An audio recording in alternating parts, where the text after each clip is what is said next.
Deep underground, blazing rivers of magma cascaded down like waterfalls, illuminating a corner of the pitch-black cavern. Amidst that fiery hellscape, Haruka bolted forward like a fired arrow, his crimson eyes burning with pure bloodlust. His status window displayed an impossible reality. Haruka was an S-rank adventurer with maxed-out combat stats. He slaughtered his way through a massive horde of monsters, tearing apart everything from one-eyed demons to the most savage beasts. His hand gripped the hilt of his sword tightly, roaring red lightning cloaking the weapon as he prepared a lethal finisher. Haruka let out a vicious roar, unleashing a devastating and decisive slash.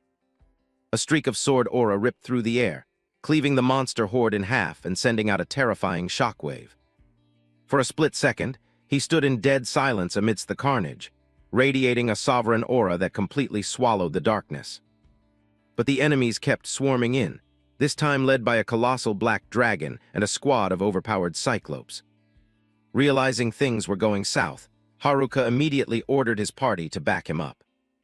Behind him, the elven unknown blue companion flashed a confident smirk, ready to drop her ultimate skill. A massive water dragon was summoned, spiraling with bone-crushing pressure to wipe out every obstacle in its path. The elf girl casually waved her hand, turning the enemy's assault into a total joke against her divine power. Haruka shot her a quick thanks before charging back into the fray, his body crackling with authoritative red lightning. The system blared non-stop warnings about high-tier monsters dropping in from above. Without missing a beat, he swung his blade and lobbed off a vicious demon's head in a single breath.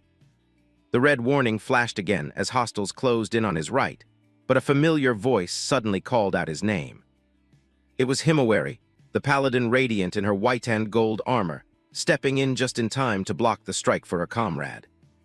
Her heavy greatsword clashed violently with the monster's weapon, sending a shower of sparks flying everywhere.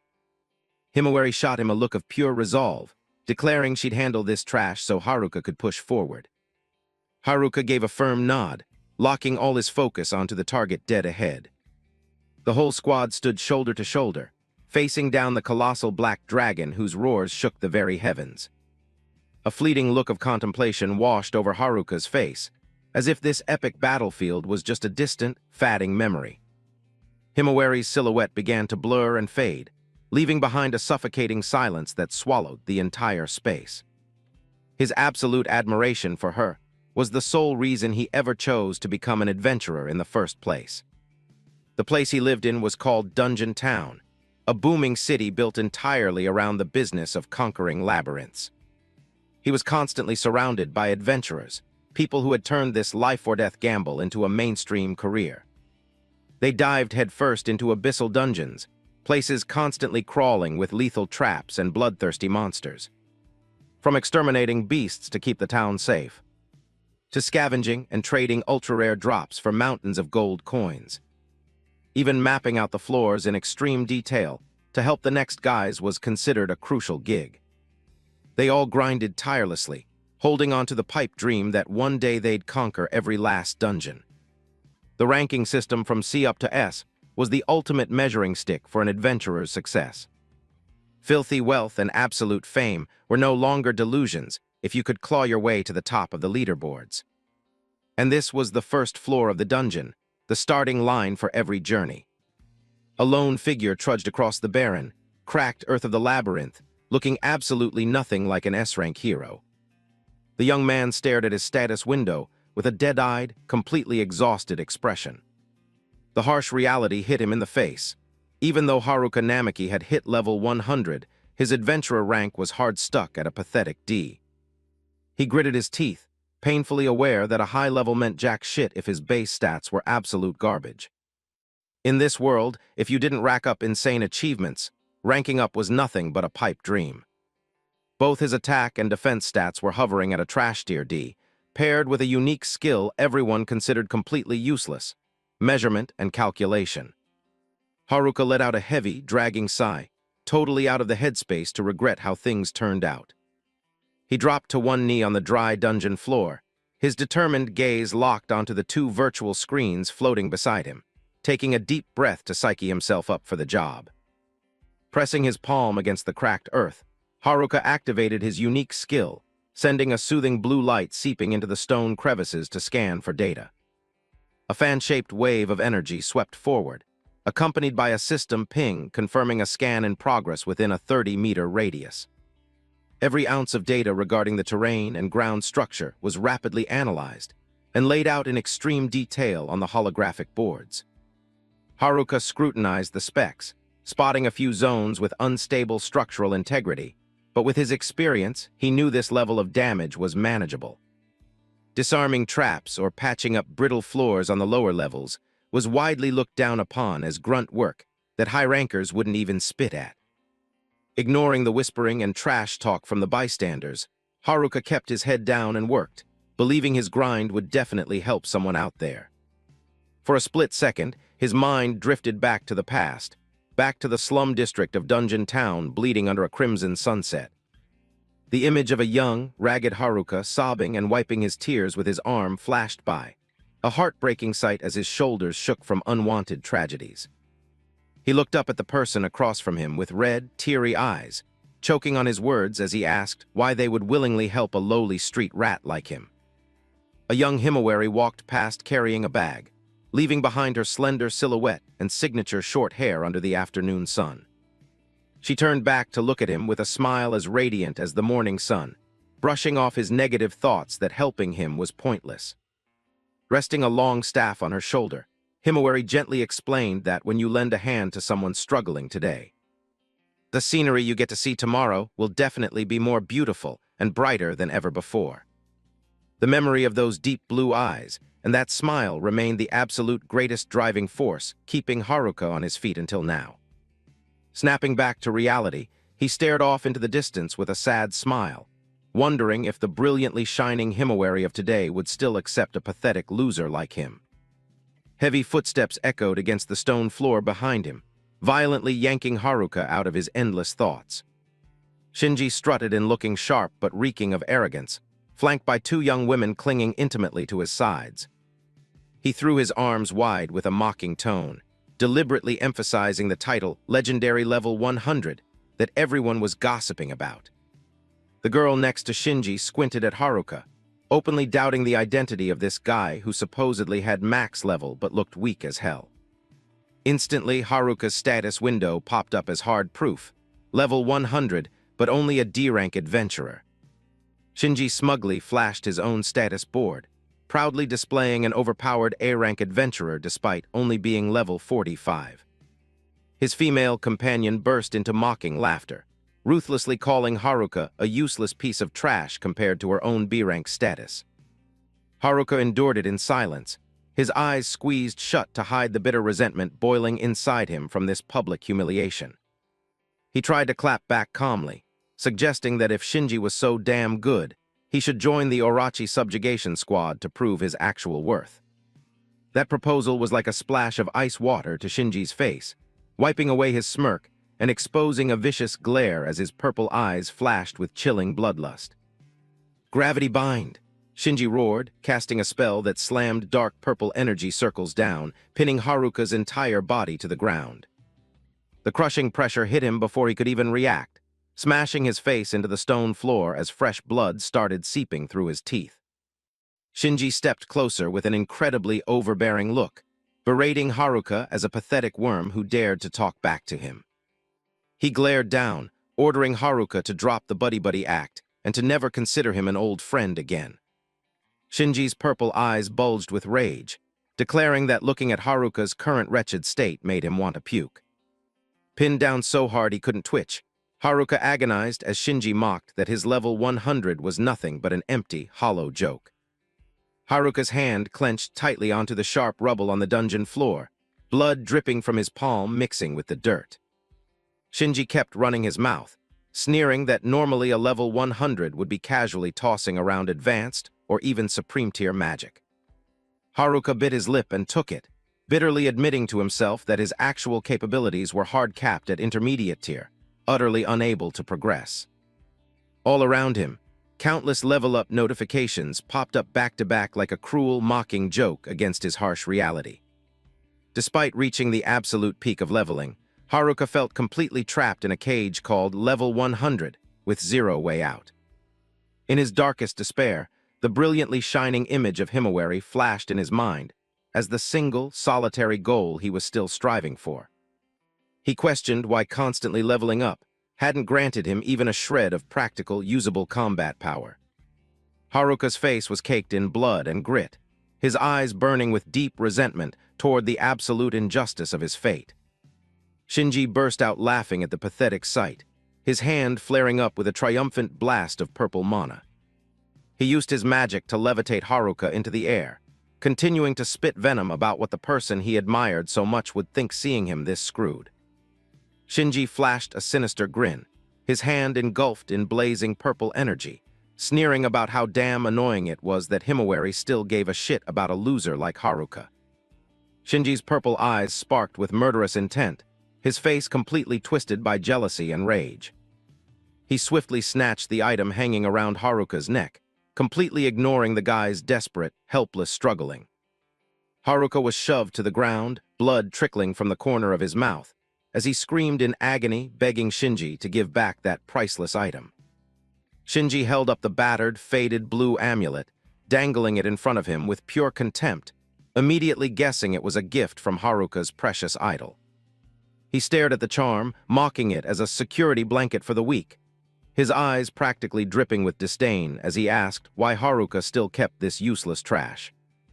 A close-up of the amulet revealed clumsy, patched-up stitches, proving Haruka had cherished and repaired it countless times.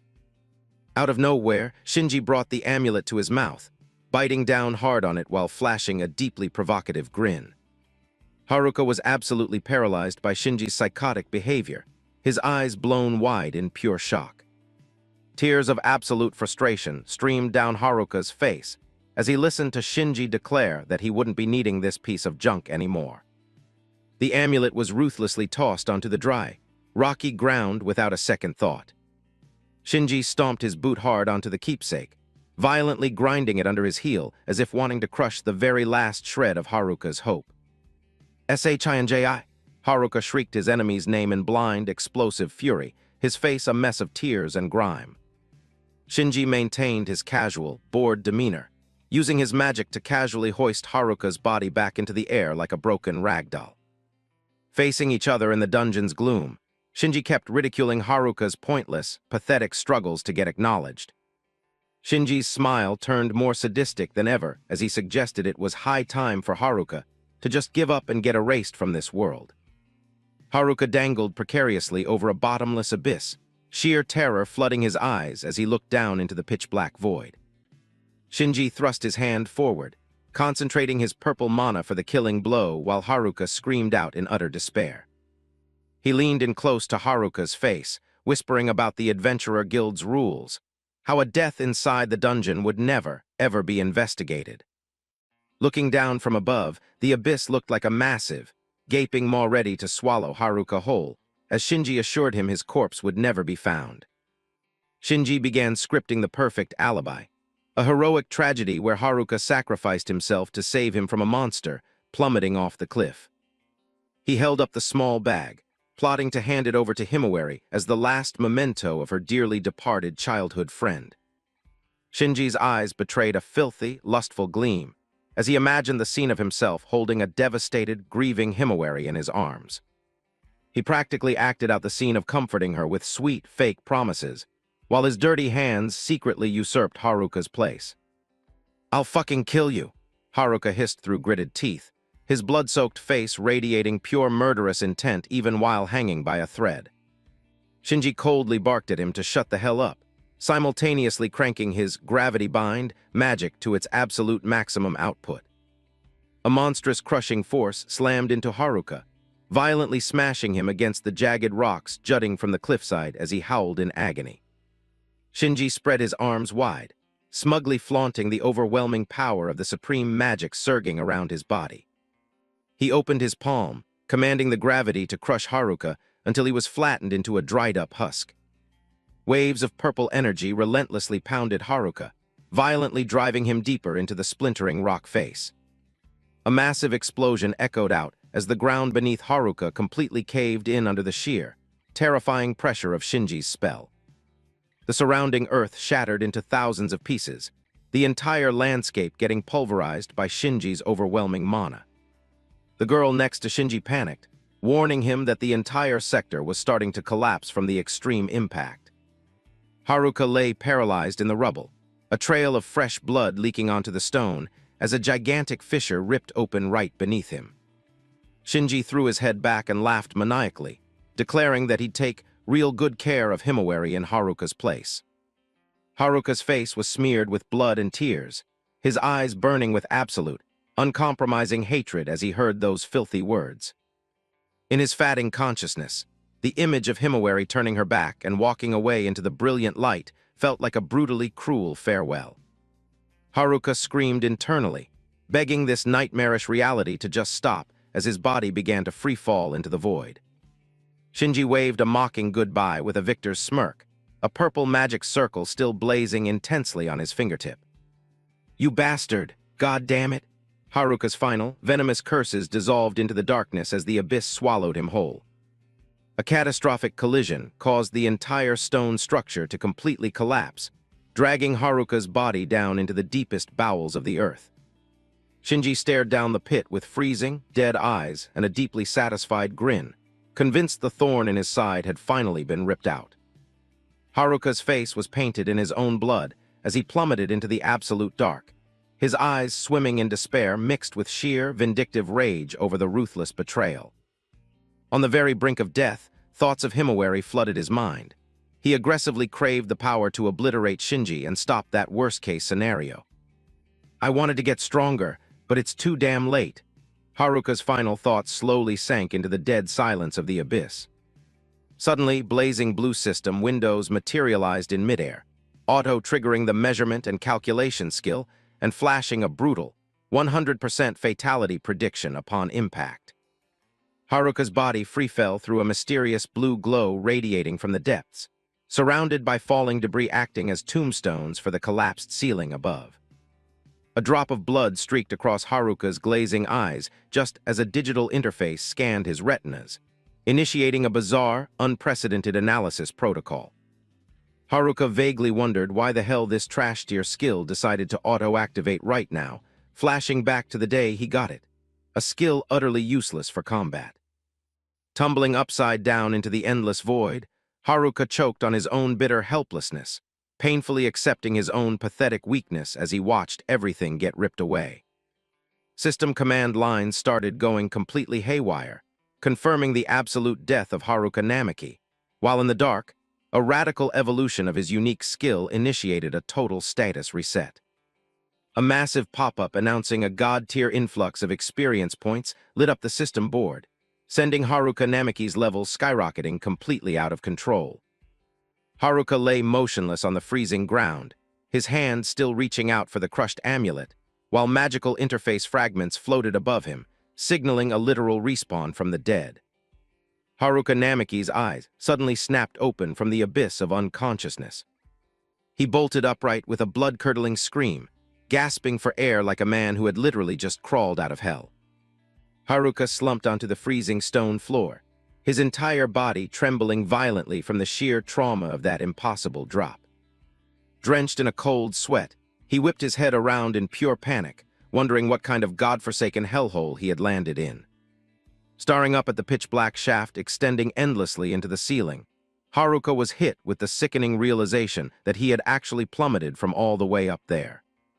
He buried his face in his hands, his breath catching in his throat, completely unable to process the fact that he was still breathing. His final memories rushed back in a violent flood, the moment he was blasted into the void, free-falling into the pitch black. And that bastard Shinji's smug, sickening grin as he pulled off the ultimate betrayal, sending him to his death without batting a single eye. Haruka ground his teeth, slamming his fist into the dirt with raw, explosive frustration, the dry thud echoing through the dead silence. He screamed that piece of shit Shinji's name in pure, unfiltered rage. He'd swallowed the disrespect for years, but this crossed every fucking line. Through the haze of anger, Haruka's eyes abruptly locked onto something lying just a few feet away. He scrambled over and snatched it up. It was the blue amulet Himawari had given him, the one single thread of hope he had left. clutching the charm tightly. A sickening wave of anxiety hit him as he pictured Himawari still standing next to that manipulative snake, Shinji. He bit his lip hard until it bled, totally overwhelmed by the suffocating helplessness of being too damn weak to do anything to protect her. The massive, incredibly oppressive stone chamber seemed to swallow Haruka's isolated silhouette. He took a deep, jagged breath, desperately trying to force down the primal fear wrapping like a vice around his chest. He mentally slapped himself, knowing he couldn't afford to just sit there and rot. Priority number one was figuring a way out of this damn dungeon. But hold on a second. He suddenly realized something was seriously off about his own body. He checked his arms and legs, finding absolutely zero scratches or pain. Haruka instantly pulled up his status window to get a grip on reality. The second the text rendered, he froze dead in his tracks, his jaw hitting the floor as words failed him. His attack and defense stats had spiked into the hundreds, but it was the line reading death count, one that sent a literal chill down his spine. But the biggest mindfuck was the level. The number 101 was glaring right back at him, utterly shattering the level cap he'd believed in his whole life. Haruka furiously scratched his head. He'd been hard stuck at 100 for an eternity, so why the hell was everything suddenly flipping upside down? While completely zoned out staring at his status board, he was totally blind to the monster silently creeping up behind him. The dungeon lizard lunged for the kill, shooting out a vile, slimy tongue fully intending to swallow him whole in a split second. But a flash of purple light intercepted the strike, sending a geyser of monster blood erupting into the air. Haruka reacted with lightning speed, diving forward to grab the sword discarded on the stone floor. The sharp, metallic sheeting of the blade being drawn echoed with a chilling, authoritative finality throughout the cavern. The fear was completely scrubbed from his eyes, replaced by an intensely cold, hyper-focused deadliness. With one effortlessly fluid, brutal arc, Haruka completely decapitated the beast mid-lunge. The monster's body was cleanly severed, painting the rock wall crimson as a testament to his newly awakened, completely busted physical specs. Haruka stared at the gory aftermath, genuinely shell-shocked by how terrifyingly fast and light his own body had become. The monster's severed claws sank deep into the pool of dark red blood, spreading across the freezing stone. His body felt weightless, the sword acting like an exact extension of his arm, until a sudden, blinding jolt of pain hit him. Haruka grabbed his arm as the blade began violently vibrating with wild, unstable purple energy. Right on cue, an ear-splitting roar physically shook the entire cavern, signaling that something monumentally screwed up was incoming. He immediately started calculating. If this was floor 2, the mob would be a kobold. But if a dire wolf showed up, odds were he got dumped straight down to floor 3 or even deeper. A blinding flash from a point-blank explosion lit up the dark, exposing Haruka's utterly stunned expression. A massive wave of extreme thermal energy blew away everything in its path, forcing him to plant his feet and brace for impact. A gigantic, terrifying paw crushed the stone slab, radiating a suffocating aura of death that made the air feel incredibly thick. Standing right in front of Haruka was a rabid, two-headed Orthros, boasting a pitch-black coat and entirely engulfed in roaring red flames. Haruka Namaki instantly clocked the beast. He was completely floored because even veteran B-rank hunters had been slaughtered by this exact monster. The Orthros snarled, the intense heat radiating from its fiery body turning the space into an oven, while a mocking, sadistic laugh seemed to echo from nowhere. Dripping with sweat, Haruka internally cursed out this godforsaken dungeon that Shinji threw him into just to tie up loose ends.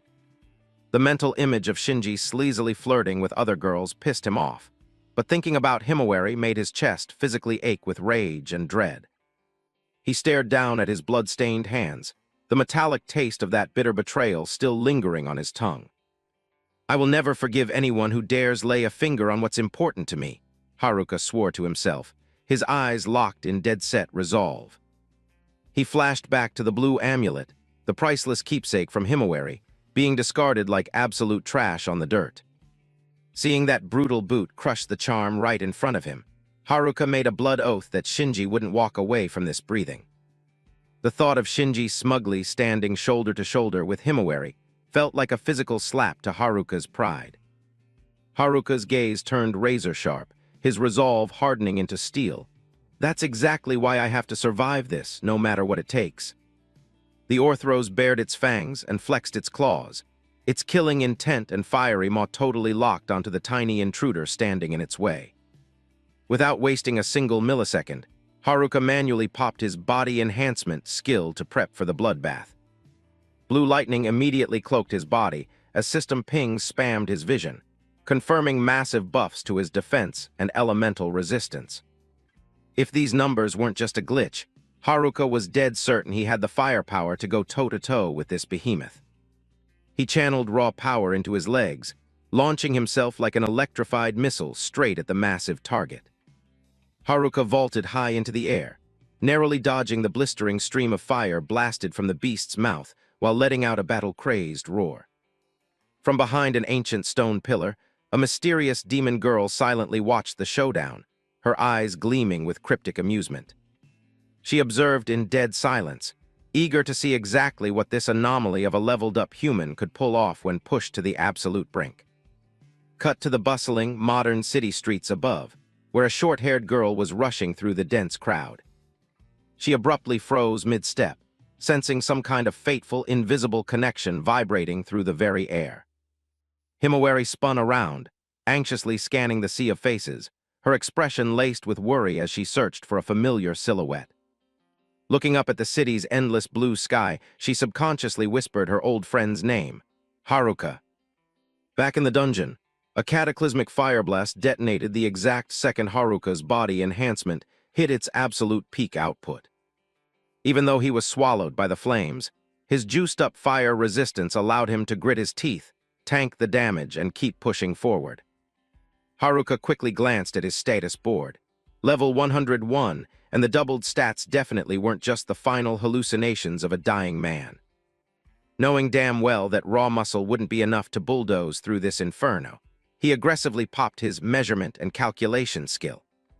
A system countdown timer materialized, pulling up a holographic tactical visor right over Haruka's eyes to run real-time combat analytics. He wondered if he originally hit level 100 out of pure grind, guts, or just sheer stubbornness, as the beast unleashed another savage wave of fire. 10 seconds in, Haruka's boots dug deep into the rock as he stood his ground amidst a literal sea of blazing embers.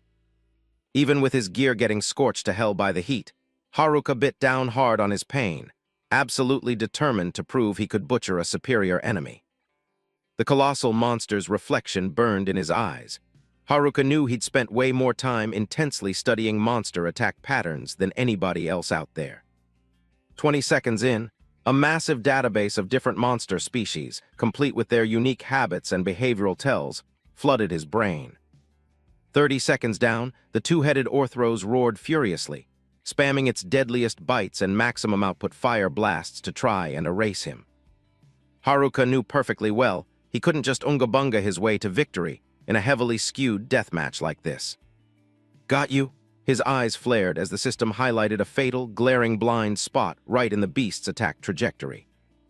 Haruka white-knuckled his sword hilt, the blue lightning violently humming as he readied a single, all-or-nothing strike. A razor-sharp sword arc painted the air, cleanly slicing right through the Orthros' rampage in a fraction of a second. At exactly 36 seconds, the massive beast violently crashed into the stone, a pool of blood rapidly expanding around its corpse. Haruka let out a massive breath, his face nicked up but sporting a clear, victorious grin. Did I really just pull that off? He rested his hands on his knees, panting heavily. Going 35 seconds in the meat grinder with that stubborn freak had totally drained his stamina. He finally realized that measurement and calculation was actually a god-tier utility skill for micromanaging timers and stamina mid-fight. Standing over his kill, Haruka silently thanked his lucky stars that those doubled stats and body enhancement had saved his ass at the buzzer. Suddenly, the Orthros' eyes flared with rabid hostility, the blistering heat from its breath instantly turning the air back into a suffocating furnace. The massive monstrosity violently lunged back up with its remaining head, roaring and using its colossal frame to completely overwhelm him, but Haruka stood his ground, sword ready for the ultimate counter. The terrifying mug of the Orthros, packed with matted fur and eyes screaming absolute murder, locked dead onto its target. Haruka gripped the hilt so hard his veins popped, channeling every single ounce of his power into one fatal, armor-piercing thrust. The blade punched straight up through the beast's jaw, blasting a geyser of bright red blood everywhere as the Orthros stalled out in agony, its rage dying the second its brain was pierced. Smear of blood on his face, Haruka gritted his teeth aggressively as he followed through with the execution, his eyes screaming a primal will to live. The system board chimed, confirming the complete and total annihilation of the target. Haruka collapsed onto the freezing dungeon floor, gasping for air next to the giant carcass. The level-up prompt flashed on screen for Haruka Namiki, who was lying flat on his back, face covered in gore, thinking that even a split-second screw-up would have cost him his life. Right then, a brand new skill pinged its activation, while Haruka was still trying to mentally recover from that brutal deathmatch. He stared blankly at the system window, utterly confused about what the hell this new ability actually did. It was the insight skill, which basically let the user pull up the true name and data of any target they looked at. Looking over at the dead beast, Haruka wondered why a basic bitch skill that most adventurers get on day one was only dropping for him right now. Sitting next to the massive corpse of the Orthros, Juvenile, he tiredly asked himself why the system had seemingly ghosted him for so long. Well, better late than never. Haruka decided to take it for a test drive immediately. He reached up and tapped the virtual screen, manually booting up the insight skill. Pressing his hand against the monster's stiff fur, Haruka figured that with his current specs, he'd only barely managed to scrape by against this thing. The mental image of Shinji making moves on Himawari flashed in his head. The paranoid fear that Shinji had already fed her the lie about his death made his blood boil. Haruka furiously tapped the holographic interface, mentally kicking his own ass to get up and find an exit ASAP. Out of nowhere, a sharp spike of pain shot up his arm, giving him severe déjà vu from earlier and making him physically flinch. The search results loaded. True name Orthros Juvenile, a literal pup. Haruka completely froze when he read the juvenile tag in parentheses. His pupils dilated in pure horror as the absolutely terrifying reality of the situation crashed down on him. If this giant freak was just the baby, then the pissed-off mother was 100% prowling nearby, which was a catastrophic problem. He broke into a dead sprint, his heavy, ragged breathing echoing loudly off the walls of the pitch-black cavern. Haruka did the math. If these things were spawning here, he was definitely wandering around on the 5th floor of the labyrinth. Dead ahead lay a massive, cavernous grotto, featuring an eerie, deep blue underground river that practically screamed danger. He hauled ass along the water's edge, praying that following the current downstream would spit him out in a safe zone. But hiding in the absolute dark, a pair of glowing red, murderous eyes was quietly tracking his every single move. Haruka slammed on the brakes, physically feeling a sickeningly thick killing intent radiating from right around the corner. With blue aura flickering around him, he realized he was being hunted down by something incredibly lethal. Haruka kicked it into high gear, cursing his luck as things rapidly went from bad to worse. Suddenly, a sharp click echoed right beneath his boot. He had just stepped on a trigger plate. A lethal barrage of iron spears rained down from the ceiling, forcing Haruka to execute a desperate dive roll to avoid getting skewered. He ground his teeth in pure frustration, completely blindsided by ending up in this absolute nightmare scenario. Hanging by a thread, he had no choice but to forcefully pop his measurement and calculation skill again. The system instantly drew up predictive flight paths for the incoming projectiles, making Haruka's eyes glow with a piercing blue light. He drew his blade, unleashing a flurry of razor-sharp parries to violently deflect every single arrow gunning for his head. Without stopping to breathe, he sheathed the sword and kept sprinting like a maniac to dodge the incoming second wave. Then a glaring red warning flashed. A high-tier monster was closing in at breakneck speed, leaving Haruka totally dumbfounded. In a fraction of a second, his measurement and calculation skill forcefully evolved into divine insight, triggering a massive, explosive surge of energy. The system tagged the target as a top-tier fire attribute beast, and immediately ran a compatibility check for Haruka's odds in this fight. The required EXP to hit the next level was listed at a staggering 1.5 million points, an absurd number that left him completely speechless. The measurement timer was locked at 3 minutes, and the system began actively tracking his combat rating. A massive data dump flooded his brain, making Haruka severely dizzy as he clutched his head, completely lost on what was happening to him. Sensing the imminent threat practically breathing down his neck, he violently whipped his head around. Bursting out of the shadows, the colossal adult Orthro's mother revealed itself, both heads snarling viciously while wreathed in raging blue hellfire. The beast gathered a sickening amount of energy, prepping to unleash an absolute nuke of an attack from both of its razor-filled maws. It vomited a gigantic pillar of blue flame that swept across the grotto, completely incinerating everything in its path. Haruka desperately threw his body out of the way, the violently aggressive blue fire missing his skin by literal millimeters. The blast was so overwhelmingly massive that Haruka just hurled himself straight into the underground river to dodge it. Haruka Namiki barely dodged a literal death bite. The system flashed a successful evasion pop-up, and his combat rating score started racking up. In that do-or-die split second, he popped Insight to pull the enemy's data, his glowing blue eyes totally locked onto the monstrosity. The readout gave him chills, Orthro's adult. Just as he figured, the pup came with an insanely rabid mother.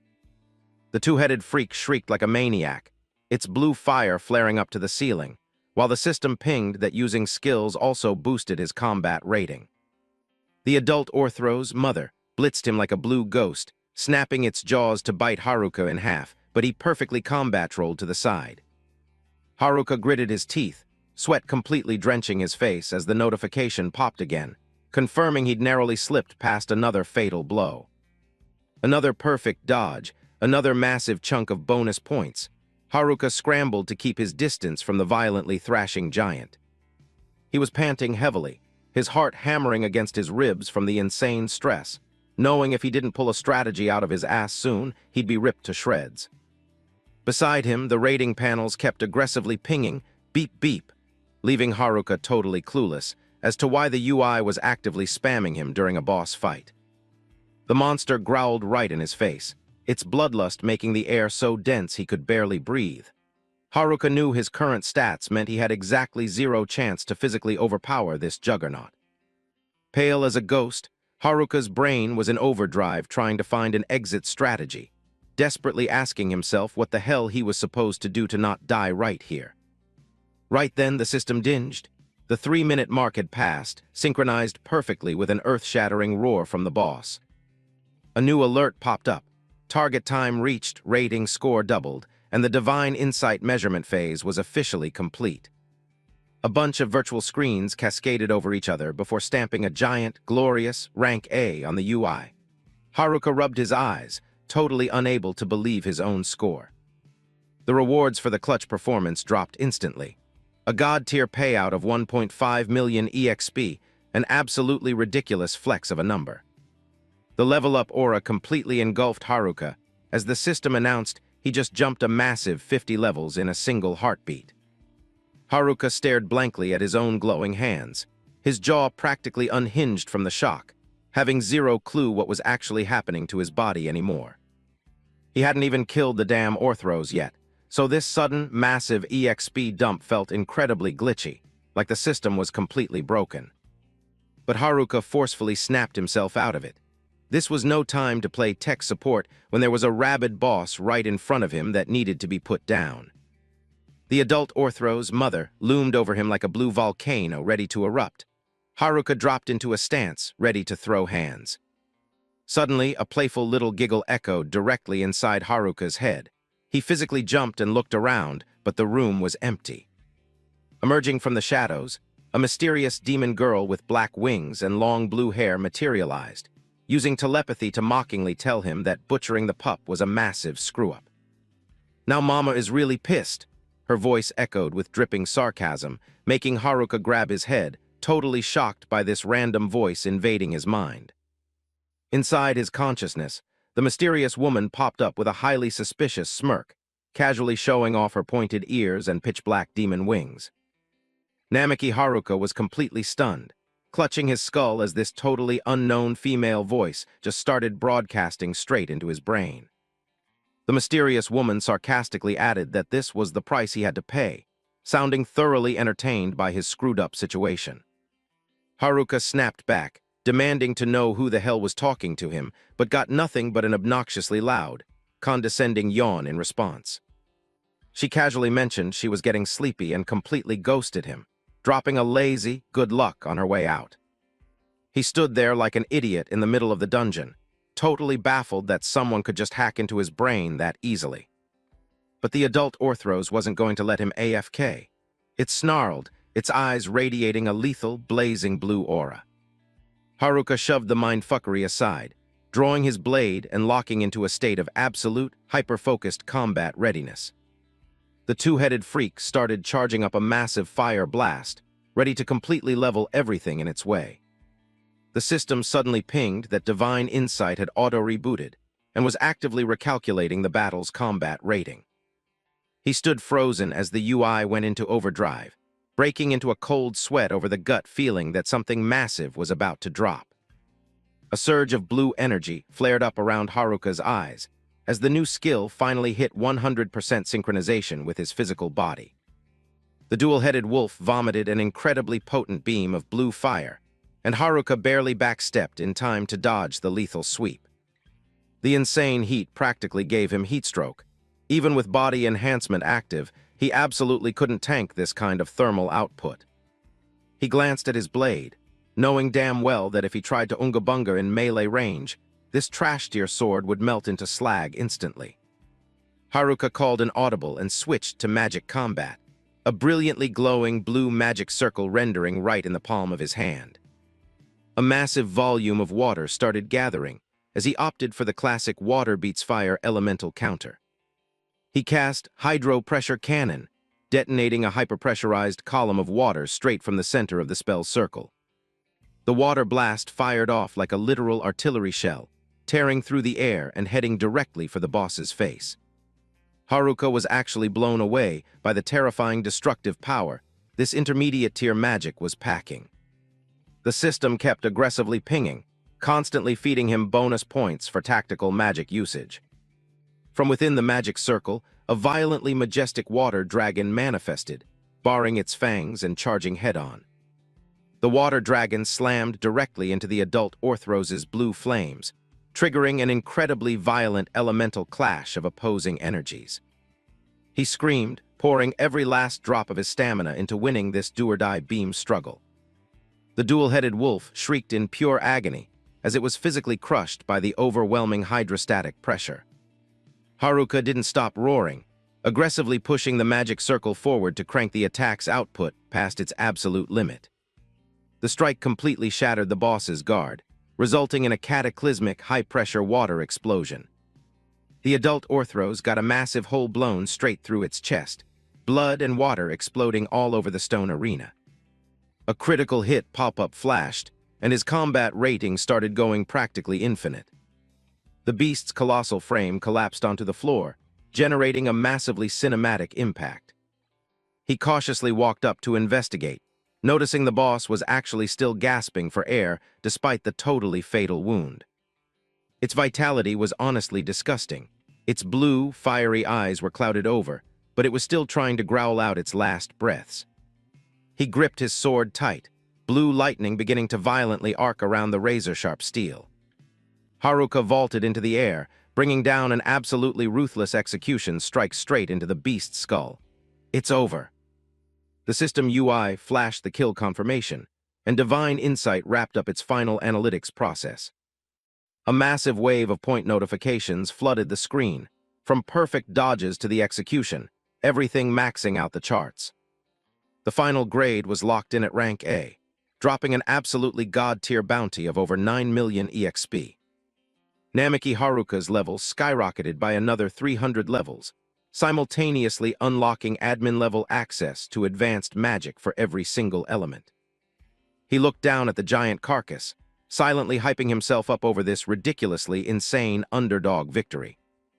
Haruka dropped into a crouch, laughing at how he used to think measurement and calculation was the most garbage skill in the entire game. But now that it had mutated into divine insight, he realized just how incredibly wrong he'd been all along. The system UI glitched out before rendering the name of the new skill, officially marking Haruka's crossover into the realm of the truly overpowered. Namaki Haruka gritted his teeth, sweating bullets as he intensely focused on the rapidly shifting stats right in front of him. Divine Insight didn't just measure shit, it explicitly calculated the exact EXP needed for the fastest level-up route. The system was completely busted, even suggesting the most optimized monster farming routes to grind points.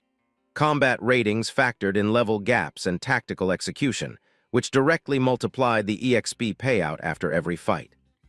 Staring at the 9 million EXP he just bagged from that rank clear, Haruka was totally mind-blown. He realized this was a literal god-tier cheat skill, considering how he used to sweat blood just to scrape together 10 levels.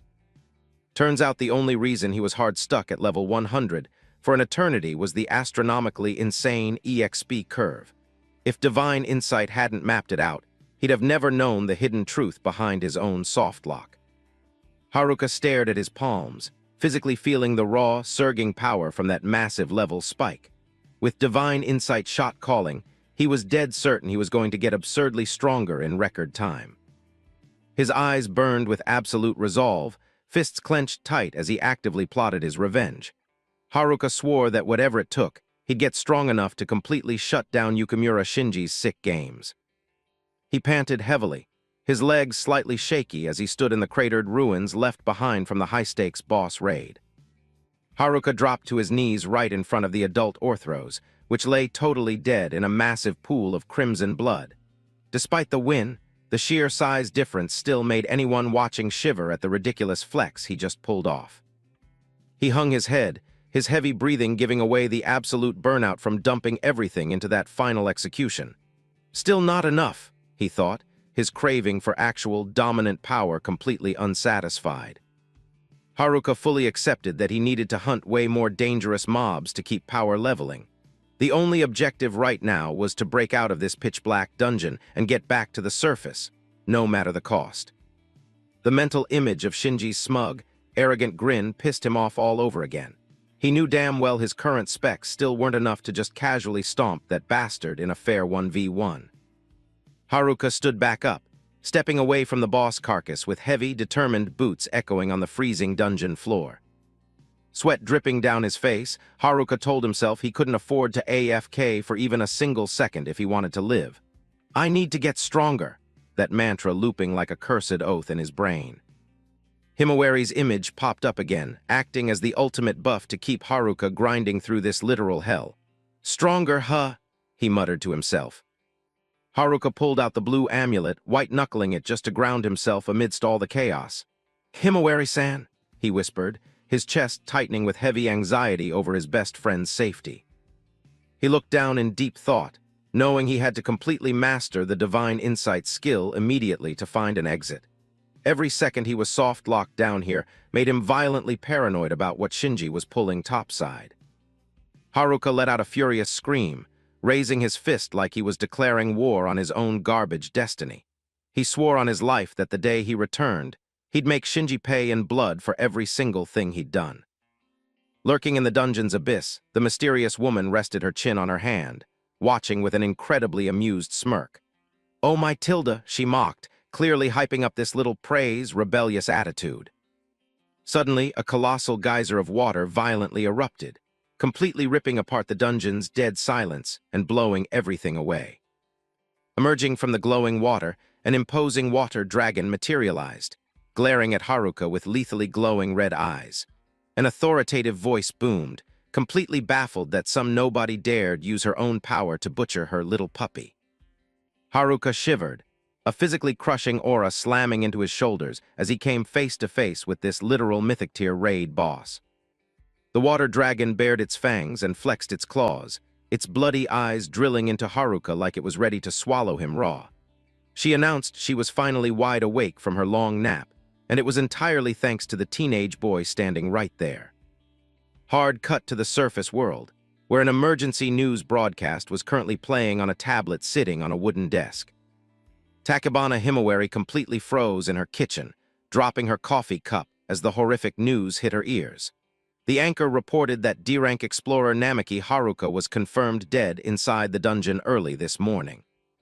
She stood entirely paralyzed, all the color draining from her face as she stared blankly at the TV screen delivering the tragic update. "Haruka? Kun?" Himawari whispered helplessly, her brain flat out, refusing to process what she just heard. The mug shattered into pieces on the floor, coffee spilling everywhere like a metaphor for her completely broken heart. According to the guy who reported it, Shinji, Haruka's body was heavily mangled, leaving only a single bag as a recoverable memento. Himawari collapsed to her knees to clean up the mess, tears of pure agony rapidly streaming down her face. She deeply regretted not stopping him from becoming an explorer, only to be slapped with this brutally tragic ending. The doorbell aggressively chimed, cutting straight through her emotional breakdown. Himawari quickly wiped her tears, her heart still physically aching from the fatal news. She walked over to the intercom monitor to see who the hell was visiting her apartment during such a highly sensitive time. Checking the security feed, Himawari was completely stunned to see Yukimura Shinji casually standing right outside her front door. He waved at the camera with an incredibly fake, friendly smile, introducing himself and casually mentioning it had been a hot minute since they last saw each other. Himawari's face immediately showed max-level suspicion and confusion. She literally couldn't comprehend why this guy was showing up exactly when the news of Haruka's death had just dropped. Standing outside, Shinji played the awkward guy perfectly, scratching his head on camera to farm sympathy points. He claimed he didn't really want to come all the way out here, but he had super important business regarding Haruka, so he had to intrude. The second he held up Haruka's black bag to the camera, Himawari instantly recognized her best friend's gear. Her eyes lit up with a fragile, desperate hope, dropping her guard entirely to the malicious creep waiting on the other side. "Hold on, I'm opening the door right now," Himawari yelled out, desperate to just hold the very last piece of Haruka she had left.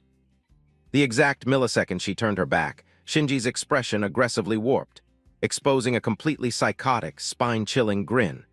He internally gloated that his manipulative gaslighting was going flawlessly now that the thorn in his side was permanently deleted. The mechanical click of the deadbolt echoed dryly, finally opening up the apartment door to the intruder. Himawari stood in the doorway looking incredibly anxious with red, teary eyes, staring unblinkingly at the item in Shinji's hand, totally oblivious to the absolute danger right in front of her. Shinji flashed a pitch-black smile, his dead, cold eyes staring a hole straight through the vulnerable girl. "Well then, that's great," he muttered cryptically, totally prepping the stage for his sadistic act. He casually strolled into her house like he owned the place, while Himawari was still drowning in her grief, her situational awareness completely at zero. Without any warning, Shinji instantly cast a vile, dark magic spell called Charm point-blank at Himawari. A sickly purple aura violently erupted from his hand, ready to hijack the girl's brain and willpower entirely. Himawari's eyes instantly glossed over into a dead, lifeless purple the second she was hit. Her jaw dropped in shock, but it was way too late. Her entire body locked up as Shinji's mind control magic fully hacked her brain. Tachibana Himawari completely collapsed onto the floor, her body violently trembling under Yukimura Shinji's highly calculated, predatory stare. Meanwhile, he just casually stood by the door, dangling Haruka's bag like a literal prop to mentally break her. Shinji flashed a bright, sickeningly fake smile, his eyes practically screaming victory as he watched his twisted plot unfold perfectly. He mocked her with fake sympathy, looking like he was absolutely thriving on watching this strong-willed girl get crushed by trauma. He bent down, reaching his gold-ringed hand out to her like he was going to comfort her, but the gesture just made the scene 100x more disgusting. Himawari could only let out a helpless groan, feeling her stamina being drained to zero by some invisible force. Himawari's eyes were now entirely glowing purple, a dead giveaway that Shinji's magic had 100% hijacked her consciousness. She desperately tried to scream his name in horror, but her physical body completely stopped taking orders from her brain. Shinji gently grabbed Himawari's chin, aggressively forcing her to look dead into his malicious purple eyes. The dim lighting in the room just massively amplified his psycho-villain aura as he slowly took total admin control over his prey. He let out a highly sarcastic oops, looking down at her totally spaced-out face, feeling absolutely zero remorse for his scumbag behavior. The contrast between Himawari's beautiful, tortured expression and Shinji's smug-ass grin was just straight-up cursed. A top-down shot made the room feel incredibly claustrophobic as Shinji stood over Himawari's paralyzed body. He dropped a super condescending remark, admitting that a veteran explorer who cleared floor 12 obviously had better mental resist than normal people, but it still wasn't enough to block his hack. He yanked Haruka's bag out, waving it right in her face like a brutal reminder of the massive L she just took. Every single move he made was dripping with pure cruelty, giving exactly zero fucks about the literal hell she was going through. Shinji kept aggressively rubbing salt in her wounds, bringing up Haruka's death with a completely joking, disrespectful tone. Himawari could only pant heavily, her purple eyes glaring at him with maxed-out hatred, but she literally couldn't even move a finger. She was finally waking up to the actual garbage personality of the guy she thought she knew. But it was way too late. Sweat dripped down her forehead as she fought a losing mental battle to regain control of her own body from the magic's hardlock. Shinji let out a fake sigh, acting all smug about having to put in extra effort because his charm, skill didn't just casually one-shot someone with iron willpower like her. He stood there, arms crossed, completely high on the feeling of totally cornering his opponent.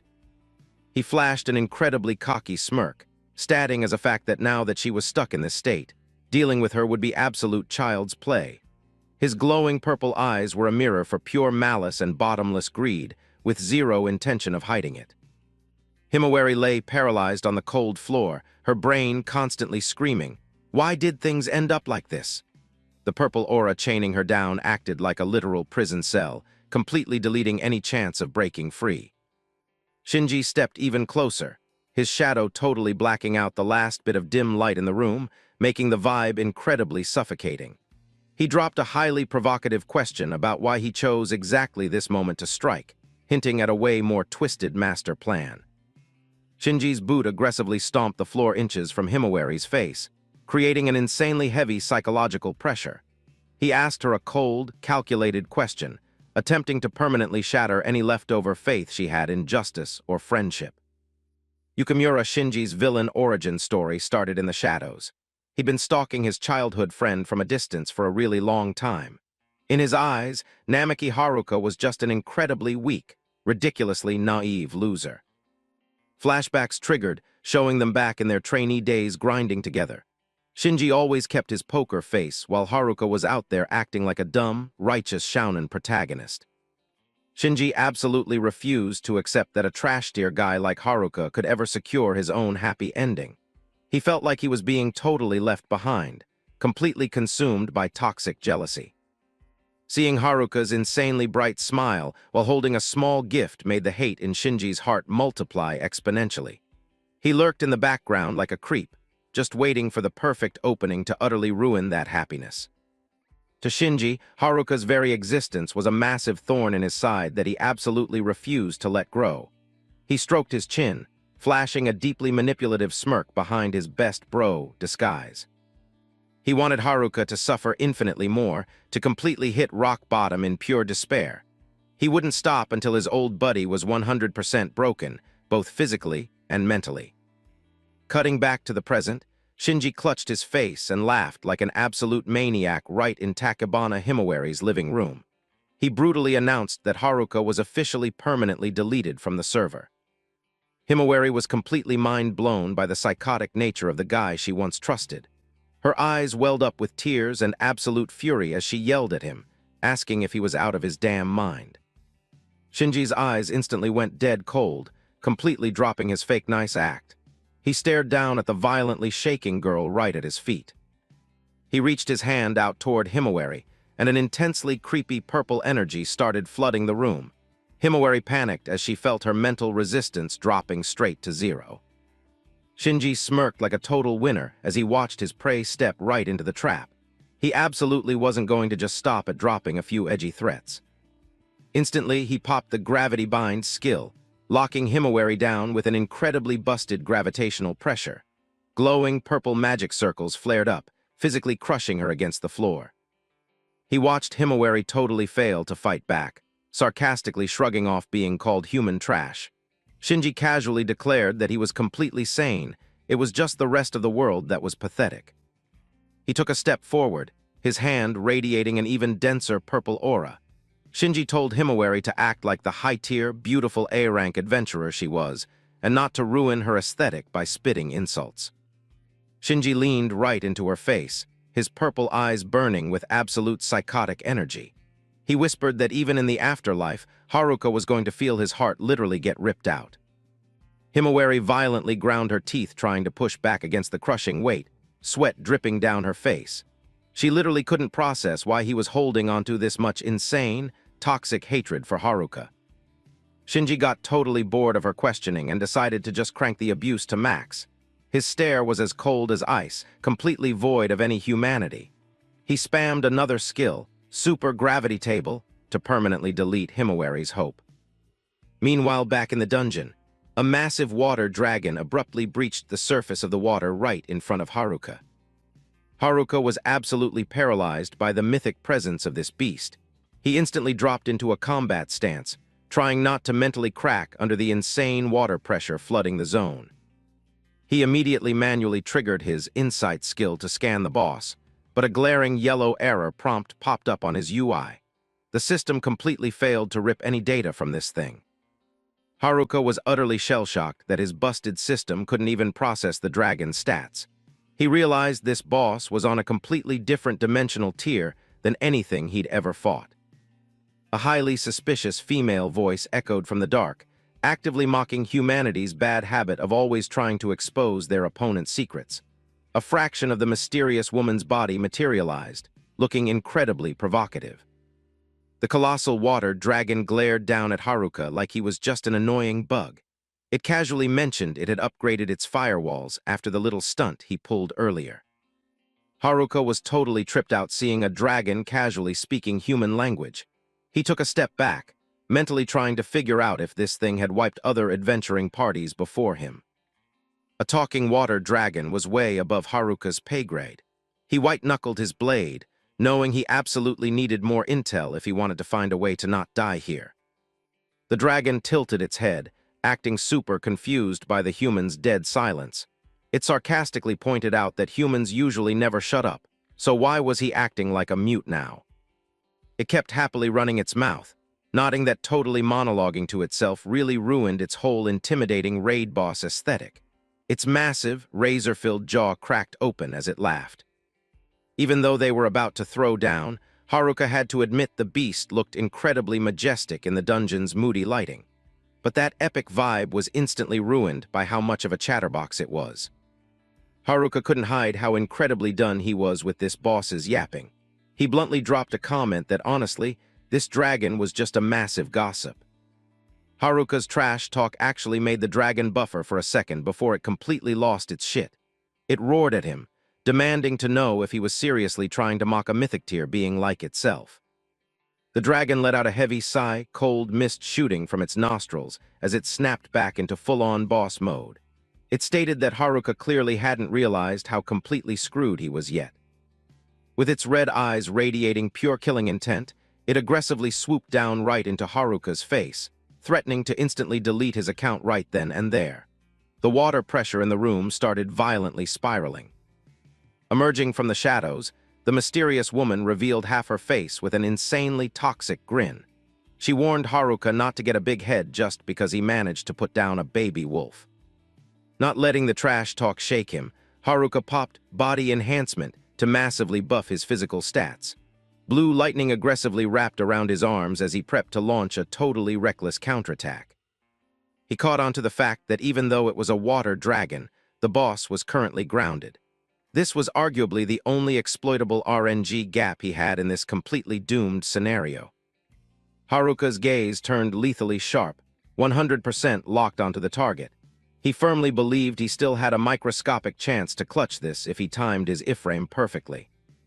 The divine insight, UI, flashed back into his brain. Haruka knew the ultimate win condition right now was aggressively min-maxing this evolved skill. He swung his blade, generating a violently powerful energy vortex around himself. Haruka mentally noted that he literally had 0 frames left to waste here. A blazing red magic circle rendered in his hand, Haruka dumping his entire willpower into cranking his DPS. He was absolutely obsessed with getting wildly overpowered ASAP so he could go back and save Himawari. The fire violently erupted, completely swallowing Haruka's fist as he readied his ultimate fire element nuke. The absolute hatred for Shinji was the main buff forcing him to go all out. Haruka ripped his sword from its sheath, the blade practically melting under the extreme magic buffs. The crackling of the fire and the howling wind created an incredibly high-tension arena. Staring down the massive water dragon waiting for him, Haruka blitzed straight ahead. The do-or-die boss fight between a newly leveled player and a mythic beast officially went live. Haruka aggressively calculated his combo in his head. The strat was to use fire magic as a smokescreen, then drop the ultimate finisher. He was strictly aiming for the dragon's critical hitboxes. Just one pixel-perfect slash could completely flip the board. Haruka popped his ultimate, Extreme Fire Phoenix Dance, summoning a massive, roaring fire phoenix straight from his blade. The insane thermal output practically nuked the entire dungeon sector. His eyes were dead set, completely unfazed by the giant beast. He pushed all his chips into this one absolute nuke of an attack. The water dragon randomly flashed a highly suspicious, arrogant smirk. It flicked its long tongue out, entirely disrespecting the human's sweaty, desperate tryharding. Haruka just kept pouring all his MP into the skill, fire magic circles aggressively rendering back-to-back. Down below, the dragon literally just stood there watching with a try-me face. The fire phoenix shrieked, dive-bombing the target at absolute breakneck speed. This was literally the highest DPS Haruka could possibly output right now. Suddenly, Haruka completely froze as another magic circle rendered literally right above his head. He physically felt a completely alien energy aggressively overriding his skill. Deep in his mind, the mysterious woman, the actual true form of Arachi, flashed a highly toxic smirk. She looked incredibly entertained watching him completely waste his ultimate. "This is my domain," her voice echoed with absolute admin authority. The water dragon let out an ear-piercing roar, completely neutralizing every single drop of Haruka's fire magic. Haruka was absolutely shell-shocked, watching his ultimate get deleted like it was nothing. Cold sweat poured down his face as he realized the completely broken level gap between them. A brilliantly glowing blue magic circle rendered, taking the badass shape of a dragon's head. She bluntly stated that the only reason he even managed to kill the baby wolf earlier was because she literally gave him the buffs. The water dragon closed the gap, its freezing breath hitting Haruka right in the face. She casually announced she had total admin access to his magic as a rental fee, so toggling his spells off was insanely easy. Haruka literally couldn't process what he just heard. The idea of another player having the admin rights to just turn off someone else's magic was a mechanic he'd never even heard of. The mysterious woman covered her mouth, laughing incredibly sarcastically. She acted totally surprised, asking if humans really were this clueless about the basic meta.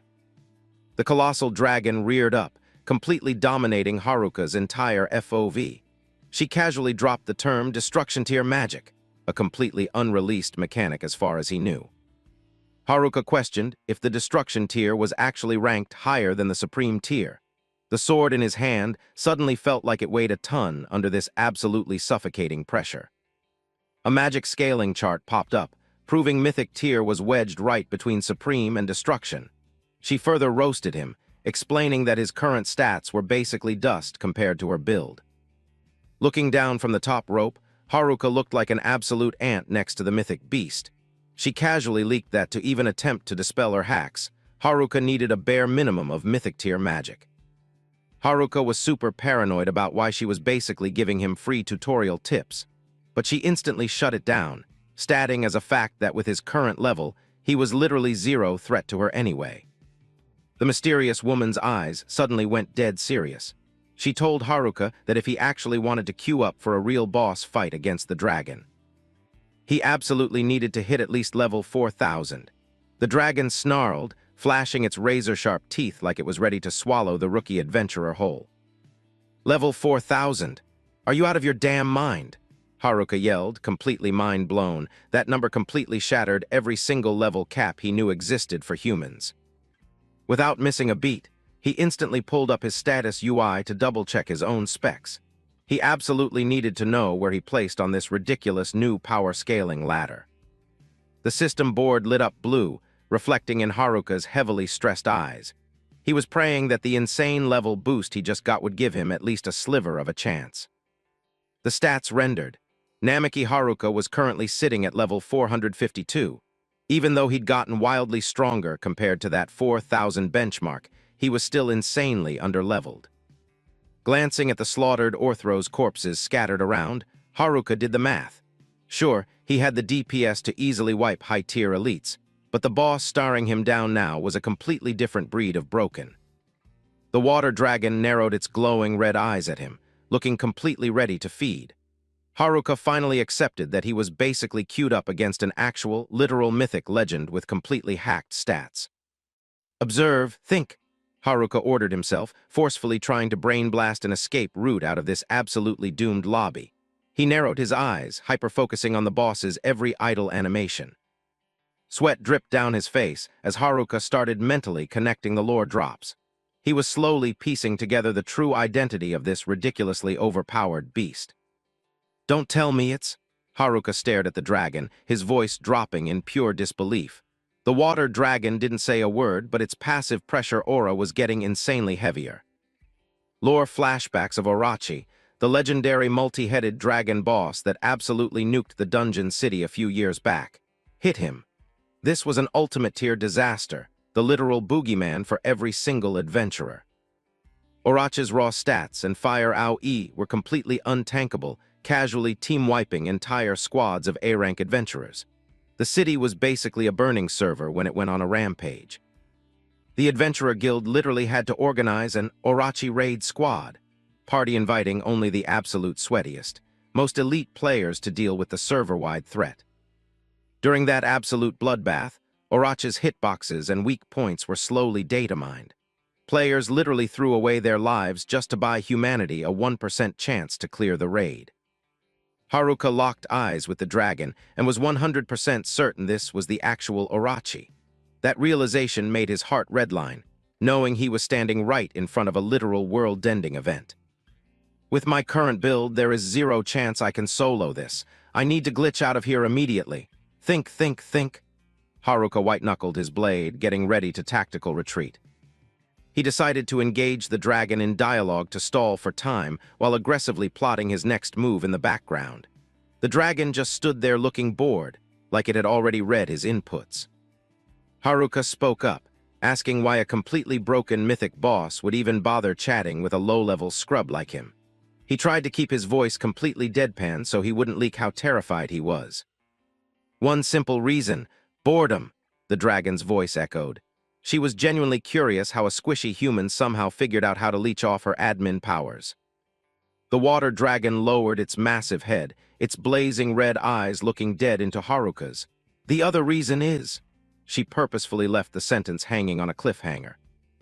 A brilliantly glowing blue magic circle suddenly started rendering on the floor right under Haruka's boots. The visual effects basically screamed that a massive cutscene or an instant-kill mechanic was about to trigger. Haruka's eyes blew wide open in pure shock, cold sweat sliding down his cheeks as he stared at what just spawned. Out of the intensely glowing blue magic circle on the dungeon floor, a completely black, cryptic arm reached out. The woman was holding some weird item, dropping a completely authoritative order. "Tell me about this drop." Haruka took a step back, his hand still death-gripping the sword, but his brain was totally blue-screening. He couldn't process how the hell this boss managed to loot such a highly personal, bound item. His expression hardened, the panic from a second ago completely overwritten by heavily suppressed rage. He growled out, "Where the hell did you loot that?" The water dragon squinted its red eyes at him, looking totally unbothered. "At some human settlement. When I sent a few of my tails over to farm, one of them just randomly picked it up," she casually explained, like it was a completely trash-tier drop. Haruka heavily analyzed the word tails she just dropped. He realized the boss in front of him was literally just a proxy of Orochi's total server power, meaning there were other clones actively griefing somewhere else. The incredibly slender but obviously max DPS arm was just floating there in the middle of the magic circle. It was absolute proof that Orochi's main account was actually online, pulling the strings from behind the scenes. The water dragon lowered its head, an incredibly sarcastic smirk rendering on its scaly face. She roasted Haruka's silence, guessing that he was probably totally clueless about the item in her hand anyway. Haruka's hands literally shook as he squeezed the sword hilt, the boss's passive aura making it insanely hard to breathe. He knew damn well the gap between his level and her 4,000 requirement was an impossible grind right now. But I still have this skill on cooldown, Haruka mentally hyped himself up, a single microscopic pixel of hope flashing in his eyes. He decided to go all in on his divine insight skill. Instantly, the system UI completely covered Haruka's vision with massive walls of target analysis data. The system was aggressively crunching the numbers to find the absolute most optimized frame data to get him out alive. A surge of blue lightning started aggressively charging up at Haruka's feet, throwing off violent electrical sparks. He told himself that if he could just exploit the hell out of this skill, he'd 100% secure an escape route. The system prompt warned that the optimized action required a god-tier cost of 25 million EXP. A blinding pillar of light erupted from nowhere, signaling a massive server-side update was incoming. The water dragon's red eyes suddenly blew wide open, physically detecting a massive spike in the player's aggro stats. It clearly didn't calculate that this squishy human could actually push back this hard. With an absolutely deafening roar, Haruka blitzed straight forward, his blade fully cloaked in blinding electric buffs. He dumped 100% of his stats and stamina into this one single, all-or-nothing thrust. Namaki Haruka screamed like a madman, his blade flashing with electric blue light as he unleashed an absolute frame-perfect slash that literally tore the air apart. This one hit carried every single ounce of EXP he'd ever grinded. A perfectly clean, critical cut. The monster's arm was completely severed, launching into the air alongside a massive geyser of red blood. Haruka stuck the landing perfectly, the magic circle violently glowing under his blade from the insane follow-through. The energy in the room was still completely unstable after that critical hit. Its severed arm hit the floor with a heavy thud, blood pooling everywhere. The system pinged the optimized result, target's right arm successfully destroyed. The tail's monster's jaw unhinged as it shrieked in absolute agony, the terrifying noise completely ripping through the dungeon's dead silence. Its aggro immediately maxed out after losing a limb. Haruka combat slided across the floor to reset his stance, the residual electric aura from his skill still wrapping around him like glowing blue chains. He kept his sword up, refusing to drop his guard for even a single frame. The Divine Insight skill immediately went on cooldown after dealing massive burst damage to a disaster tier boss. That insanely sweaty combo just completely drained his MP. The bonus points for executing the optimized strat were dumped into his final payout. The total EXP gained was 25 million points, a completely broken, hacker-level number that would make anyone blue screen. The system UI started aggressively spamming numbers. Haruka's level violently skyrocketed from 452 straight up to 2200 in less than a second. He stared at the level-up prompt and literally froze, utterly unable to process the screen. Gaining that many levels off a single slash was just completely, ridiculously broken. The system pinged that he just unlocked a brand new skill called Ultimate Body Enhancement. This was 100% the carry item he needed to survive the absolutely cracked bosses waiting for him. He realized trusting the system's optimized route to sever the arm gave him an incredibly busted payout. But just knowing Orochi's main account was active still gave Haruka major chills. An absolutely freezing admin-tier voice echoed directly out of the bloody magic circle where the arm used to be. "Human, you've got some nerve." The psychological pressure in the room immediately hit maximum density. Tails started aggressively regenerating its HP and wound. Orochi's voice transmitted via telepathy, radiating max-level toxicity over getting ganked by such a low-tier player. Haruka white-knuckled his sword, yelling back that he didn't exactly have the time to sit around and AFK either.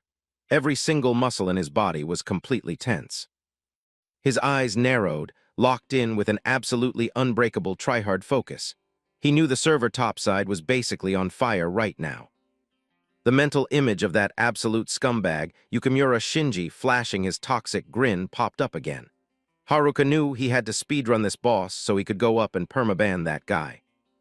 Haruka hyped himself up, remembering Takabana Himawari was a highly skilled A-rank player. Even if Shinji pulled some cheap gank, she definitely wouldn't just fold to a trash player like him. But Haruka's hands were literally shaking on the hilt, cold sweat practically pouring down his face.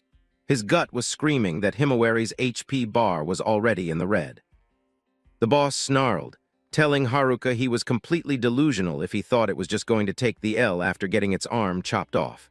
It swore on its life to absolutely punish that last attack. The visual of Orochi's true form rendered with a completely twisted, psychotic smile. She literally licked the blood off her lips and announced she was going to personally execute him. She ordered Tails to perma-stun Haruka and hold aggro until she physically spawned in. The beast roared like a maniac, causing a massive screen shake that made Haruka instinctively backstep. Tails unhinged its razor-filled jaw, charging up an incredibly dense, bright blue beam attack for a guaranteed one-shot. The sheer volume of mana literally started warping the graphics around it. Haruka perfectly iframe dodged backwards just as the lethal beam fired at him with completely broken projectile speed. The laser traced the floor, causing massive AoE explosions and kicking up heavy smoke. The passive pressure aura from this boss was so stupidly heavy he could barely manage his stamina. Even if this wasn't Orochi's main account, its stats were on a completely different hacked level. Its violently glowing red eyes locked onto him like an aimbot. Even with his massive level boost, Haruka seriously questioned if his current DPS check was enough to clear this raid. "Divine Insight!" Haruka yelled, manually popping the skill again to find a glitch out of this absolute death trap. The sword in his hand immediately lit up with that glowing blue legendary aura. The system pinged a successful cast. It instantly went into overdrive, aggressively calculating the boss's stats and scanning for any exploitable weak points at max speed. Haruka's eyes glowed with a freezing blue light as the combat rating algorithm booted up. He was reading every single micro-movement the boss made. He dashed forward like a speed hacker, leaving ghost trails across the floor. His sword slashed wildly, generating razor-sharp waves that completely ripped through the boss's smoke screen. Haruka ground his teeth, forcefully popping body enhancement to stack buffs. The blue lightning wrapping his character model started violently sparking, totally prepped to land the final execution. A completely catastrophic, server-crashing explosion detonated the exact frame they collided. Dust, debris, and electric particles violently exploded across the entire zone. Haruka kicked off the ground and charged straight at the colossal monster with his sword drawn, dumping every single drop of his mana and stamina into this one, final all-or-nothing strike. He literally had no other options left. An insanely heavy impact violently shook him, his face twisting in pure agony. He had to flex every muscle in his body just to hold his ground against the monster's completely broken physical pressure. "God damn it!" he screamed in pure frustration, realizing this boss's raw stats were still way above his initial calculations. A brutal, sharp pain shot all the way up his sword arm. Haruka was violently launched into the air like a literal ragdoll by a thunderous strike. He almost dropped his sword completely as he was blasted backward. The monster's massive tail aggressively slammed into the dungeon floor, creating deep craters and a massive shockwave. It had exactly zero intentions of giving him even a single frame to breathe. Haruka was sent flying dozens of meters, his body violently crashing onto the rock-hard stone floor and kicking up a massive cloud of dust across the entire room. That hit did some serious, critical damage to his HP. He screamed in agony, fresh blood seeping from the corner of his mouth from severe internal trauma. Haruka's entire body felt like it was falling apart after tanking Tails' absolute blitzkrieg of an attack. The massive impact created a shockwave that sent his sword flying through the air before it violently stabbed into the floor a short distance away. Smoke and dust were still billowing from where he crashed. The blade vibrated violently as it sank deep into the shattered stone tiles, surrounded by a massive spiderweb of cracks. The whole scene looked completely devastated and utterly hopeless. Haruka collapsed to his knees, gasping for air in pure agony right in front of the colossal boss, who was glaring down at him like it already won. It felt like a total dead end for the young adventurer. Namaki Haruka ground his teeth and tanked the pain, sweat pouring down his face like rain. He wondered what the hell that sharp pain earlier was that completely drained his stamina so fast.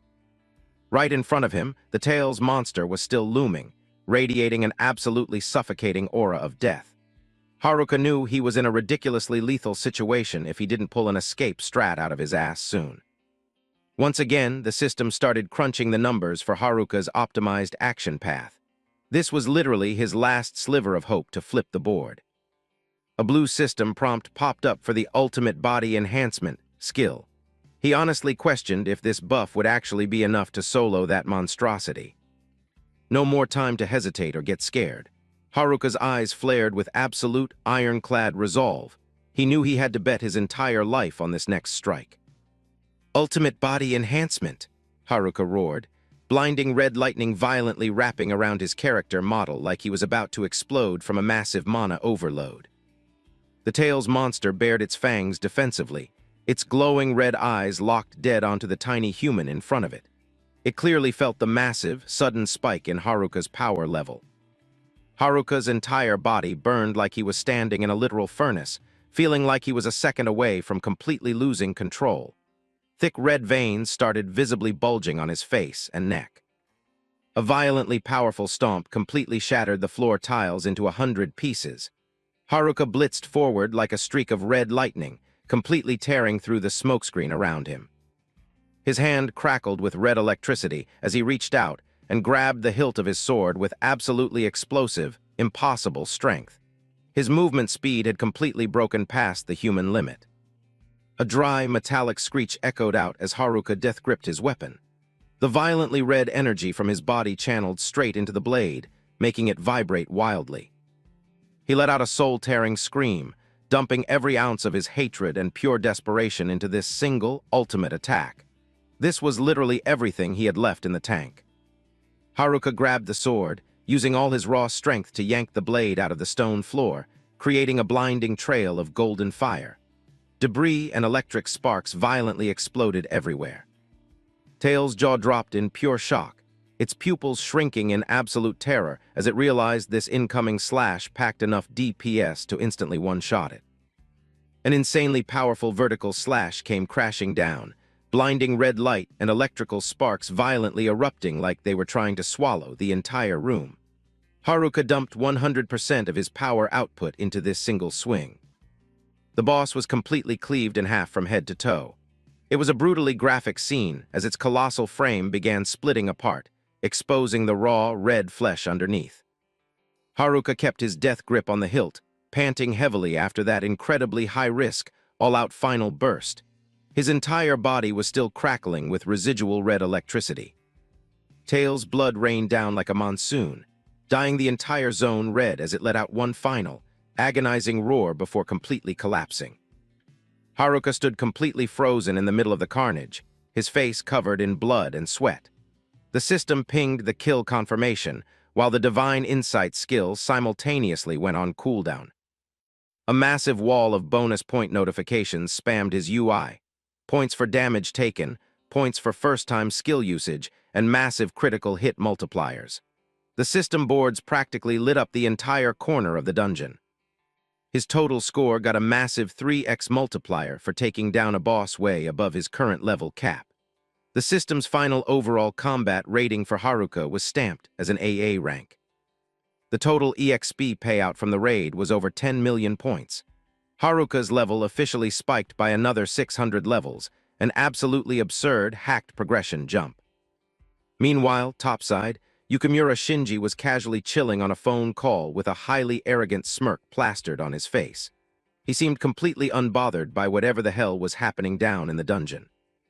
The wall clock kept steadily ticking away in the dimly lit room. Shinji stood with his back turned, looking like he was actively setting up his next shady backdoor deal.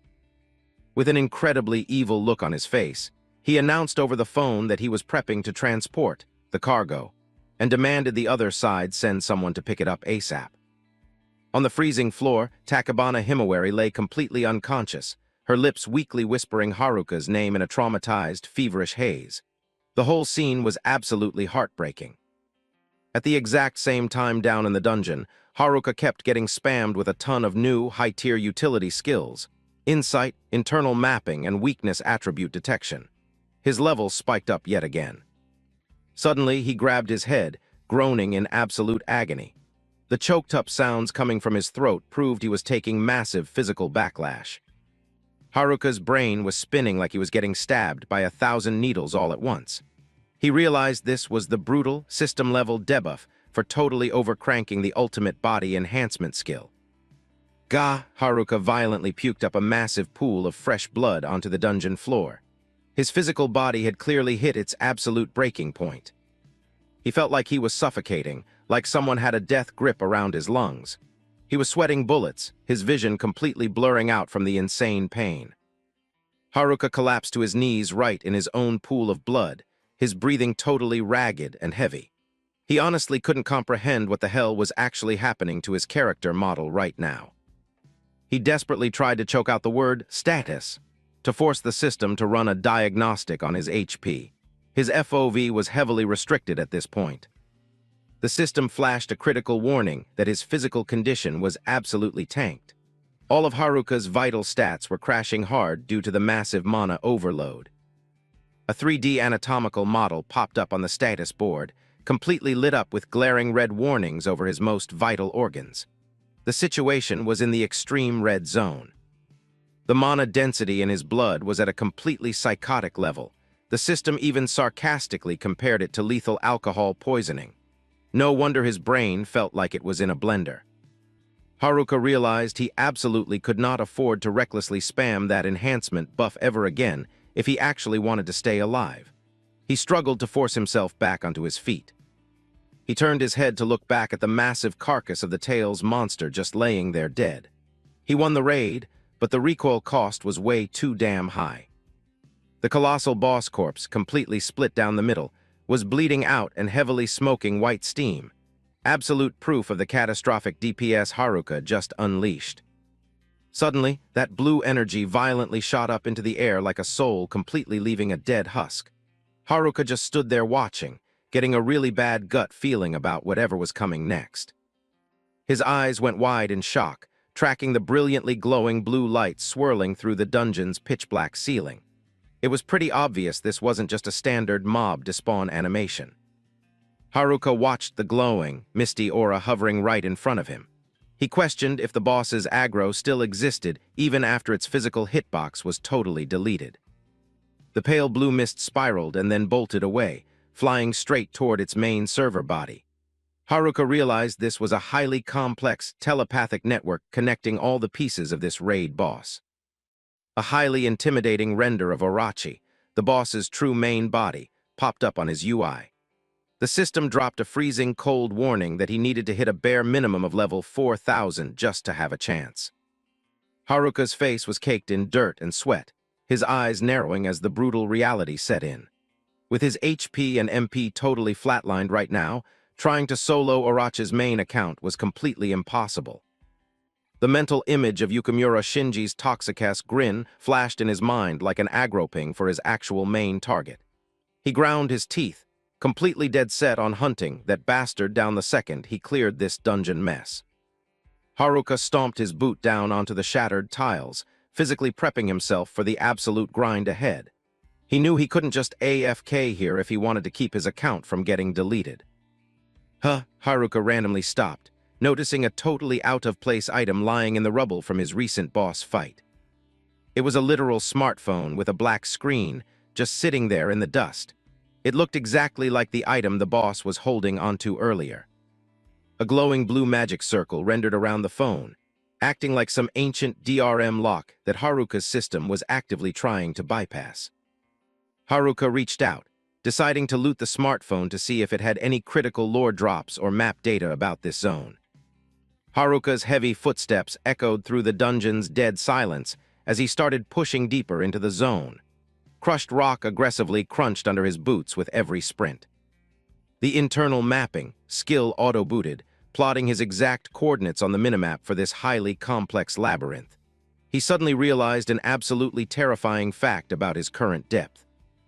The dungeon layout rendered cleanly with a red blip marking Haruka's icon. The boss room he just cleared wasn't floor 5 like he originally calculated. He was actually all the way down on floor 20. Haruka hauled ass along the cracked stone walls, his brain totally spinning from the new intel.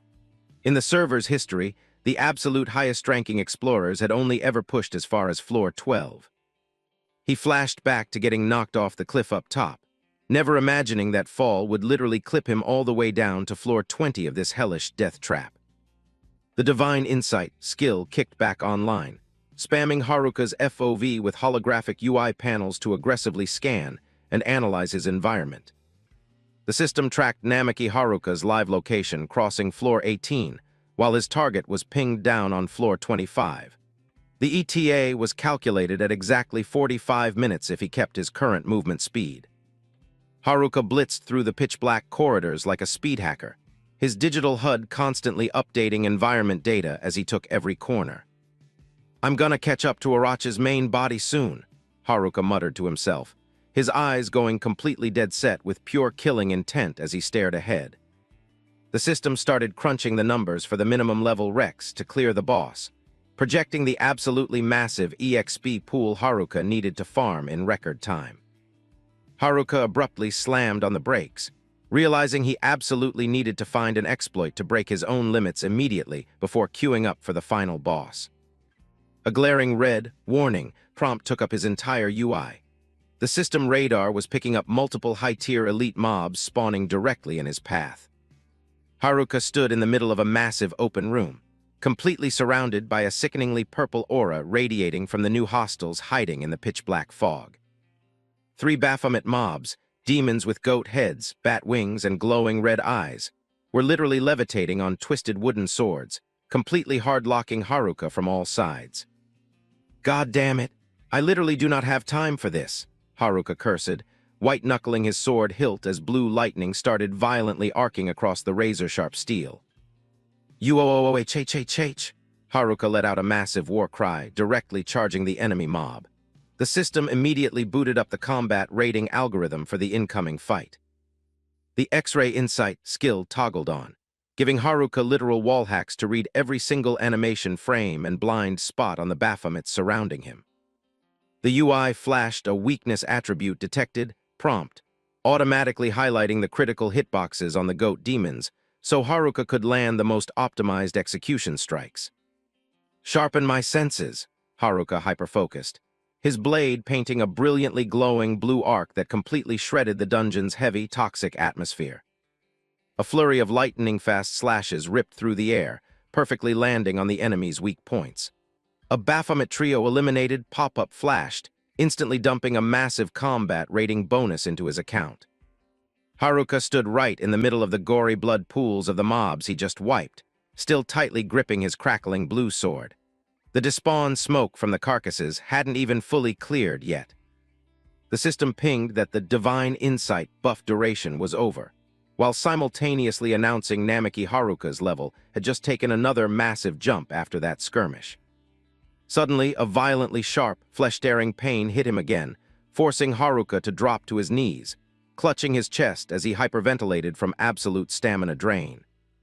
The pain rapidly spiked, completely twisting Haruka's face in pure agony. He could physically feel his character model screaming from the massive system overload. A colossal, pitch-black claw aggressively stomped into the blood pool right in front of Haruka, blasting gore and mud everywhere. A massive cloud of dirt kicked up from the impact. Emerging from the shadows, a giant 3-headed Cerberus with glowing eyes and blazing blue breath started aggressively growling as it closed the gap. Haruka stared up in pure horror, totally overwhelmed by its massive pressure aura. Without dropping a single frame, Haruka channeled his mana into his palm, rendering a violently swirling, deep blue water vortex. "Hydro-pressure cannon!" he roared, thrusting his palm forward and detonating a hyper-pressurized water blast point-blank into the charging 3-headed boss. The Cerberus shrieked in absolute terror as the high-pressure water beam slammed directly into its face. The massive knockback physically violently snapped its head back. The swirling water acted like a giant drill, completely piercing through its thick, armored hide and landing a direct, unblockable critical hit straight to the monster's skull.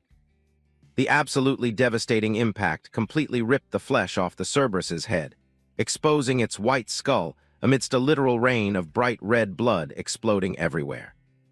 A critical system alert popped up. Lethal critical damage dealt to Cerberus. This was a massive RNG carry that gave Haruka a fighting chance in this completely unbalanced matchup. One of the Cerberus's heads hit the floor in a pool of blood, part of its white skull completely exposed after Haruka's brutal nuke. Blood was still aggressively pouring out of the massive gashes on its giant body. A combat rating bonus applied, notification glowed brightly in the dark. Haruka's hands were violently shaking as he tried to keep his grip on the sword. His physical stamina had literally hit 0% after that exchange. Haruka ground his teeth and forcefully locked back in, his eyes burning with pure tryhard energy even though his HP was basically at 1. He hyped himself up to keep farming mobs so he could fully master this ridiculously broken, divine insight skill. Blood violently splattered across the monster's sleek black fur from one final, execution-style slash. A highly intimidating silence took over the room as the combat phase temporarily ended. Haruka stood completely frozen over the beast's corpse, his blade still dripping with fresh blood. The system went into overdrive, processing the combat logs for that life-or-death encounter. A wall of technical prompts spammed the screen. Divine Insight buff expired. Bonus points were aggressively stacking up for optimal magic usage, landing crits, and perfect dodges. The UI panels flashed the execution bonus multipliers, completely bypassing the standard calculation frames to dump the total EXP payout immediately. Haruka just stood AFK in the arena, waiting for the system's final score. The number 7,044,133 rendered on screen, an absolutely ridiculous stat boost that marked an unprecedented power spike. Namiki Haruka officially crossed level 3,000, a completely hacked milestone that almost nobody could reach that fast. The system then pinged that Haruka just unlocked a brand new skill called Triple Slash.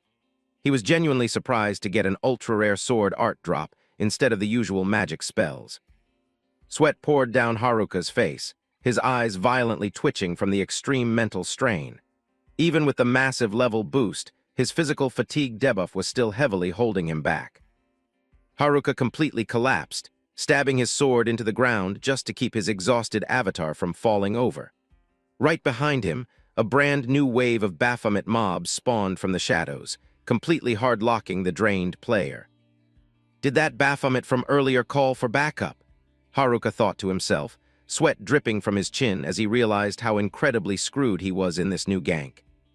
One of the Baphomets was actively casting a dark ritual, rendering highly toxic purple magic circles all around it like a massive warning sign. These new spawns clearly had way higher base stats. Haruka's hand violently shook on his hilt. He tried to force his character model up, but his leg's stamina was completely zeroed out. A quiet groan escaped his gritted teeth as he tried to tank the massive pain debuff. "My stamina is completely flatlined," Haruka muttered, feeling the absolute burnout. Right on cue, the image of Takebana Himawari's bright smile flashed in his brain, acting as the ultimate clutch buff to keep him in the fight. Haruka's gaze instantly went dead cold and hyper-focused, completely purging any signs of tilting. He absolutely refused to let his account get deleted in this dark-ass dungeon when he still had promises to keep. Haruka forcefully stood back up, squaring off against the mob of floating Baphomets right in front of him. He two-handed his sword, completely locking in for a do-or-die survival round. Suddenly, Haruka animation canceled, his eyes going wide as he stared off into the distance. Something completely game-breaking just rendered in, forcing even the goat demons to drop aggro and look. "What the hell is that?" Haruka yelled, his face completely shell-shocked as a massive, boss-tier presence officially spawned into the gloomy dungeon sector. From a top-down camera angle, a highly cryptic stone architecture was literally levitating in midair. Haruka Namiki stood completely solo in front of a colossal stone golem, looking like an absolute ant next to the raid boss. He blitzed forward and landed an insanely heavy kick, completely shattering the boss's stone armor and blasting debris everywhere. Haruka panted heavily, totally confused why golems were even spawning in this zone, and how they actually had the AI to run coordinated strats. Before he could even recover his stamina, magic circles started aggressively rendering all around his position. Two goat-headed Baphomet demons spawned straight out of green and pink magic circles, looking incredibly hostile. Haruka ground his teeth and internally raged, seeing the aggro totally spiraling out of control. One of the demons fired off tracking pink lasers straight at Haruka, forcing him to scream as he took chip damage. The insane magic pressure made his dodge rolls incredibly sloppy, and his stamina bar was rapidly depleting. Disgusting, slimy blue tentacles abruptly clipped through the floor, auto-targeting him. They moved like snakes, rapidly completely surrounding Haruka's hitbox. One tentacle hard-locked onto his leg, completely applying a root debuff to his movement. Haruka was forcibly dragged straight into the center of a violently glowing magic circle, completely caught off guard. He mentally screamed at himself to pull a counterstrat immediately to break this CC trap. The system pinged that the Insight skill was rebooting to calculate an optimized escape route. Haruka dropped to the floor, actively fighting the root mechanics of the aggressively tightening tentacles. He bit his lip, tanking the pressure as sweat poured down his dirt-covered face. He narrowed his eyes, going full tryhard to spot even a single pixel-perfect opening in the enemy's guard. The goat demon glared right at him, its red eyes glowing with maxed-out killing intent. Three Baphomets armed with spears hard-locked onto Haruka, prepping their execution animations on the rooted player. One demon raised its magic-buffed spear high, aiming directly for a fatal headshot. Right on the exact frame, the system completed its analytics and fed him the most optimized counterattack strat. Haruka popped an AoE lightning burst, swinging his blade and completely severing the root tentacles in a single frame. His eyes glowing bright blue, his character model launched forward like a literal missile breaking the sound barrier. The razor-sharp sword arc swept through the zone, completely wiping the mob wave with just one AoE skill.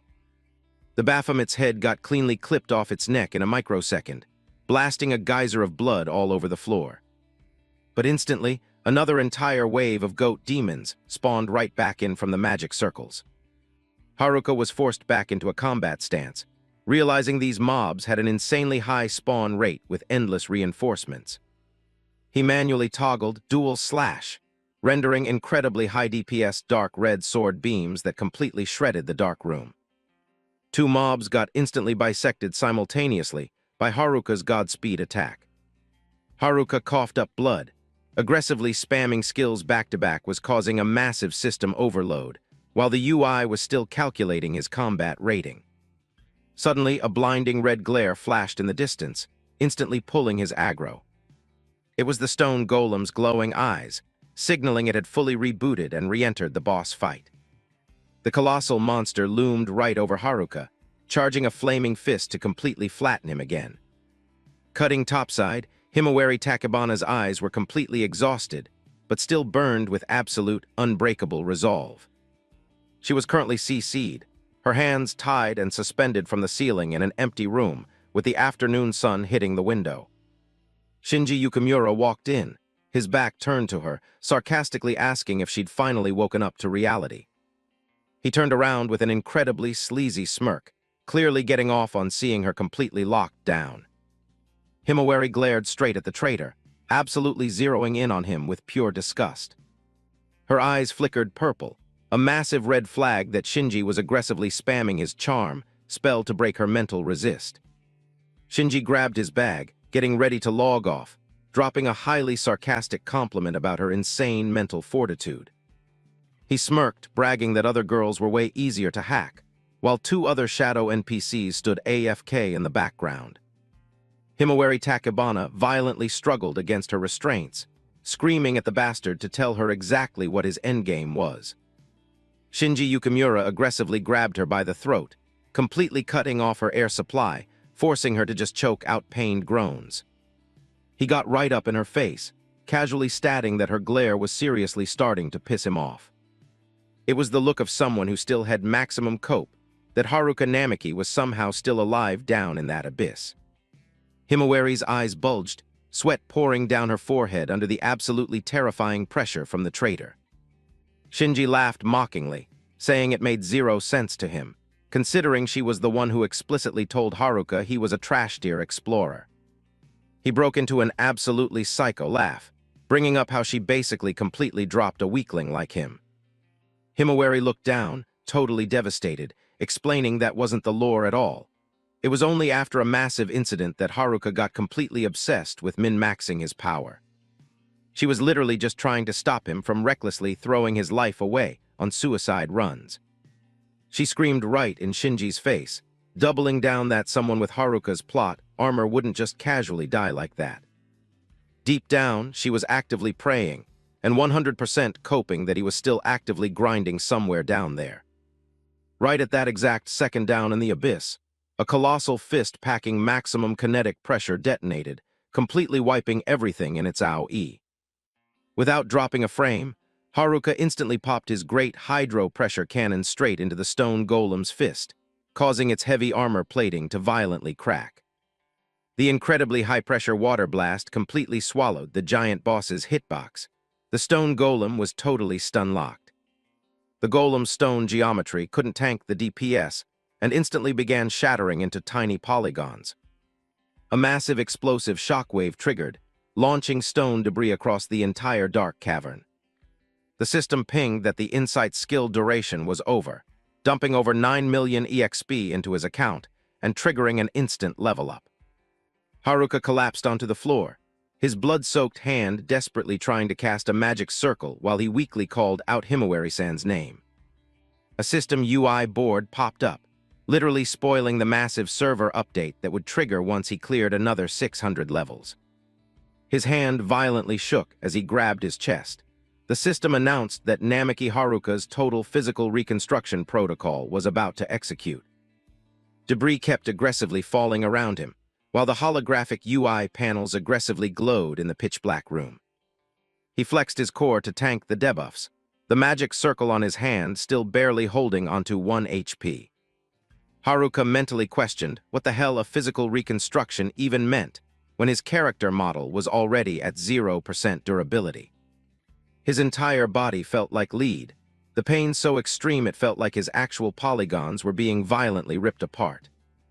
His eyes blew wide open in pure terror as he detected a completely freezing, lethal aura pushing into his zone. A mob of goat-headed Baphomets spawned right out of the purple smoke, flashing incredibly toxic, aggro smiles at their prey. They completely surrounded him, their hands blazing with active magic spells, looking ready to instantly delete the 1 HP intruder. Haruka realized he'd been completely baited into a massive magic barrier trap, packed with an entire mob wave just waiting to gank him. He struggled to force his character model back up, the sword shaking in his hand as he faced down this brand new wave of hostiles. The Insight system rebooted once again to run a threat analysis and calculate the combat rating for this incoming skirmish. One Baphomet fired off highly lethal glowing pink magic lasers, auto-targeting Haruka's exact coordinates. He ground his teeth and dashed, desperately trying to weave through the fatal beams that were actively destroying the floor tiles. Haruka combat slid across the floor to perfectly iframe a magic sweep. The system instantly pinged a bonus point drop for the successful dodge. Without giving the mob a single frame to react, he threw out a massively overpowered reverse slash, generating a violently glowing blue wave of lightning. The goat demon just kept spamming new magic circles to aggressively increase the zoning pressure on him. Haruka stood his ground in the debris, the electric aura wrapping his body sparking wildly with maxed-out aggro. He popped his dual slash skill, sending out 2 crossing sword beams that created a massive light explosion, completely wiping the mobs in his AoE. The raid had been dragging on for 30 minutes straight. His combat rating was absolutely skyrocketing with every perfect parry and counter. But the zone was still completely hard-locked by layers of magic barriers, and the mob spawns literally weren't stopping. Haruka's hands wouldn't stop violently shaking, a massive red flag that his stamina bar was about to permanently flatline. He realized if he kept playing defensively, he'd get completely cornered since he literally couldn't output direct DPS through the barriers. Every time he leveled up, the pain debuff screamed through his veins, making his dodge timings incredibly sloppy and delayed. Haruka Namaki panted heavily, sweat aggressively pouring down his face as he realized his win condition was rapidly disappearing. Right on cue, the system announced the timer had hit 0, and the insight skill officially went on cooldown. A massive wall of UI panels popped up, actively logging all his sweaty tryharding, from iframes to parries to maintaining an incredibly long combo streak. He bagged a massive time survival bonus, while the system aggressively optimized the back-end calculations to dump the final EXP payout. With over 8 million EXP dropping into his account, Namaki Haruka's level spiked yet again at an absolutely broken speed. But that came with a brutally massive pain debuff, forcing him to clutch his chest and completely collapse onto the freezing stone floor. He had officially hit level 3800, but it felt like his physical hardware was about to literally crash. Haruka flashed back to the colossal blue dragon boss, internally nodding he absolutely needed to hit that level 4000 benchmark Orochi warned him about. The system UI threw up a red warning that, after grinding the last 200 levels, the actual physical reconstruction protocol would force execute. Haruka was totally mind-blown, asking himself what the hell that reconstruction even was, considering his character model was already heavily corrupted. Out of absolutely nowhere, Orochi spawned in with a highly suspicious smirk, sarcastically commenting that his stamina bar looked totally drained. Haruka practically gave himself whiplash turning around, his eyes blown wide in pure shock at her completely random spawn in this zone. "You again?" he hissed through his teeth, while Orochi just fired back with an incredibly toxic, arrogant smirk.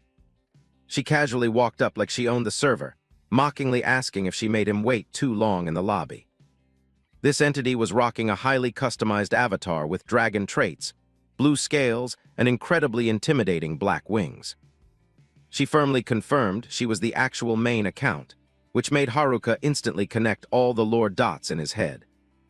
He realized every single insane boss he just fought, the Cerberus, Baphomets, and Golems, were literally just her summoned minions. Seeing Haruka totally quiet, Orochi playfully poked at him, asking if he was actually reading her dialogue boxes. Haruka's eyes were completely locked onto her, a massive wave of paranoia hitting him as he noticed a massive glitch on the boss's model. He was staring dead at Orochi's arm, the exact same arm he had literally severed during their last PvP encounter. Right in front of Haruka's eyes, the arm was actively regenerating at a highly hacked speed, with incredibly creepy, swirling blood animations. Orochi casually noticed his shocked reaction, just slightly raising an eyebrow and asking, "Oh, this?" She totally downplayed it, saying the debuff hurt a tiny bit, but it wasn't a big deal and she didn't really care. But then her eyes flashed with absolute, freezing killing intent, openly admitting she really wanted to just delete Haruka right now for actually damaging her. She dropped a hard order for Haruka to hand over that item immediately if he wanted to keep his 1 HP account alive. Haruka's face got incredibly stressed the second she brought up the highly classified loot he was holding. Orochi roared at him to stop playing dumb. She had full admin logs confirming he was the one who looted that specific key item. Haruka glanced down at the pitch-black item in his hand, internally confirming this was exactly what the dragon boss was aggressively hunting for. He tried to open up a trade window, asking if he handed over the loot, would she actually agree to let him log out safely. Orochi closed her eyes and smirked, bluntly stating that he literally did not have the admin rights to negotiate right now. She acknowledged he'd farmed some serious levels, but his stats were still way too low to survive a 1v1 against her. Haruka ground his teeth, totally admitting to himself that with his current heavy debuffs, his win rate was absolute 0. Even sitting at level 3800, he was still 200 levels short of the cap, and his physical model felt like it was about to shatter into polygons.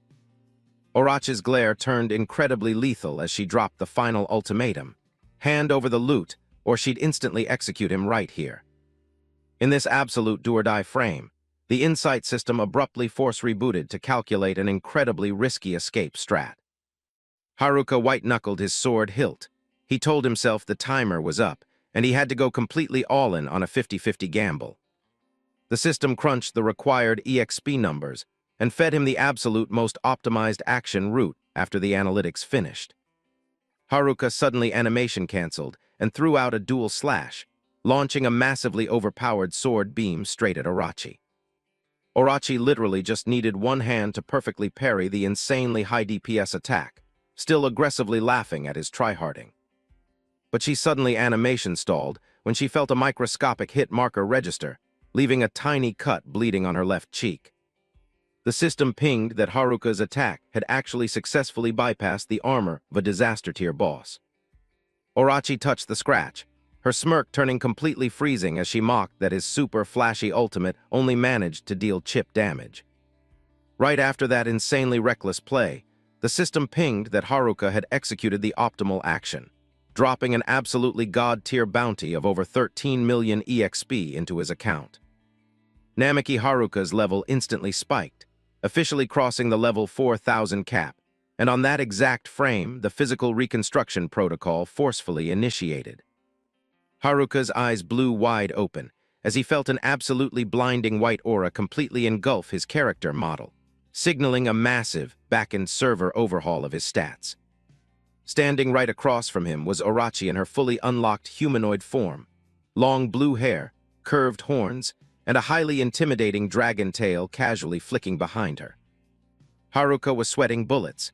He was completely mind-blown realizing the boss in front of him was Orochi's main account, but he couldn't figure out why she was rocking a humanoid skin. Orochi lazily yawned, complaining about how long it had been since she had to actually sweat this hard, while Haruka was still totally stunned by her insanely hacked movement speed. Surrounded by an incredibly toxic purple aura packed with ancient runes, Orochi casually walked out of a spatial portal, actively trash-talking Haruka's incredibly annoying hit-and-run strats. The exact millisecond he hit the target level, the system threw up a server-wide announcement that Namiki Haruka's physical reconstruction protocol was going live. An absolutely massive energy burst detonated, violently tearing blue lightning rifts through the entire zone around him. Watching this happen, Orochi was genuinely stunned, completely clueless about what kind of broken mechanic was rendering right in front of her.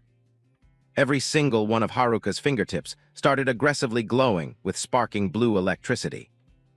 The electric charge surged all the way down to his boots, literally cracking the dungeon floor under the sheer server pressure. Haruka stood perfectly still inside the blinding aura. His entire character model was radiating a pressure that completely dwarfed his previous stats. Haruka's eyes glowed with a freezing blue light, reflecting a totally cold, absolute mastery over his newly unlocked power scaling. His previously corrupted and shattered physical model was now 100% fully restored, completely shielded by an incredibly high-tier electric barrier. Orochi visibly shivered, actually saying out loud that she couldn't believe a trash-tier player was suddenly outputting such a terrifyingly lethal aura. Haruka's expression was now completely deadpan. It looked like he had 100% admin control over his new, hacked power source. That incredibly sharp glare would easily apply an intimidation debuff to any enemy in the zone. Haruka clenched his fist, realizing that every single brutal pain debuff from earlier had been completely wiped from his status board. He looked down at his hands, feeling like his FOV and actual character height had received a massive buff. Not wanting to drop any frames, Orochi instantly started charging up raw mana in her palm to prep a massive AoE strike. She roared, ordering her Baphomet summons to initiate a full-party gank, absolutely refusing to give Haruka any time to read his new skill tooltips. A massive wall of magic circles rendered, rapidly firing highly lethal purple lasers straight at his coordinates. Haruka just stood there AFK, completely ignoring the incredibly dense bullet hell of magic artillery closing in from all sides. A server-shaking explosion went off, blasting smoke and rubble everywhere and completely blacking out the screen. But in a single microsecond, Haruka had already iframed out of the AoE with movement speed so broken it was basically teleporting. He styled through the magic bullet hell, effortlessly perfect dodging every single attack the Baphomets threw at him. Orochi screamed in pure shock at Haruka's completely hacked movement speed. She literally couldn't process his frame data. Even with the magic circles aggressively auto-firing, Haruka casually weaved through the hitboxes like he was doing a speedrun tutorial. He animation canceled midair, leaving highly blurred blue ghost trails as he frame-perfect dodged attacks by literal millimeters. Every single dash he executed triggered an EMP shockwave, violently knocking the incoming magic projectiles completely off their trajectories. A massive chain of explosions detonated behind him, but Haruka had already completely outranged the blast zones. Orochi was completely raging, because absolutely zero of her attacks were even registering hit markers on him. Haruka popped Divine Insight to run an ultra-detailed tactical analysis on the entire combat zone. The system aggressively refreshed the data, ignoring all useless background tasks to 100% focus on massively buffing his active skills. The complete enemy roster rendered crystal clear: 1 disaster-tier Orochi boss and 12 elite Baphomet mobs. His eyes scanned every single pixel in the room, absolutely refusing to miss even a single micro-animation from the enemy party.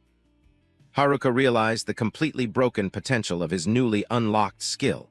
It was way more overpowered than he ever theory-crafted. The Baphomet mob kept aggressively rushing him, spamming even more magic circles to try and hardlock his movement. But Haruka had full wall hacks on their strats. His eyes flared with absolute sweaty resolve. He abruptly dive-bombed from the ceiling, piercing straight through the magic barrage like a literal blue rocket. The freefall speed combined with his stat buffs made Haruka look like a lightning bolt literally striking the server. He stuck the landing with 0 frames of lag, triggering a massive shockwave that aggressively pushed back the air pressure. Without dropping a single input, Haruka combat slid across the floor at an absolutely insane speed, leaving a massive glowing blue trail. He instantly spawned right in front of a Baphomet, swinging his blade for a ridiculously high DPS heavy attack. Orochi was literally jaw-dropped because his movement speed had just received another massive, unpatched buff. The blade ripped a fatal critical hit straight through the mob's hitbox. Demon blood exploded everywhere, mixing with violently red electricity. The enemy was instantly bisected, despawning into a highly creepy red mist. Haruka instantly animation canceled into a reverse grip, blue lightning violently sparking off his hilt, 100% prepped to spam his execution combo. Haruka drove his blood-soaked sword straight into the Baphomet's skull, blasting gore everywhere. The blue lightning wrapping the strike was absolute proof his DPS was on a completely different hacked tier. He juggled himself in the air, executing another Baphomet in literally 1 frame. The mob wave had absolutely 0 counterplay against Haruka's completely broken speed. Haruka stuck the landing, lightning still violently sparking off his character model. The dual slash skill had received a massive, server-breaking buff now that he was level 4000. His eyes burned with a freezing blue light. The system UI pinged that his skill had just successfully evolved into a significantly more toxic variant. The 12-fold slash was unleashed at literal lightspeed, completely tearing apart the zone's geometry and hard-locking the enemy's escape routes. The Baphomet mob got completely minced into polygons by the razor-sharp blue sword beams before they could even trigger their stagger animations. Haruka landed in an incredibly badass 1-knee crouch, while the despawning mob chunks rained down like confetti on the shattered floor behind him. The system UI updated, confirming the entire trash mob wave was 100% wiped. Now, the only target left in the lobby was Orochi. A massive audio cue triggered under his boots. Haruka immediately read that the final boss was charging her counterattack. Orochi screamed in absolute pure rage over her party getting wiped. She perfectly timed her strike when Haruka's back was completely exposed. She blasted a massive, incredibly high-pressure water cannon straight from her palm, fully intending to instantly delete the teenager's account. But the attack only hit a ghost frame. Haruka had already completely dashed out of the hitbox before the water beam even rendered. Orochi totally froze, sweat pouring down her face as she failed to process how his movement speed was completely breaking her FOV tracking. Haruka dashed right behind her like an electric glitch, leaving highly blurred blue afterimages lingering in the server.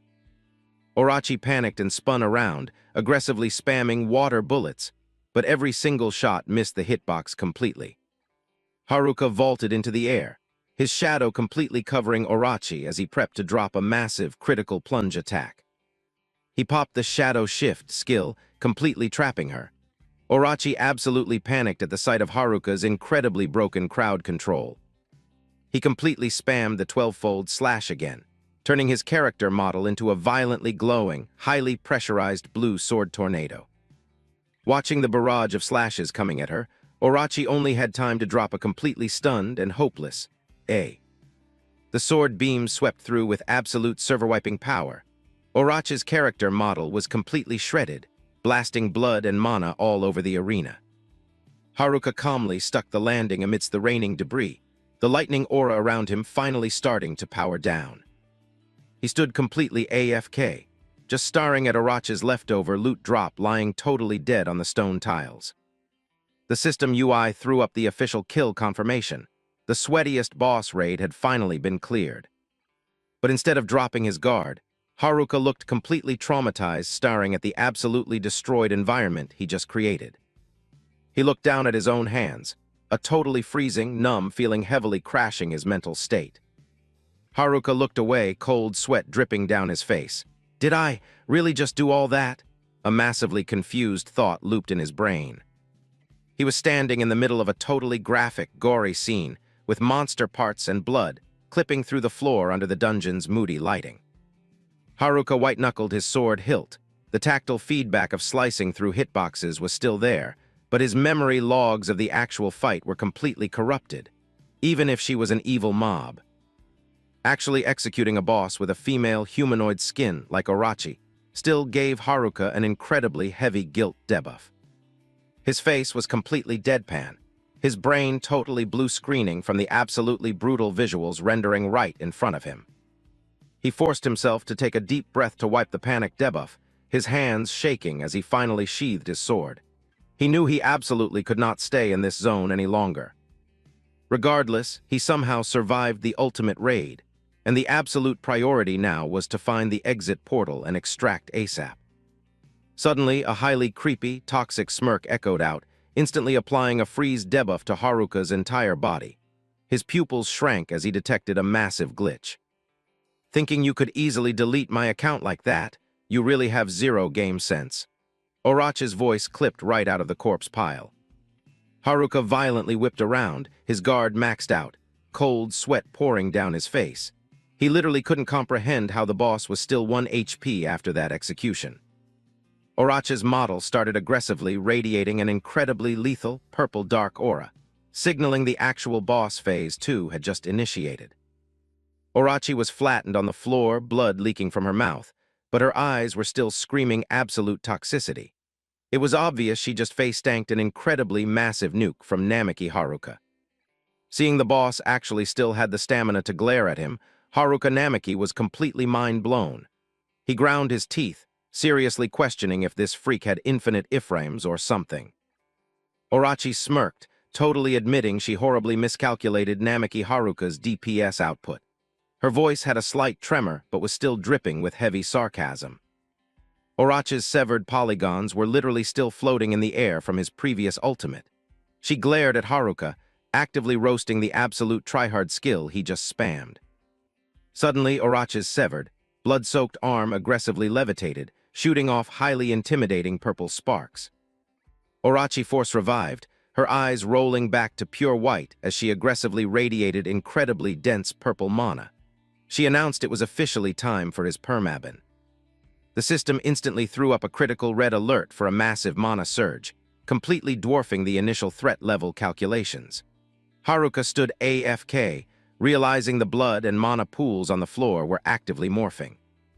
From that massive mana pool, Orochi's true model started rendering, purple energy violently screaming absolute death. She giggled like an absolute psycho, announcing his final boss drop was ready. Orochi unhinged her jaw and roared an incredibly overpowering, "Release!" The killing intent was so dense it felt like the server was physically lagging. A blinding white flash detonated alongside a massive explosion right under Haruka Namiki's boots. The floor geometry completely shattered, blasting polygons everywhere. Haruka immediately backdashed, white-knuckling his sword in a full combat stance. His armor cosmetics were completely shredded from the back-to-back damage checks. Haruka's eyes screamed maximum paranoia. He was desperately trying to read the boss's animation frames through the massive smoke screen. Rendering right in front of Haruka was an absolutely colossal raid boss with 6 dragon heads, all baring their fangs. Orochi stood right in the center, looking like the literal final boss of the entire server. Haruka was sweating bullets, completely unable to process that Orochi was actually hiding a full squad of these nightmare mobs inside her own hitbox. He took a step back, physically feeling the crushing pressure debuff. Orochi was absolutely thriving on Haruka's completely shell-shocked reaction. She roasted him, saying he looked exactly like a completely muted 1 HP scrub about to get wiped. She touched her chest, right where a glowing red gem was radiating massive energy. Orochi claimed this tier of power was completely unreadable for any casual player. Orochi's eyes burned with a highly lethal golden-yellow fire. She announced she was officially entering her sweaty phase and absolutely wasn't going to pull any punches. She pointed her hand forward, coldly dropping the command for her tails to blitz and instantly delete Namiki Haruka's account.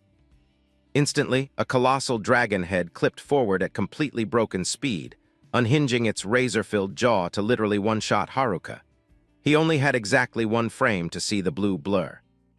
Haruka violently spammed parries, generating incredibly bright red electric sparks. He immediately toggled his Divine Insight skill to desperately scan for any iframes in the bullet hell. The UI updated. Current target, Orochi, main body, 6 tails. Haruka realized that while it was a massive gank, the base stats of each individual tail were heavily nerfed compared to her Phase 1 form. Haruka's boots violently scraped the floor, leaving smoke trails as he desperately tried to stabilize his movement and dodge roll away from the auto-targeting dragon heads. Another dragon head dive-bombed him, its jaw completely unhinged to swallow Haruka whole. The kinetic pressure from the dash was so massive it caused severe screen shake across the entire zone. A massive mana explosion detonated as the attack clipped the floor. Debris and particle effects violently blasted everywhere. The incredibly heavy impact sent Haruka Namiki flying, tumbling across the freezing stone floor for several frames. A massive dust cloud completely obscured his crash coordinates. Haruka forcefully animation canceled to get up, using his sword to anchor his stance. He was panting heavily, his camera permanently locked onto the boss's continuously strafing his position. Haruka instantly realized his win rate was completely tanked because of the insane mob density. A dragon head with blazing eyes had literally spawned right behind his back, completely outside his FOV. The boss randomly unleashed a massive stream of hyperlethal fire, completely nuking a huge chunk of the floor tiles. By pure RNG, Haruka barely felt the heat tick and perfectly dodge-rolled away. Haruka vaulted high into the skybox, cleanly weaving through Orochi's colossal tails. He was desperately hunting for a safe zone to counter, but the boss was relentlessly spamming attacks with 0 cooldown. Caught between the debris and blinding magic VFX, Haruka took a massive blindside hit that completely launched him. He ground his teeth, tanking the brutal pain debuff spreading through his avatar. Haruka completely collapsed, violently coughing up a massive pool of blood. That last hit was a critical. His lungs felt completely flattened, applying a severe stamina regen debuff. Before Haruka could even reset his animations, another dragon head blitzed him, 100% intent on instantly squashing him. Its pure killing intent gave him severe chills. The boss's razor-sharp teeth sank straight into Haruka's arm, blasting blood everywhere. A completely agonizing scream completely shattered the dungeon's dead audio mix.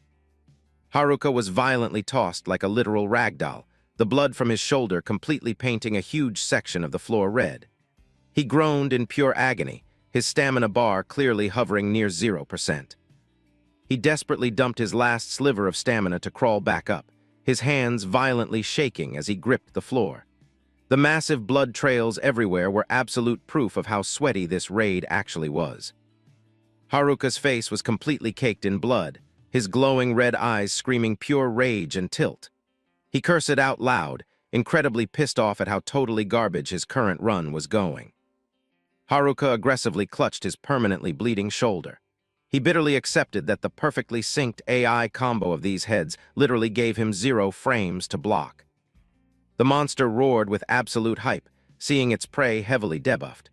The system aggressively spammed alerts about the massive bleed due to on Haruka's right shoulder. Drops of dark red blood constantly trailed down Haruka's arm and hit the floor, pooling into a massive red puddle right under his boots. The whole scene looked like an absolute game over. Orochi casually walked up, an incredibly toxic smirk clipping onto her face. She sarcastically asked where all his sweaty movement speed and tryhard energy went. She glared at Haruka with absolute disgust, stating it was officially time to pull the plug on this little tutorial. To her, Haruka was literally just a 1 HP scrub waiting for the respawn screen. Even heavily debuffed and completely out of stamina, Haruka Namaki forced his character model back up, white-knuckling his sword. His eyes still burned with absolute tryhard energy, even while his physical model was screaming. Orochi screamed the execution order to instantly delete Haruka Namaki. One massive dragon head instantly locked on, dive-bombing him with totally broken projectile speed. Compared to the boss's insanely massive hitbox, Haruka Namaki looked like an absolute pixel. He forcefully flexed into a block stance, completely ready to parry the incoming lethal bite. Haruka was sweating bullets, physically feeling the suffocating server pressure from the boss. He ground his teeth, honestly wondering how the hell he even managed to clear her phase 1. Haruka's glowing red eyes violently darted around, desperately scanning for an exploit. He knew he absolutely needed to find a glitch in the Matrix to flip this doomed run. Haruka flashed back to proccing the zone buff, where the game's frame rate literally seemed to slow down. Blue lightning sparked around him as he went full tryhard mode to calculate a strat. He stared at Orochi's shattered polygons still floating in the background. A completely galaxy-brain strat clicked in Haruka's head about popping a highly specific skill to glitch and escape. The Divine Insight algorithm booted up, aggressively calculating the absolute most optimal frame-perfect inputs for Haruka Namaki. He death-gripped his sword hilt, 100% ready to drop his ultimate combo. He popped Extreme Body Enhancement, triggering an absolutely massive, violently red mana explosion. Haruka's entire character model was completely engulfed in incredibly high DPS red lightning. Haruka's face completely warped with pure rage, his eyes glowing with max brightness and his teeth locked tight. This brand new buff was already applying a massive recoil debuff to his avatar. Haruka let out an absolutely server-shaking roar, the violently red aura screeching with incredibly toxic audio. He was 100% locked in to dump his entire stamina bar for this final PvP round. A dragon head with glowing red eyes and razor teeth abruptly rendered literally right in Haruka Namaki's face. It shrieked like a total psycho, actively charging an unblockable smash attack. A completely catastrophic mana explosion detonated, generating a blinding AoE flash that completely tore the zone apart. Red lightning violently exploded everywhere as the two massive power levels collided. Haruka literally surfed across the boss's heavy armor scales at completely hacked speed. Red lightning kept aggressively clipping around his character model with every single input. He vaulted extremely high, desperately trying to weave right through Orochi's massive tail hitboxes. Haruka was going full tryhard to glitch a path out of this absolute hardlock. An incredibly fast blindside attack completely launched Haruka Namaki. He aggressively animation-canceled midair to recover his stance, while the dragon heads were still actively tunneling him. Haruka was sweating bullets, desperately iframing through the massive bullet hell dropped by the 6 colossal heads. Every single input he made right now was a literal 50-50 gamble against the game over screen. He let out a totally desperate scream, violently swinging his aggressively glowing red sword. Haruka was dumping his absolute last pixel of stamina into this final, make-or-break heavy attack. Haruka two-handed his sword and blitzed forward at literal Mach speed, aiming straight down a dragon's unhinged jaw, its razor-sharp teeth completely ready to instantly grab him. Haruka's blade violently clashed with the heavy armor scales, triggering an absolute massive explosion of blinding electric sparks. The metallic audio clipping was incredibly loud in the dark dungeon. A dragon head clipped right into Haruka's face, completely exposing a terrifying, blood-soaked jaw. He desperately tried to parry, but the boss's raw stats were just ridiculously overpowered. Haruka Namaki was genuinely stunned by the boss's absolutely broken DPS. He felt like his account was getting completely suppressed by Orochi's overwhelmingly toxic pressure. He got violently knocked back, a massive fountain of blood exploding from his debuffed hitbox and completely painting the zone red. Haruka ground his teeth, tanking the absolutely brutal bone-shattering pain. Haruka's entire avatar was literally screaming from the damaged ticks, and his camera was permanently spinning. Huge blood splatters littered the dark, absolutely depressing boss arena. Haruka's gaze stayed completely locked onto his target, even while entirely surrounded by fire AoEs and toxic mana. He was secretly data mining the fight for one last micro-exploit to completely flip the board. A massively overpowered fire arrow directly headshot Haruka Namaki, forcing him to scream from the critical hit. The fire AoE completely deleted everything in its path with zero chill. Haruka got completely launched through the smoke and fire by the terrifying dragon heads. The whole raid looked incredibly doomed since his escape routes were 100% blocked. He tanked another massive critical hit right to the ribs. The blood bursting from his mouth gave Haruka a massive stun debuff. It honestly felt like his ribcage polygons completely shattered from the collision. A completely direct, head-on collision gave Haruka Namaki a permanent concussion debuff. He could physically feel the weight of the boss's DPS slowly deleting his willpower to keep playing. Haruka completely collapsed onto the floor, two colossal dragon heads slowly aggro-walking toward his coordinates. He panted heavily, totally out of stamina. His character models face a complete mess of sweat and blood textures. The system UI pinged that the fire duty damage was heavily nerfed thanks to a passive skill buff. Haruka let out a massive sigh of relief, realizing he just barely RNG dodged a guaranteed permaban. Orochi completely mouthed, aggressively screaming at her tail's summons for lagging. She was incredibly tilted that they still hadn't managed to officially execute Namaki Haruka.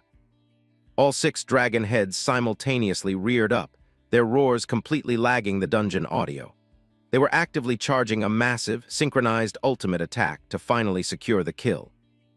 A massive boss foot equipped with razor-sharp claws violently stomped the stone tiles, completely shattering the floor geometry. The passive pressure from their rendering made Haruka Namaki physically shiver. Haruka stayed on his knees, desperately scrolling through his skill tree for any random exploit to break out of this permadeath trap. He genuinely wondered if he had any unequipped ultimate skills left. Orochi pointed directly at the dragon heads and started violently raging. She literally couldn't process why her summons randomly glitched out and completely dropped their aggro. Haruka Namaki also realized the AI was acting incredibly weird. He blankly stared at the totally broken pathing of the mobs surrounding him. One dragon head was literally just licking Haruka's blood puddle off the floor, its face completely flushed red. It looked like it was actually getting a massive buff from the weird drop.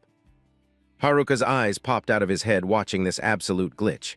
He literally couldn't believe these hypertoxic, bloodthirsty mobs actually stopped their combo just to lap up his blood.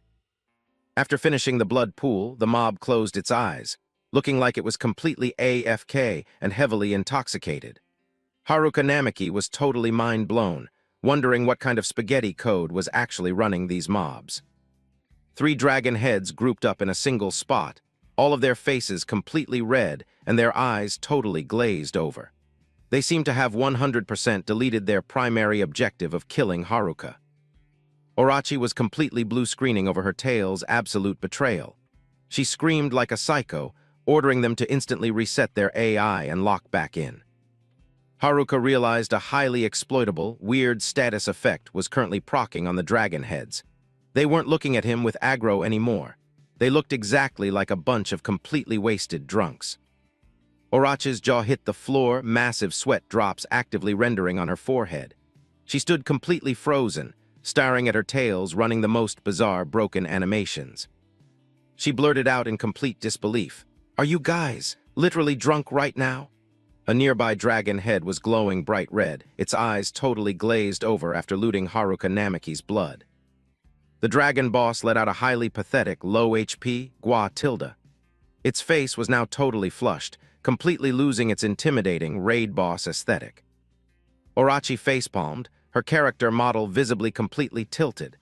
She aggressively demanded to know why her elite summons were suddenly spamming incredibly annoying, cutesy audio cues.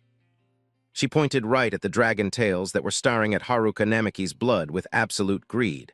"Why the hell are you looking at his blood like it's a god-tier drop?" Orochi violently roared.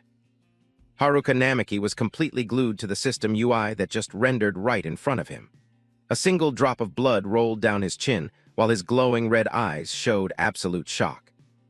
The system UI displayed the full tooltips for the Extreme Body Enhancement skill. This buff apparently massively spiked the user's blood alcohol level, forcing them into a berserker status. Haruka white-knuckled his sword, his arm completely covered in fresh red blood textures. He quietly muttered to himself that the mobs were actually getting a massive drunk debuff from his own BAC levels. A lore illustration of the eight-headed snake boss Yamato no Orochi chugging sake popped up on his HUD. Haruka instantly recalled the Japanese myth about this specific boss being incredibly weak to alcohol. A highly toxic smirk finally rendered on Haruka Namiki's face. He realized his stamina bar actually had just enough juice to pop this unique skill one last time. Orochi was still aggressively screaming, her fists clenched tight. She wouldn't stop flaming her completely useless, brain-dead summons for acting totally out of line.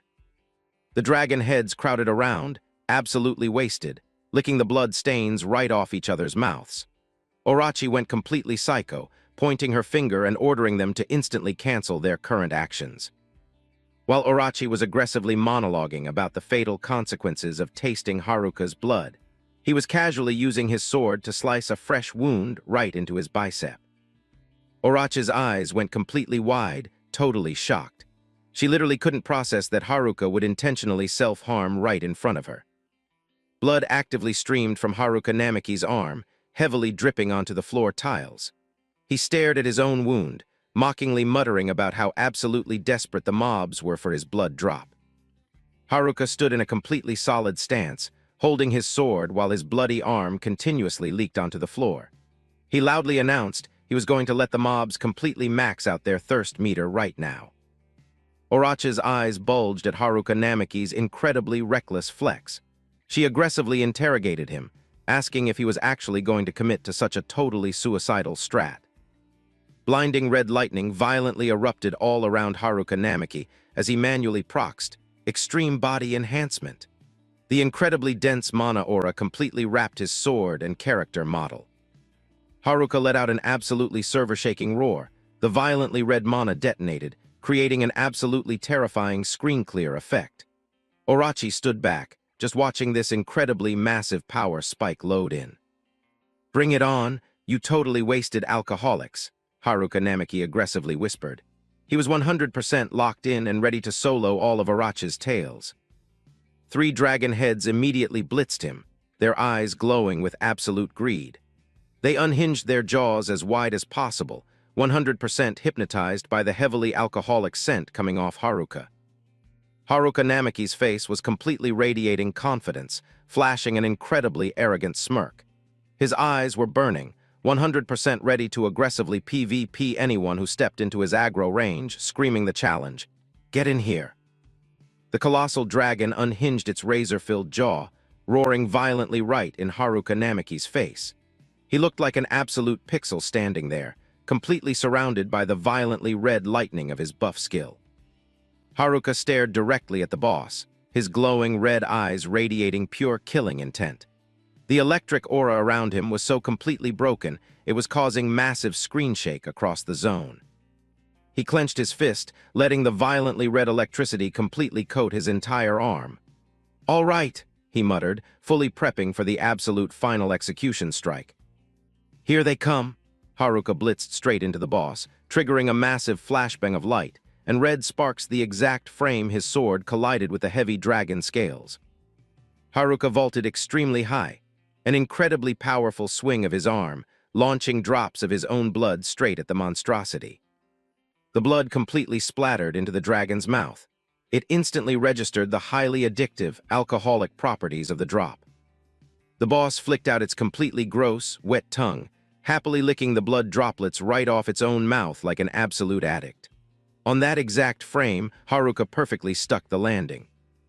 Haruka flashed a completely freezing smirk, his red eyes glowing brightly.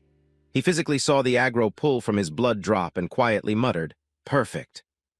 He locked into a solid combat stance, his eyes actively scanning for the next targets in the mob wave. "Next," he aggressively taunted. Haruka's completely razor-sharp red eyes. He was going full tryhard, actively data mining every single micro-animation the enemy made using divine insight. A dry, heavy collision sound echoed. Haruka was forced into a one-knee crouch just to maintain his stance. He was panting heavily, the blood from his arm actively streaming down his blade. The dragon directly in front of him unhinged its jaw and roared again.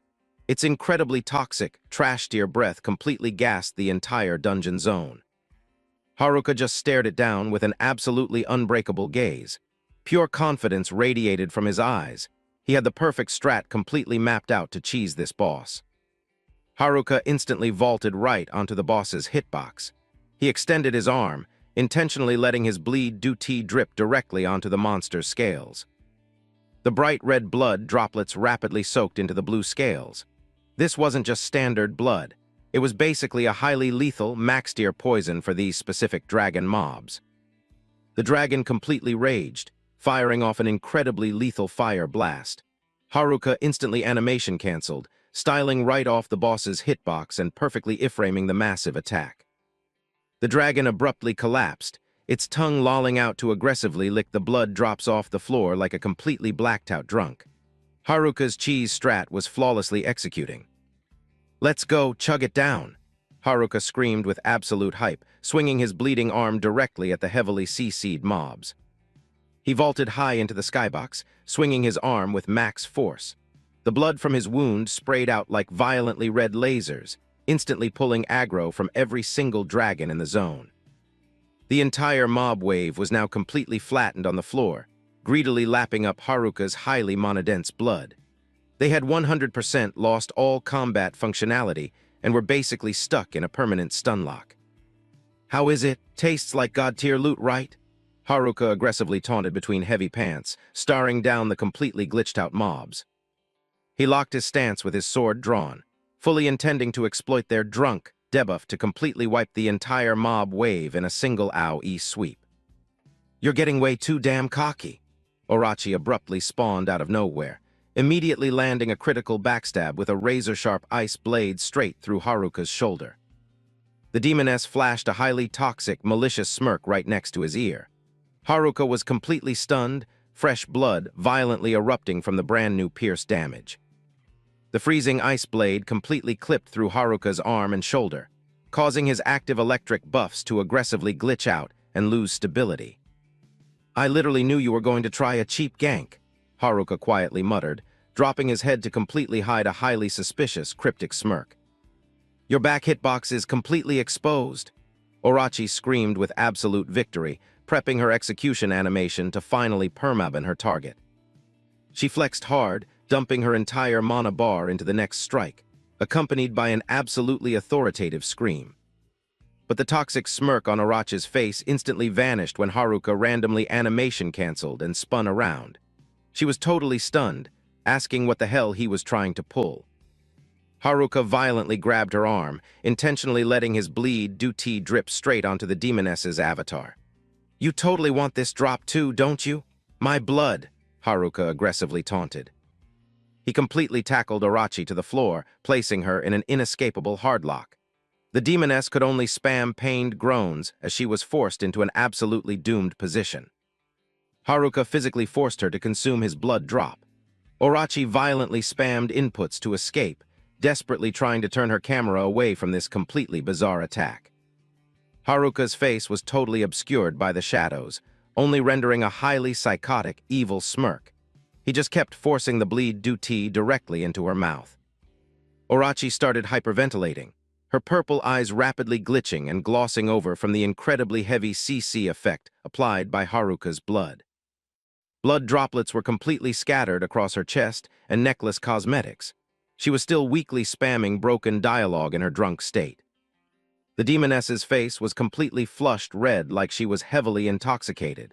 She desperately tried to trigger a voice command for Haruka to stop, but her breathing animation was totally out of sync. Suddenly, Haruka's hands started violently shaking. The absolute last drops of blood hit the freezing stone dungeon floor. He had officially hit the absolute 0% limit of his stamina bar. Haruka's head dropped, his breathing incredibly heavy and glitched out after tanking a massive HP drain. His screen was starting to permanently black out. Orochi desperately tried to force her model up, pointing right in Haruka's face, looking both incredibly pissed and completely wasted. "You! How the hell dare you?" she aggressively stuttered. Orochi desperately tried to force her model up, pointing right in Haruka's face, looking both incredibly pissed and completely wasted. "You! How the hell dare you?" she aggressively stuttered. Haruka's FOV completely blurred. He knew his client was about to fully crash. "But this is my absolute optimal frame," he mentally locked in. Blood was still actively streaming from Haruka's arm straight onto his blade, but his eyes were completely dead set forward, 100% prepped for the final input. "This run is officially over," Haruka Namaki growled, death-gripping his blood-soaked sword.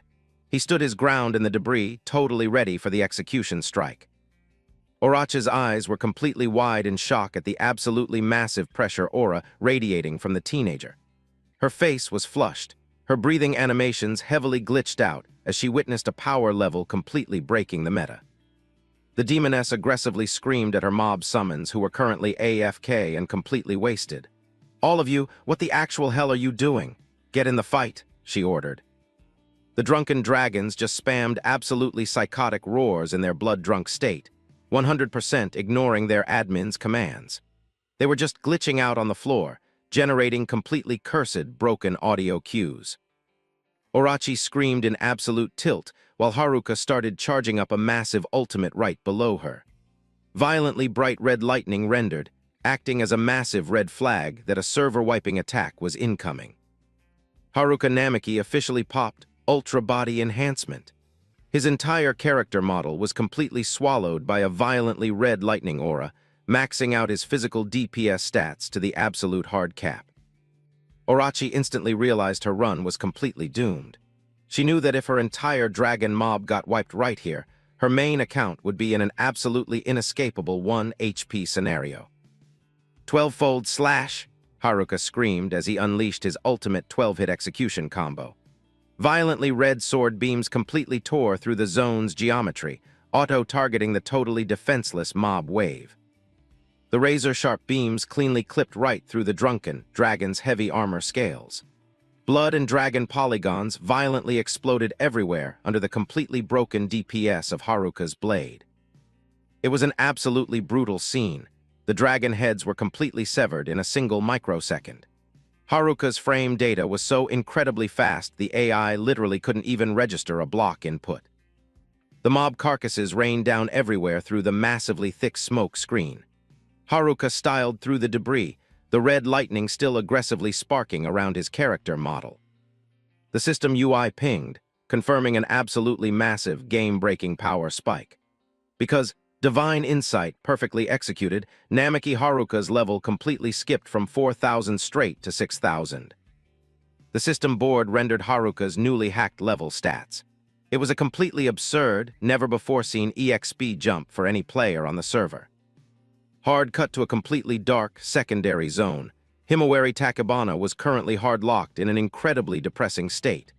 Her hands were permanently CC'd and suspended high up in the dead silence. Himawari's wrists were aggressively bound by raw ropes, stacked with a glowing purple magic circle debuff. The highly cryptic runes on the circle were actively draining her stamina bar to 0. Himawari was panting heavily, sweat completely drenching her extremely pale face. Her cosmetic gear was heavily shredded, exposing massive physical and mental damage debuffs. She desperately spammed escape inputs, but the bindings just applied a tighter CC effect. Her entire character weight was completely pulling down on her heavily damaged wrists. Hearing audio cues coming from the doorway, Himawari violently flinched and looked up. A highly familiar NPC model walked out of the shadows, completely stunning her. Why the hell are you in this zone?" Himawari yelled, totally mind-blown. The player standing right in front of her was AI, the little sister she was constantly worrying about. AI casually smiled and closed the gap, but her eyes were now glowing a highly suspicious, creepy light purple. "AI-chan!" Himawari called out her name, holding onto a tiny pixel of hope. Himawari's eyes violently shook as she registered the completely cursed visual changes on AI's model. AI spawning in this specific zone triggered an incredibly massive, unavoidable bad feeling. AI casually dropped a greeting like she was just logging in for a daily quest. "Long time no see, Himawari-senpai," her smile looking completely dead and AI-generated. "AI-chan, what the actual hell are you doing in here?" Himawari screamed, desperately trying to pull some lore context. She literally couldn't process why her own sister was just AFK watching her get tortured. AI literally just stood there flashing a completely unreadable smirk, her eyes showing absolute zero empathy for her older sister. The room's audio was completely dead except for the dark-haired girl's quiet, creepy giggles. "Shinji-sama sent me," AI stated with an absolutely brainwashed, cult-like devotion. The specific way she dropped Yukimura Shinji's name gave Himawari severe chills. "Shinji-sama, AI-chan, don't tell me Yukimura-kun completely hacked your brain with his charm spell," Himawari aggressively interrogated in pure panic. She realized her sister's AI logic was probably completely corrupted. AI tilted her head, dropping an incredibly fake, innocent emote. "What are you talking about?" It was obvious she had absolutely zero awareness that her account was compromised. "He's literally admin controlling your character. Snap out of it, AI-chan." Himawari desperately screamed to try and break the CC. She violently struggled, causing the ropes to trigger incredibly loud, screeching audio. Himawari's face completely twisted in pain as she called out, "AI." She literally couldn't believe her absolute best teammate had officially swapped to the enemy faction. AI's expression instantly went dead cold the second she heard her admin getting flamed. "Please stop trash-talking Shinji-sama." She dropped a highly intimidating, low-pitch warning. AI completely doubled down, claiming Shinji was the literal savior who rescued her account. In her totally hacked brain, the main villain was now her one and only carry. "Namaki Haruka's account is permanently deleted," AI coldly announced, placing a hand over her chest. That intel hit Himawari's bleeding heart like an absolutely fatal critical strike. AI closed her eyes, looking like she was completely lost in the flashback cutscene of getting charmed by Shinji. Her expression looked incredibly, terrifyingly euphoric. She started mumbling about how incredibly gentle Shinji's inputs were, completely taking over her physical model and data. That dialogue made Himawari physically shiver with absolute disgust. AI started aggressively hugging her own character model, her animations completely glitching out in a highly toxic, sick euphoria. In her code, only Shinji could provide the actual optimal healing buff. "What? That's literal bullshit," Himawari yelled, completely shell-shocked. She absolutely refused to accept the lore that Haruka was permanently logged off. AI glared at Himawari with absolute max-level aggro when Haruka Namaki's name dropped. She was incredibly tilted that he constantly ghosted her DMs just to hard-focus Himawari. AI aggressively gripped her outfit, her jealousy completely spiking with every single dialogue line. "I'm so jealous of you." Literally mouthing with jealousy, "Himawari-senpai," she growled. Himawari stared at her sister, her eyes completely filled with absolute grief. "AI-chan, your character lore has gotten completely corrupted," she quietly cried. In the pitch black, AI's eyes flashed with an incredibly hostile, PvP-ready glare. "To be completely honest, I absolutely hate both of you." The incredibly toxic dialogue finally dropped from the formerly wholesome girl. Himawari looked up at AI with a completely doomed, 0 HP expression. She was permanently stuck in a logic loop, wondering why the lore had to take such a totally cursed, tragic route for their party. Himawari completely broke down crying, spamming AI's name while totally hard-locked. The magic CC ropes kept aggressively glowing, looking like they wanted to completely bury her in an absolute game over screen. Tachibana Himawari choked on her tears. She had always treated AI exactly like her own blood sister. Tears rapidly streamed down her heavily damaged face as she watched her teammate's AI completely break. The door violently swung open. Yukimura Shinji casually walked in, rocking his permanent, highly arrogant smirk. "Looks like a pretty sweaty lordrop. Sorry for interrupting Tilda," he sarcastically taunted. The exact frame Shinji's model rendered, AI instantly snapped back to her cult worshipper animations. She quietly whispered, "Shinji-sama," like his spawn in the room was the absolute highest priority event in the game. Yukimura Shinji closed the gap to AI, his purple eyes aggressively flashing the highly toxic aura of his charm skill. He whispered a command for her to try and avoid PvP with Tachibana-san. Tachibana Himawari was completely glued to the cutscene, her eyes blown wide in absolute horror. She was permanently CC'd, literally forced to watch the boss actively hack her sister's AI. AI dropped an apologetic emote, her face completely flushing red the second Shinji's hitbox collided with hers. "Sorry, I just got a little too tilted," she quietly mumbled, completely stuck in her charmed debuff. Yukimura Shinji stood right between the two girls, completely styling as the highly benevolent server mod. He dropped a hint to Himawari that she should probably stop being so toxic to her cute little sister. Shinji's face rendered an absolutely massive, gloating smirk. He highly arrogantly claimed he was currently providing AI with the absolute best buffs, using his own unique strats. Himawari aggressively screamed at him, demanding to know why the hell he was spamming his charm skill on AI. She violently spammed movement inputs against the magic CC, but the hitboxes wouldn't budge. Yukimura Shinji dropped a highly exaggerated, bored sigh, completely deflecting all the aggro straight onto Himawari. He casually initiated a hug animation with AI right in front of her extremely tilted sister. The magic circle on Himawari's wrist aggressively flared up as she desperately tried to break the grapple. Shinji casually explained that because her mental resist was way too high, his charm skill basically got entirely nullified on her. Himawari glared pure daggers at her opponent, grinding her teeth as she interrogated him about what his actual endgame strat was. Pure, unfiltered aggro was radiating from her blue eyes. Yukimura Shinji casually leaked that he just got a DM from the Hunter Association yesterday. He stood right next to AI, his camera locked onto the completely jailed Himawari. He smoothly ran his hand through his purple hair, his smirk looking even more incredibly toxic. The association literally sent him a party invite for the Orochi raid squad because his DPS was apparently that broken. Shinji threw his arms wide, aggressively hyping up his master plan to recruit both Himawari and AI into his main party. He firmly believed this was an absolutely god-tier carry offer for all of them. Himawari fired back an incredibly disgusted glare, completely doubling down that she would literally never accept a party invite from a trash player like him. Her expression was completely hard-locked, showing absolute iron resolve despite being at 1 HP. Yukimura Shinji initiated a back hug animation on AI, totally flexing his admin rights over the completely charmed girl. AI leaned right into his hitbox, dropping a highly cursed, guilty pleasure emote. He whispered directly into AI's ear while his hands actively interacted with her character model. AI quietly moaned, "Shinji-sama, that tickles," proving she was 100% trapped in his CC. Yukimura Shinji's hands, completely stacked with gold ring cosmetics, gently squeezed AI's model. It looked like the charm debuff was aggressively stacking higher with every single input he made. AI's face completely glitched out in pure euphoria.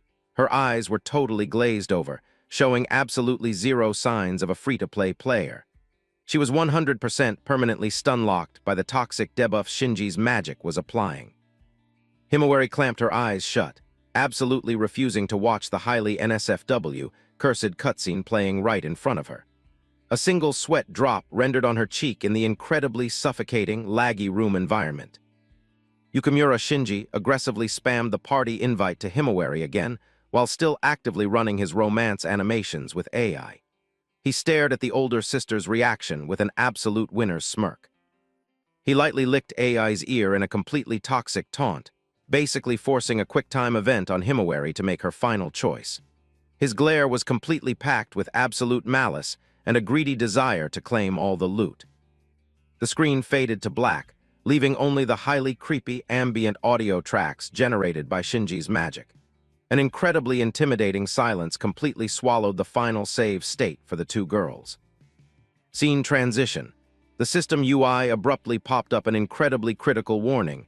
Namaki Haruka's total HP was currently sitting at exactly 5%. His active status effect was tagged as dying. Haruka felt like his character model was just randomly floating in a completely dark, underwater-themed skybox. He weakly realized his account still had just enough data to avoid an instant wipe. The death timer rendered on his HUD, exactly 137 seconds remaining. Namaki Haruka was literally standing right on the game over trigger as his MP bar completely zeroed out. He slightly opened his eyes, his FOV heavily blurred from absolute stamina drain. "Ah, my account hasn't been deleted yet," the highly exhausted thought slowly processed in the young player's CPU. In his completely AFK state, Haruka detected a highly unusual, warm collision from another player's hitbox. A completely soothing healing buff slowly wrapped around his rapidly freezing character model. Haruka's head was literally resting on Arachi's lap. The system aggressively refreshed the timer, warning him his account only had a pathetic 90 seconds left before a total wipe. The boss let out a quiet giggle, casually observing that Haruka was literally about to disconnect permanently. Meanwhile, he was internally raging, thinking he absolutely should have wiped all her hitboxes by now. Flashback cutscene. Blue fire aggressively detonated from a dead dragon mob in the background. Orochi casually dropped the lore that they were actually a highly complex, 8-part raid boss, and the encounter wouldn't officially clear until every single unit was wiped. Haruka internally flamed the boss right in front of him, calling her an absolute freak of nature. Orochi instantly fired back, acting completely tilted, claiming that kind of toxic chat was a highly bannable offense. The boss placed her hand directly on Haruka's head, completely admitting that his strats genuinely caught her off guard. For the absolute first time since her spawn, she actually felt like her HP bar almost hit zero. Orochi stared down at Haruka with incredibly bright golden eyes, rendering a highly suspicious, cryptic smirk. She announced she was officially validating his run, an incredibly rare achievement drop from a disaster-tier boss. Haruka's death timer rapidly ticked down to a flat 30 seconds. He was completely blue-screening, having absolutely zero clue what this boss was yapping about while he was literally staring at the game over screen. Orochi leaned her hitbox extremely close to Haruka's face, warning him not to make her repeat that dialogue line ever again. The ambient mana particles around her model started violently glitching out.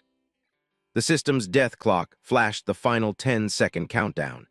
Namaki Haruka was currently balancing on the absolutely thinnest pixel, separating a clutch survival from a permanent ban.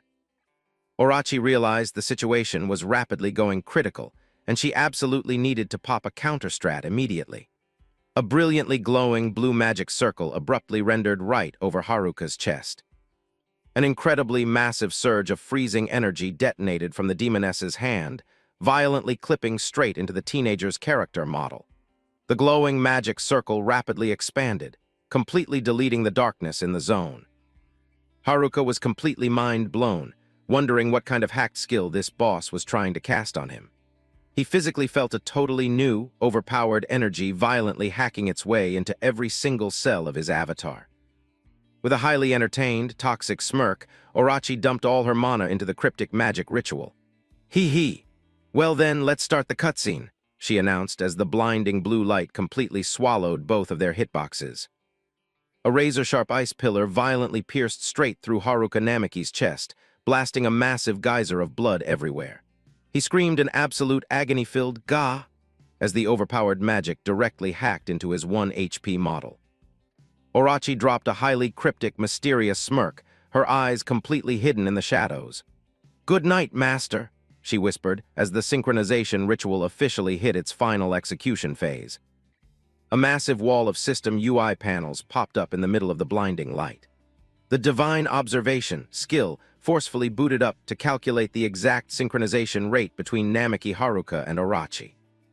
The system pinged that the sync rate had successfully hit 73% and was still actively processing. Haruka's account started aggressively downloading brand new skills directly from the demon entity currently linking to his soul data.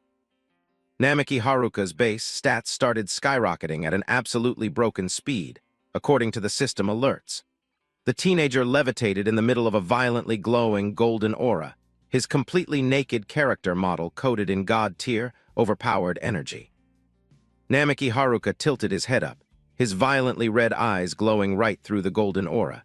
His face had completely dropped all fatigue debuffs, replaced by an absolutely freezing calm and a newly unlocked server-breaking pressure. Haruka respawned, waking up on an incredibly soft pillow. His brain was still suffering from a major lag spike after that absolutely insane server event. The first thing rendering in his FOV was a massive blue dragon aggressively licking his face. Its heavy growling completely lagged the audio mix in the stone room. His eyes bugged out in pure shock, sweat instantly pouring down his face as the memory logs of that terrifying boss raid violently crashed back into his brain. Haruka basically teleported out of the bed, absolutely terrified of the colossal beast chilling right next to his hitbox. The completely unrendered, unfamiliar room just made him panic even harder. He backdashed, his face screaming maximum suspicion, stuttering as he aggressively demanded the identity of the mob right in front of him. The dragon completely ignored the chat log and just kept pushing forward, forcing Haruka to actively block with his hands just to keep some distance from its hitbox. Totally panicking, he instinctively started mashing the interact button on his surroundings, desperately hunting for any random loot to use as a weapon. White-knuckling the blanket, Haruka realized his primary sword item was completely missing from his inventory slots. Abruptly, his hand collided with a highly unusual, incredibly soft and warm texture. The completely alien collision physics made him totally freeze. Haruka looked down, his expression screaming absolute 404 error. Sweat aggressively started dripping down his forehead. Turns out Orochi, the blue demon boss, was literally AFK sleeping right next to him, and his hand was currently clipping into a highly inappropriate hitbox. He let out an absolutely pathetic shriek, his face completely losing its color from the sheer shock of this totally cursed RNG nightmare. He violently yanked his hand back, desperately trying to backdash away with an incredibly panicked full-guard stance. Hachai was still completely AFK dreaming, totally ignoring Haruka, who was currently mentally screaming about why the raid boss was AFK in his bed. The shock value completely peaked when he looked down and realized his character model had literally zero armor equipped. The audio cues finally made Orochi start booting up from sleep mode, while Haruka was actively trying to find the fastest exit portal out of the zone. He aggressively grabbed a piece of cloth to cover his avatar, desperately trying to combat crawl away, but ended up colliding with a massive object. The colossal blue dragon was completely hard-locking the exit path. It growled, forcing Haruka to actively push its massive head hitbox away. Haruka yelled at the dragon to stop griefing, while Orochi's lethally sharp golden eyes finally started rendering open. Hachai stared at him with zero aggro, still looking heavily debuffed by sleep mode, and giving absolutely zero fucks about his massive panic attack. She rubbed her eyes, complaining in the chat about getting griefed by loud audio cues way too early in the cycle. The exact frame she processed Haruka desperately trying to cover his model, Orochi dropped an incredibly suspicious, toxic smirk. She dropped an incredibly sweet "good morning" master in the voice chat that completely stun-locked his brain. The stone room was literally a loot cave, packed with old gear, weapons, and armor polygons randomly scattered across the floor. Haruka aggressively snatched up a pre-rendered black outfit to finally equip some gear and fix his scuffed avatar. He speed-equipped his boots, desperately trying to reset his serious vibe after that incredibly cursed NSFW glitch. Rocking an all-black hoodie and sweatpants, Haruka finally looked like a proper player. Orochi stood AFK in the background, quietly spectating with obvious amusement. She giggled, nodding in approval, and dropping a compliment that the cosmetics actually matched his character model perfectly. Haruka got visibly tilted when he checked the lore, and realized she literally borrowed this gear from other players' inventories in the dungeon. He yelled, demanding she immediately drop the lore explanation for what the hell was actually happening on this server. Standing in the middle of the loot cave, Haruka was still completely failing to process his current save state. He touched his chest, seriously questioning how his account wasn't permabanned after face-tanking that execution strike. Hatchai gave him a completely baffled look, like the tutorial tooltip was literally rendering right in front of his face. They both initiated a sit animation at the wooden table, dropping into a serious dialogue tree while the blue dragon curled up AFK next to them.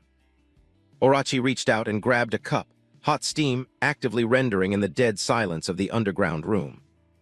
She started dropping the lore that there was now an extremely highly classified, bound contract linking their two accounts. Haruka frowned and repeated the term, totally suspicious. He absolutely did not remember clicking except on any EULA or trade window. Orochi's eyes went dead serious as she confirmed. She literally saved his account from a wipe by hard-syncing her own HP bar to his.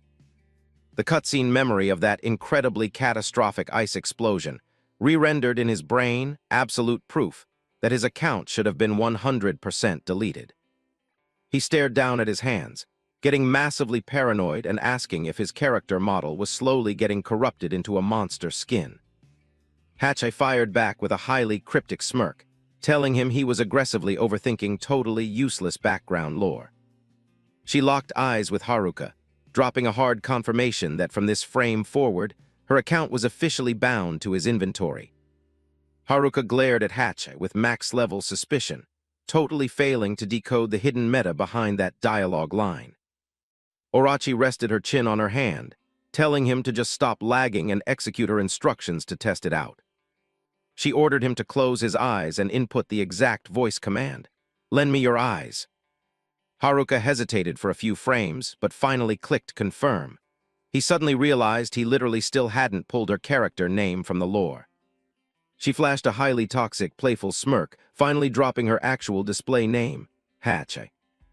Haruka squeezed his eyes shut, quietly executing the exact voice command prompt she had just fed him. An incredibly weird sensory glitch completely swallowed Haruka as he sat AFK next to the steaming cup of tea. When his eyes booted back up, a completely new skybox rendered. Haruka realized he had literally gained full spectator access to Hatchai's POV camera. Hatchai dropped the tutorial lore. He now had admin access to spam her skills, and as a passive buff, his base stats were getting a massive multiplier. She looked incredibly smug, totally ready to dump the full patch notes on this overpowered admin-tier contract for her new guild master. Hard cut to the third-floor conference room of the Adventurers Guild, where the server tension was at an absolute maximum. Ishihara Katsuhiko, the raid leader for the Orochi squad, aggressively announced the upcoming raid quest to permaban the colossal snake threat from the server. In-game footage of Orochi completely wiping dungeon towns was broadcasted, displaying the absolute server-crashing DPS the boss was capable of. Kyogoku Oyaka, the guild's receptionist NPC, took over the mic to drop a massive intel leak about a highly critical weak point they just data mined. The exploit, highly concentrated alcohol. It sounded like an absolute troll weapon for a mythic-tier raid boss. Combat logs from the previous wipe proved that applying an alcohol debuff massively nerfed Orochi's total DPS and aggro. The mob of adventurers in the lobby started aggressively spamming the chat. A bald player smirked, mocking the fact that this mythic boss literally got a drunk debuff just like human players. Ishihara leaked that the guild was partnering with a massive brewery guild to stockpile an absolutely god-tier amount of alcohol for the raid prep. The veteran player's eyes went dead cold as he dropped the coordinates for the raid zone, Dungeon Floor 4. The strat was to pull Orochi's aggro to the zone, completely max out her drunk debuff, and then nuke her in a single, coordinated burst phase. He ordered the entire raid group to hit the staging area on time. However, to actually clear the boss, they absolutely needed a highly overpowered main tank to hold aggro on the front line. A highly expensive cosmetic boot violently kicked the conference room door open, pulling instant aggro from the entire lobby. "Just leave the carry to me, Tilda," an incredibly arrogant, toxic voice announced. A new party spawned in, led by a young player radiating absolute max-level ego and toxicity. Ishihara instantly pulled the ID tags. It was Shinji Yukimura.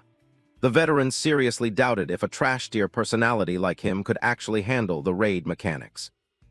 Shinji dropped a highly toxic, arrogant smirk, telling the boomer to chill because his party had way more than enough DPS to speedrun the boss.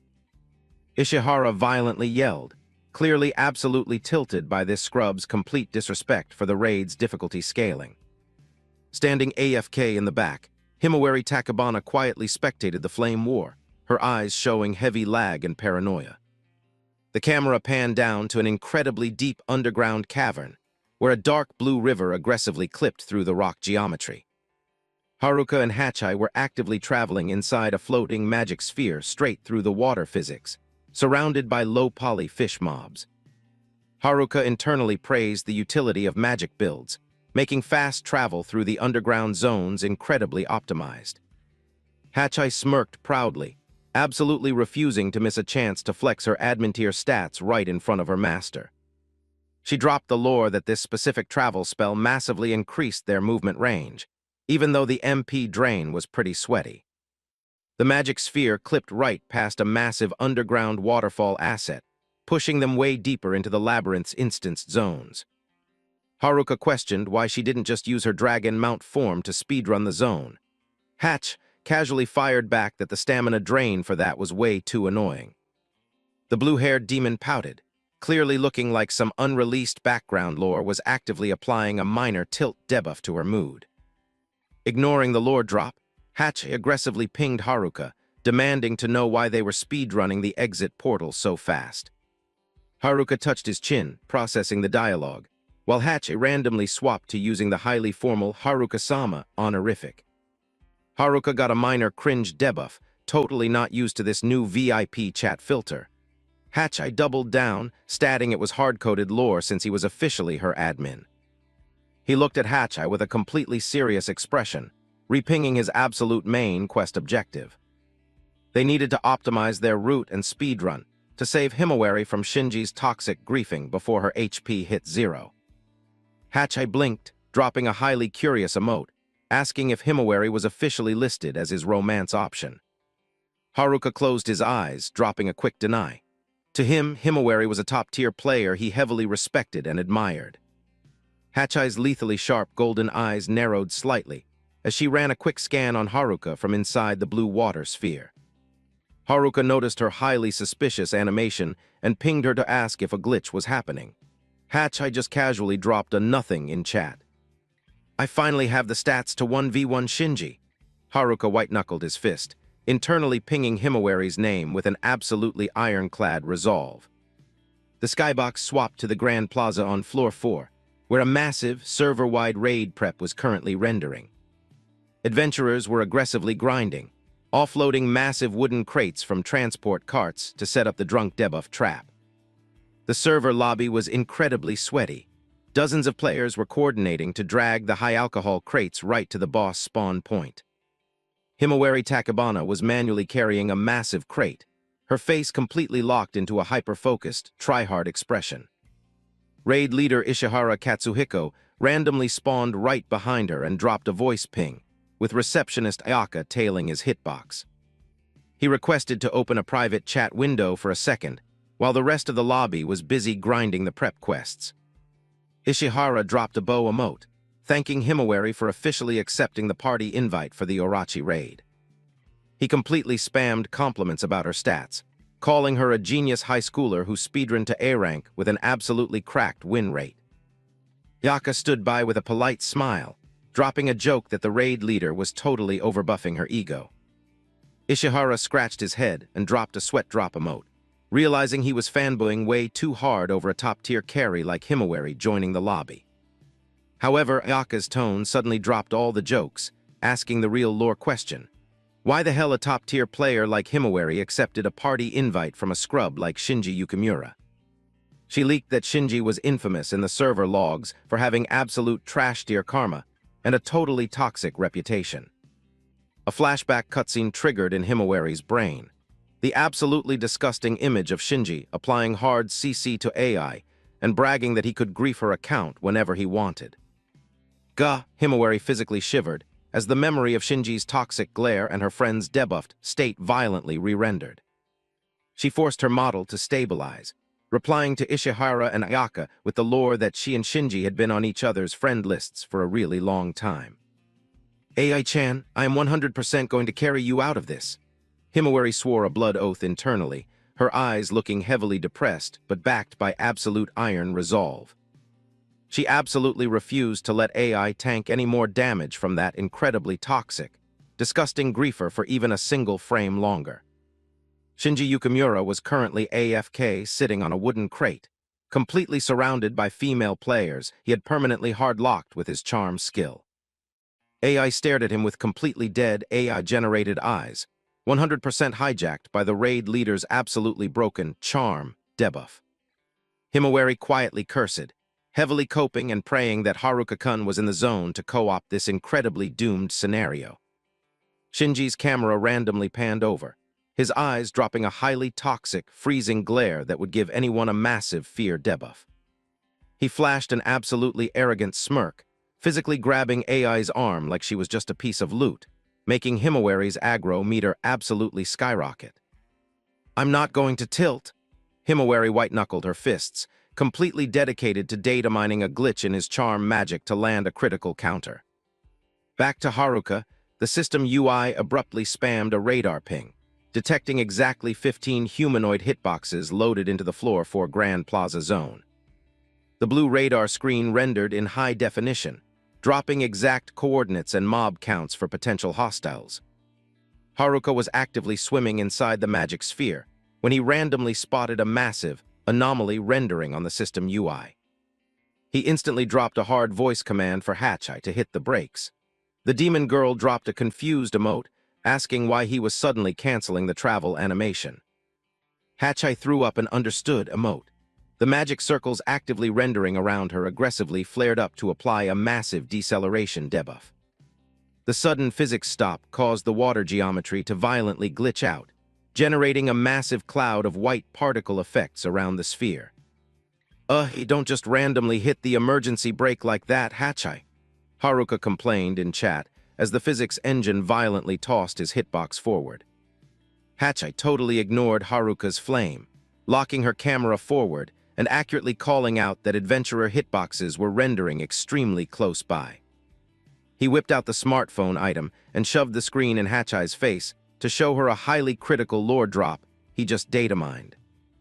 Hachai physically flinched, realizing the smartphone was literally her own dropped loot. Haruka was intensely staring at a massive server announcement on the screen. "Isn't that literally my spawn?" Hachai yelled, completely mind-blown seeing Orochi's character model rendered on Haruka's screen. It was a server-wide broadcast that the 8th Orochi raid squad was actively prepping a massive boss fight, the Floor 4 Grand Plaza today. Hachai glared at Haruka with an incredibly serious expression. She finally processed the lore that her proxy mobs were officially marked as raid targets by the human faction. So fundamentally, they are marked as hostile NPCs. We absolutely need to scout their pathing first. Haruka dropped a serious tactical analysis. Abruptly, an absolutely blinding system UI flash completely swallowed Haruka, rendering the text, "God's Trial." Haruka's eyes bugged out in pure shock at the completely unannounced RNG event. He literally couldn't believe the glitch happening right on his screen. Haruka got completely stun-locked watching Himawari and Shinji render together on the system's target tracking UI. He bitterly accepted the lore that Shinji 100% leaked fake news about his permaban, just to easily bypass Himawari's firewall and hack her account. Haruka's aggro meter completely exploded. He literally couldn't decode what the hell their actual relationship status was in this current patch. Hachai also scoped the UI, dropping a casual roast that Shinji looked like absolute trash and was obviously the griefer who PK'd Haruka earlier. She dropped a curious ping, asking if the top-tier female player in the armor was the specific NPC Haruka was completely simping for. Haruka dropped a small nod to confirm, his eyes actively leaking massive paranoia and lag over his old party member's HP. A highly toxic, cryptic laugh echoed in the audio mix. Hatchai was clearly theory-crafting that a massively entertaining server event was about to drop for Haruka-sama. Hatchai rendered back in with a highly unreadable, provocative smirk, her camera totally locked onto Haruka like she had been camping this spawn point forever. In the massive dungeon lobby, the entire server population was grouped up to prep the boss raid. Right in the center spawn point, wooden crates were perfectly aligned, clearly packing critical quest items. The wooden crates were completely maxed out with consumables. The entire lobby was 100% prepped to pull Orochi's aggro.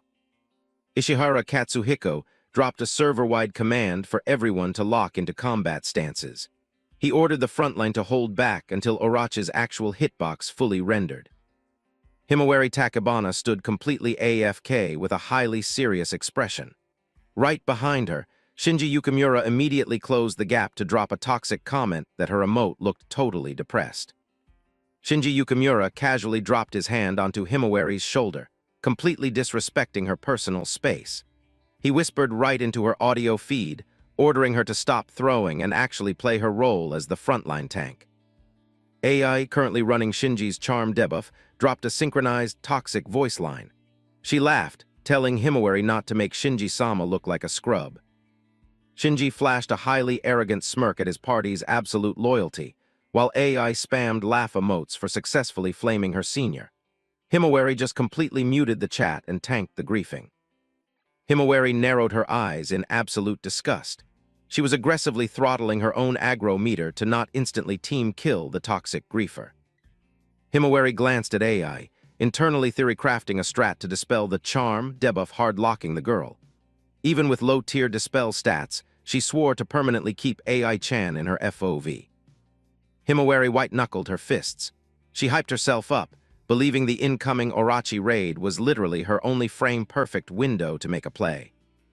Abruptly, an incredibly loud, terror-filled shriek completely shattered the dungeon audio mix. Himawari violently animation-canceled, whipping her camera toward the bizarre sound cue. Raid leader Ishihara and the rest of the lobby instantly spiked to maximum aggro.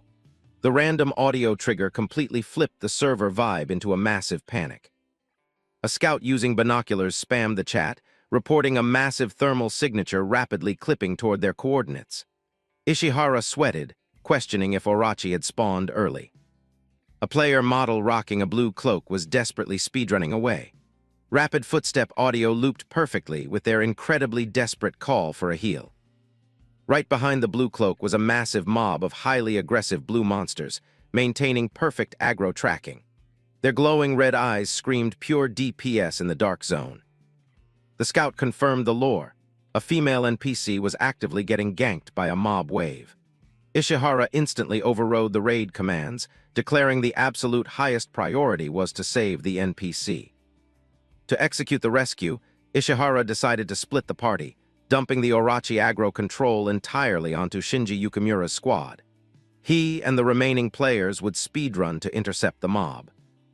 Shinji casually waved his hand, dropping an incredibly annoyed emote and clicking his tongue at the RNG event. He gave absolute zero fucks about the NPC's HP, only mouthing that he had to actually carry the raid now.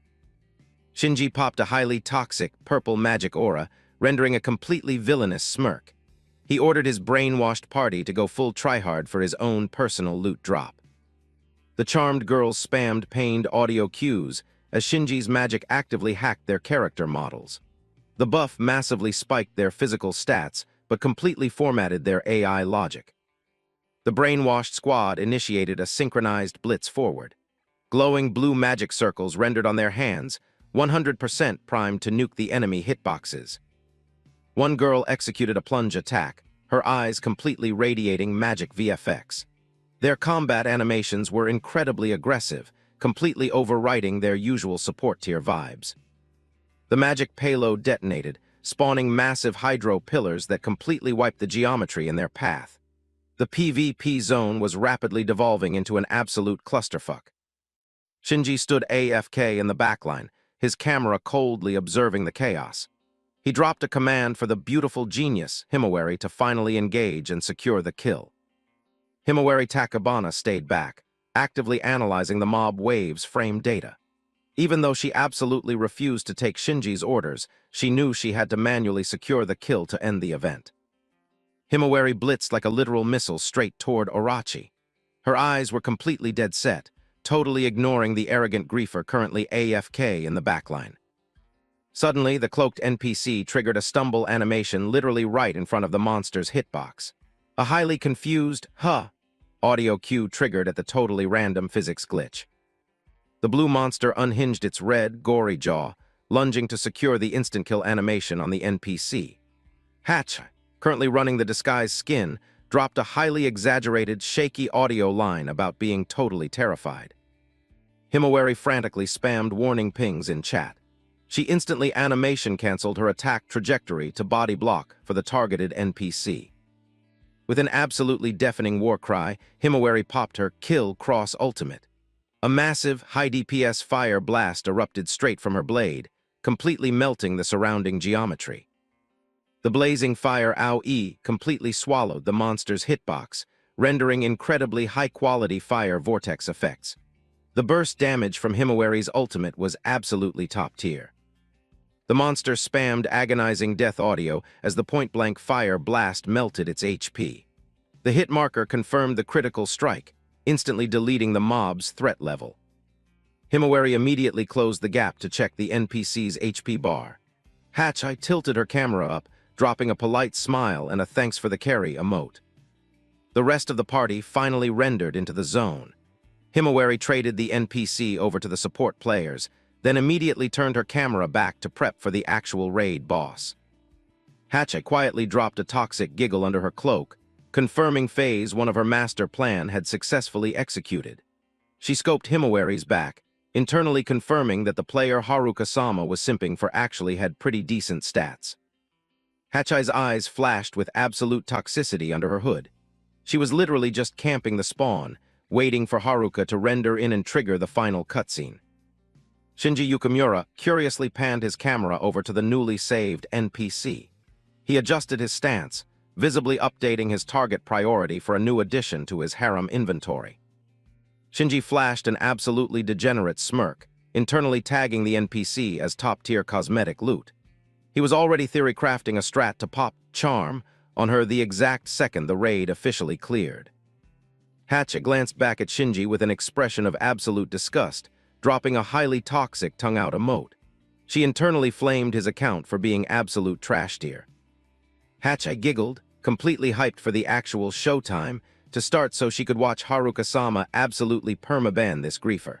Her internal monologue was screaming pure entertainment. Hatchai's eyes suddenly flared with an incredibly authoritative golden glow. She realized she needed to manually pause her Tails AI to avoid accidentally leaking her true boss identity too early. On that exact frame, one of Orochi's colossal tails violently clipped down from the skybox, triggering a massive audio roar.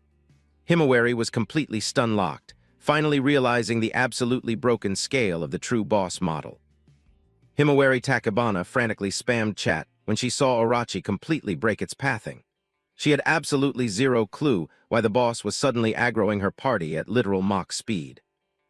The colossal boss head and its glowing red eyes completely locked onto the explorer party hiding behind their shield buffs. Shinji Yukimura's squad immediately started dropping their morale stats, seeing an instant wipe approaching.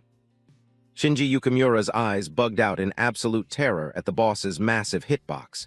He completely dropped his arrogant emote and started violently shaking from a massive fear debuff. Orochi unhinged its jaw to the absolute maximum, dropping a server-shattering roar literally right in Shinji's face. He only had exactly one frame to scream before the boss's toxic breath clipped his avatar. Completely panicking, Shinji desperately spammed dodge rolls through the burning debris. He ground his teeth, internally raging while desperately hunting for a counter-strat to keep his 1 HP account alive. Shinji literally couldn't decode why he was the only player holding the boss's aggro. Sweat poured down his avatar as he realized he was getting completely cornered. He instantly popped his ultimate, high-gravity punishment, attempting to hard CC the monster's animations. Glowing purple mana effects started rendering, 100% primed to drop a massive nuke on the boss. A highly complex magic circle rendered right on Shinji's palm. He was 100% hoping that this burst would completely flatten Orochi and restore his top-tier status. But in a completely broken interaction, the magic skill instantly despawned the second it fired. Shinji got completely stun-locked, literally unable to process how his main DPS ability just got casually nullified. Hachai, still rocking the cloaked NPC skin, dropped a highly toxic, victorious smirk in the background. She had secretly used admin privileges to completely delete the scumbag's magic code, pushing his account to an absolute dead end. The three-headed Orochi boss was slowly aggro-walking right up to Shinji's downed hitbox. He could only spam pathetic groaning audio as the boss's saliva literally dripped right next to his avatar. Shinji aggressively flamed his party in voice chat, screaming at them for being completely AFK. His incredibly cowardly AI logic was on full display as he desperately tried to blame his supports during a wipe. He dropped a hard command for the girls to instantly body block the incoming damage. His hand radiated purple mana, actively hacking their AI to force complete suicidal obedience. AI and the other charmed girls spammed pained audio cues, their hijacked AI forcing them to agree to the body block. Their eyes flashed that highly cursed purple glow, completely overriding their threat detection. AI stared at Shinji with an absolutely sick, devoted expression despite being one frame away from a wipe. The charm, debuff had completely rewritten her lore to make this griefer her only reason to stay logged in. Suddenly, a black blur clipped right in front of Shinji's camera, perfectly parrying Orochi's attack animation. The girls spammed shocked audio cues at the completely unannounced assist. A heavy, dry thud echoed as a player perfectly stuck an incredibly high-impact landing. Stone polygons violently exploded under the mysterious player's boots. Himawari Takabana T-posed to completely body-block AI from the clash's AoE damage. She absolutely refused to spectate another player getting team-killed for Shinji's trash strats. Himawari ground her teeth, tanking the boss's massive pressure aura as sweat streamed down her forehead. She hyped herself up, mentally screaming to just hold the line for a few more frames. The Orochi boss actually got knocked back by the massive parry recoil. Himawari panted heavily, white-knuckling her sword hilt even though her stamina bar was flashing red.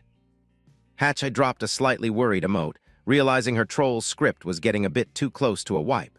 She knew if Himawari's HP dropped, Master Haruka would absolutely nuke the server in rage. Himawari looked down at AI-chan, who was still completely AFK on the floor, and asked why she was running such suicidal pathing. Her genuinely pure support dialogue was met with an absolutely cursed, dead stare. Himawari forced a weak smile, dropping the lore reminder that AI was officially her and Haruka's junior party member. She was heavily coping that the name drop would be enough to reboot the girl's corrupted AI. AI slightly animation stalled at Haruka's name, but the magic debuff in her code started aggressively fighting back. She stuttered, trying to drop a dialogue line, but the toxic purple glow violently flared up instead. Seeing his loot almost break out of CC, Shinji instantly spammed his advanced, super charm, ultimate. He dumped all his MP into his palm to aggressively reinforce the slavery debuff on AI's account. AI screamed in absolute agony as the overbuffed mana hacked into her avatar, completely deleting any leftover free will. She desperately begged in chat, begging Shinji to cancel the cast because her hardware couldn't handle the load. Himawari completely panicked, screaming AI-chan's name as she watched the girl get violently stun-locked by the magic. Shinji stood in the background, dropping a highly toxic laugh, showing absolutely zero empathy for his own party member. Shinji Yukimura side-eyed Himawari with an incredibly arrogant smirk. He dropped the threat that if she didn't stop throwing, he'd literally hack her account next the second the boss was cleared. Himawari aggressively flamed Yukimura in chat, ordering him to instantly cancel the malicious script. But Shinji just completely muted her, ordering her to stop lagging and actually tank the incoming Orochi aggro. Hachai spectated from the backline with an incredibly serious expression, officially confirming the raid was going completely foobar. She internally pinged Haruka-sama, 100% prepped to intervene if the wipe was imminent. Hachai's eyes violently flared with golden admin authority from under her hood. She quietly muttered the voice command, tail, officially dropping the aggro ping for her summons. An absolutely colossal, skeletal tail clipped down from the skybox, completely flattening the zone's geometry. Himawari only had one frame to look up in pure shock, internally accepting that this run was officially a wipe. On that exact frame, the Duodsum Edge Ultimate detonated, instantly mincing the entire hitbox into dozens of glowing polygons. Highly optimized sword beams crisscrossed, completely deleting every single one of Orochi's heads in exactly 1 second. Himawari's eyes bugged out watching the absolutely instantaneous server wipe. She had literally never seen a player with enough DPS to one-shot an S-tier boss like that. Haruka Namiki casually walked out of the despawned smoke, his character model aggressively sparking with red lightning. Rocking his classic black hoodie, he casually held his sword but radiated an absolutely suffocating pressure aura. Close up on Haruka's face, his eyes were glowing completely blood red. His current cosmetic vibe was 100% different from the low-tier, grinding scrub Himawari used to party with. Haruka stood perfectly still in the middle of the ruined arena, the boss's leftover polygons still scattered across the floor. The entire raid lobby locked their cameras onto him like an admin had just spawned from the skybox. Himawari totally blanked out, calling Haruka-kun's name in absolute emotional shock. She literally couldn't process the graphics rendering her dead friend spawning in with such an incredibly overpowered stance. Haruka panned his camera to her, dropping a highly wholesome smile and a quiet Himari-san in voice chat. Even with his hacked stats, his support tier vibe for her was still exactly the same as day one.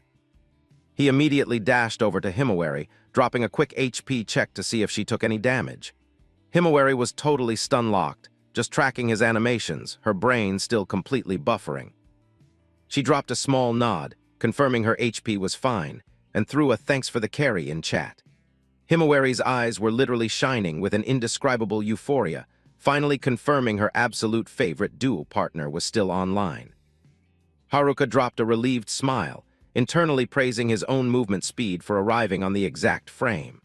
However, his glare instantly turned freezing cold the second his crosshair locked onto that bastard Shinji. Takebana Himawari was still heavily lagging, her avatar physically shaking because her brain couldn't process the current render. Her voice audio glitched as she asked how the hell he spawned here, right in the middle of a high-level raid zone. Haruka looked at his old duo partner, his eyes glowing with an incredibly intimidating red aura, yet his facial animation remained perfectly, terrifyingly calm. The ambient pressure aura around his hitbox was now 100% different from his old patch stats. The surrounding players were absolutely mind-blown, literally unable to process the logs showing Orochi getting one shot. They were completely stun-locked, trying to figure out what kind of insane buffs this trash-tier, level 100 player just downloaded. Haruka dropped a quiet sigh emote, casually mentioning that a massive lore dump happened after their party got forcibly disbanded. He flipped the aggro, asking Himawari why she queued up for a highly toxic raid lobby run by a griefer like Shinji. Himawari's eyes showed absolute iron resolve mixed with heavy emotional damage as she locked onto her teammate. She dropped the lore that the bastard intentionally looted Haruka's dropped inventory after his supposed permaban. Himawari panned her camera over to Shinji Yukimura, who was currently completely floored on the dungeon tiles, looking like absolute trash. Right behind him was AI, still running her healer's script on the toxic griefer. Haruka Namiki slowly closed the gap, his freezing voice check completely shattering the lobby's dead silence. He locked his crosshair dead onto his nemesis, dropping an incredibly toxic line. "We finally queued into the same lobby, Shinji." Shinji Yukimura ground his teeth so hard his audio peaked, his facial geometry completely warping from the absolute terror debuff spiking in his code. Sweat actively poured down his model as the literal ghost of his PK victim rendered right in front of him. He screamed in absolute panic, his brain completely refusing to accept that the player rendering was actually Haruka. Internally, he was mouthing, trying to calculate how a trash-tier scrub managed to bypass the death screen and respawn. Shinji spammed angry audio cues, aggressively demanding a lore explanation for this completely glitched spawn. His eyes bugged out, his coward AI totally exposed when facing the guy he thought he had easily wiped from the server. Haruka completely ignored the flame, casually confirming the lore that, Yeah, after getting PK'd, his account went through an incredibly massive update cycle. That completely deadpan response hit the griefer like an absolute banhammer. Tachibana Himawari was completely stun-locked hearing Haruka physically confirm he got team killed. She was absolutely horrified, realizing her paranoid theory crafting about his random disconnect was 100% accurate. Himawari's aggro meter completely exploded. She glared at Shinji with an expression that could literally pierce his hitbox. She heavily flamed herself for letting this absolute trash-tier player manipulate her party for so long. Yukimura Shinji forced a highly cursed, fake smile, desperately trying to use speech checks to deny the combat logs. He waved his hands, labeling the claims as totally toxic fake news, attempting to gaslight the entire lobby about his PK record. He desperately tried to reload his arrogant emote, pointing at Haruka and mocking that the Orochi kill was 100% just pure RNG luck. He kept stubbornly spamming the Mr. Level 100 title, actively trying to downplay Haruka's newly hacked power level. Hachai, camping in the shadows, visibly ground her teeth. Her golden eyes aggressively flared with maximum toxicity at the scrub's completely trash-tier trash talk. She felt absolutely disgusted that he had the balls to drop toxic chat on her master. Haruka tilted his head down, a highly cryptic smirk rendering on his face when the word luck popped up in chat. He repeated the word, his voice audio pitched low but practically dripping with hidden lethal DPS. An absolutely massive, golden pressure aura randomly detonated from Haruka's character model, causing insane screen shake across the entire dungeon zone. The blinding light completely swallowed his hitbox, rendering him like an actual admin spawning into the server. Shinji got violently knocked back by the terrifying aura pressure, face-planting into the floor in pure, unadulterated terror. He spammed desperate, panicked audio, completely unable to process what kind of hacked stat line was generating this pressure. Himawari was also totally stun-locked, clutching her chest as she physically felt the absolutely massive mana pool surging from her old duo partner. She stared at Haruka's back, realizing his account had officially ascended way past standard player limits. Hachai, still rocking the cloak skin, dropped a small smirk, her eyes flashing a highly cryptic golden glow.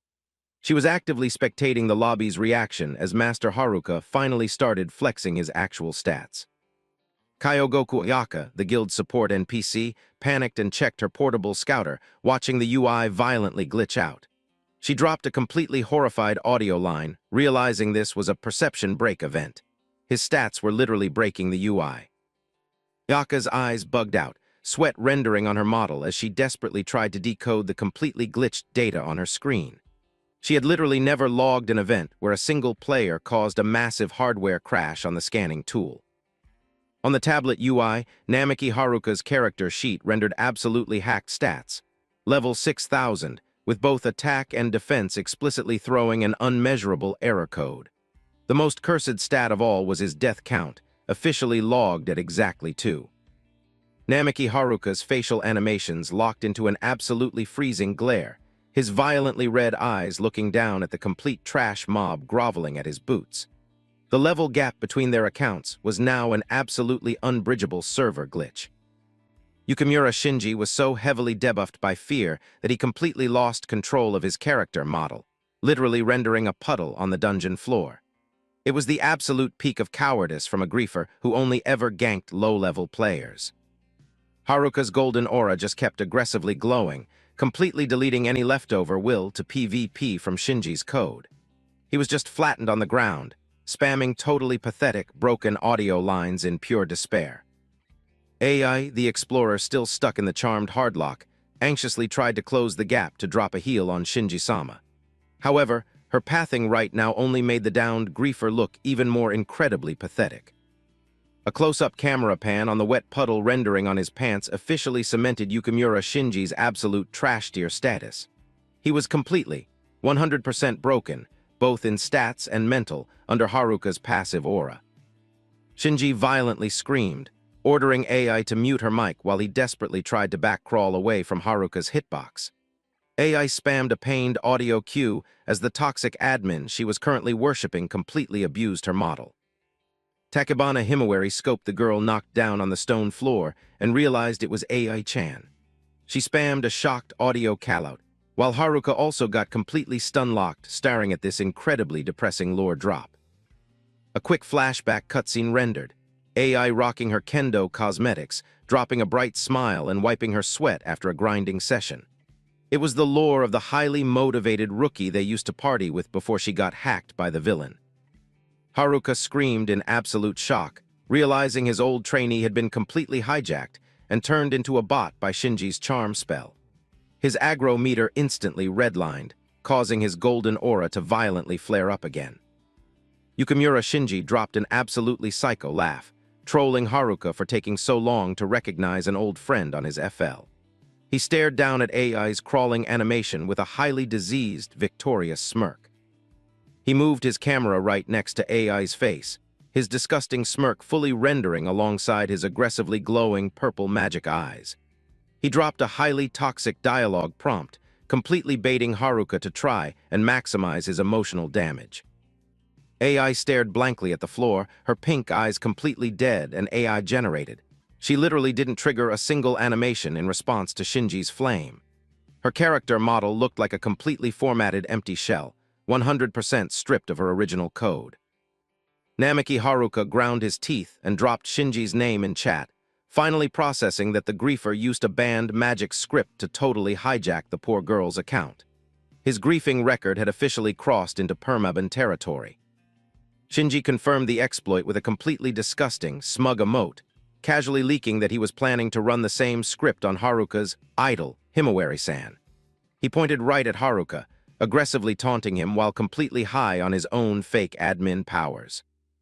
Haruka stood completely AFK, his eyes dropping to a totally depressed state upon seeing his old party's ruined saves. Himawari, standing right next to him, just looked at the floor, her heart absolutely tanking from the AI lore. A flashback cutscene played, Takabana Himawari getting completely cornered by Shinji Wright after he dropped the fake news about Haruka's permaban.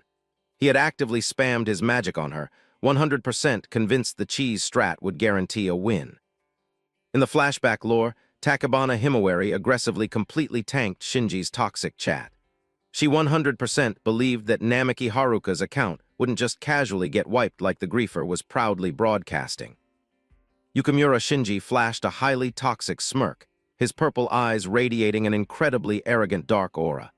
He internally mouthed, complaining that his cheese strat didn't perfectly execute against the A-rank player. Yukimura Shinji flashed a completely victorious smirk, announcing he just popped his super charm, ultimate on AI, the little sister Haruka constantly carried. Meanwhile, AI was stuck in a kneeling animation, her model spamming pain emotes as the dark magic completely overwrote her inputs.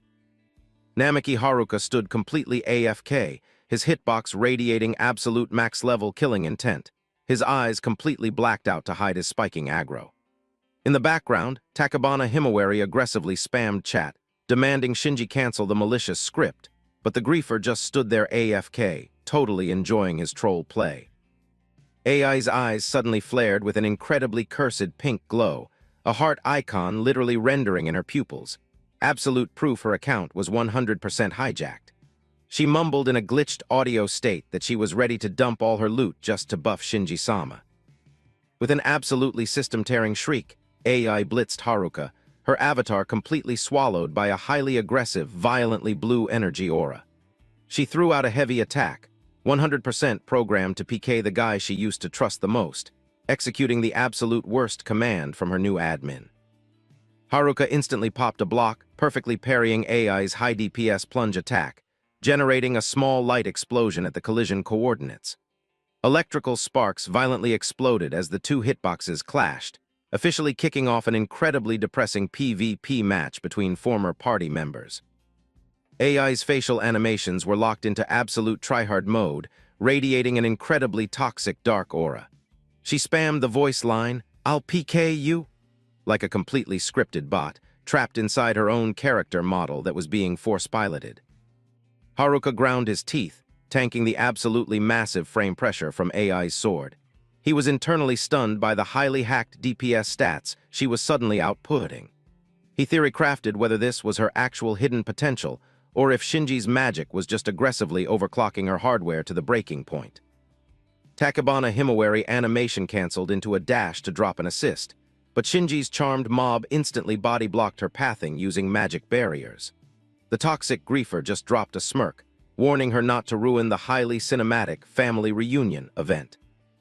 Yukimura Shinji stood AFK in the middle of his bot farm, his eyes screaming absolute victory and toxicity as he spectated the team kill scenario. Across the room, Himawari glared at him with absolute max-level disgust, 100% ready to dump all her MP to break the magic hardlock. During the sweaty sword clash, Haruka spammed AI's name in voice chat, heavily coping that a lore trigger would reboot her corrupted AI. He only got aggressively toxic audio lines telling him to mute his mic, combined with attack patterns that were getting incredibly sweaty and lethal. AI relentlessly spammed her attack combo, forcing Haruka to actively play defense and burn stamina just to avoid proccing any damage on her model. The sheer kinetic pressure from her hitboxes caused massive screen shake, proving the completely broken DPS of a magic-buffed account. Haruka's glowing red eyes abruptly widened in pure shock as a highly familiar, incredibly playful voice line triggered right in his audio feed. He was completely stunned, recognizing Hachai's voice, and internally dropped a highly hopeful ping. "Hach, did your respawn timer finally finish?" An absolutely massive, completely new pressure aura randomly detonated, causing literal texture tearing in the skybox around the PvP zone. Blinding VFX completely deleted the smoke screen, signaling a massive server-side update was about to drastically alter the raid's outcome. Hachi officially spawned in with a completely new, god-tier cosmetic skin, her bright blue hair clipping wildly and massive, intimidating horns rendering on her head. She dropped a highly cryptic smirk, announcing she was personally intervening to assist her master in ending this absolute trash-tier lore event. Hachai's facial animations were totally locked in, her golden eyes screaming absolute confidence mixed with a slightly toxic, PvP-ready smirk. She aggressively announced in chat that it was officially her turn to DPS, promising to drop an absolute ban hammer on the griefers treating player accounts like toys. Hachai plunge attack from the skybox, flexing incredibly high-tier dragon wings and a highly detailed blue scaly tail cosmetic. Right below her coordinates, Namiki Haruka was actively burning stamina to parry AI's sword inputs. Close-up camera on Hatch, rocking a highly confident smirk and eyes completely blazing with golden fire. She looked incredibly hyped to trigger this unannounced server intervention.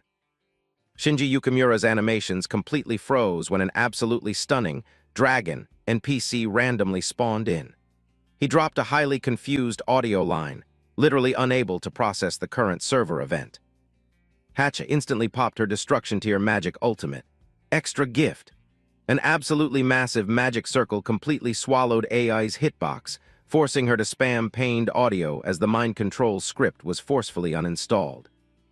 Haruka was completely stun-locked watching AI's model collapse after the massive magic recoil. Tear particle effects started actively rendering on his little sister's face. AI's UI finally rebooted. Her deep blue eyes were completely flooded with tears and totally lagged out. She literally had zero memory logs of why she was currently engaged in PvP with Haruka. Haruka instantly closed the gap, dropping a voice ping to check if AI's status had reverted to normal. AI weakly triggered an audio line, calling his name with an incredibly relieved emote. Haruka's facial animations completely relaxed, dropping a highly wholesome support smile seeing his old party member finally break out of the CC trap.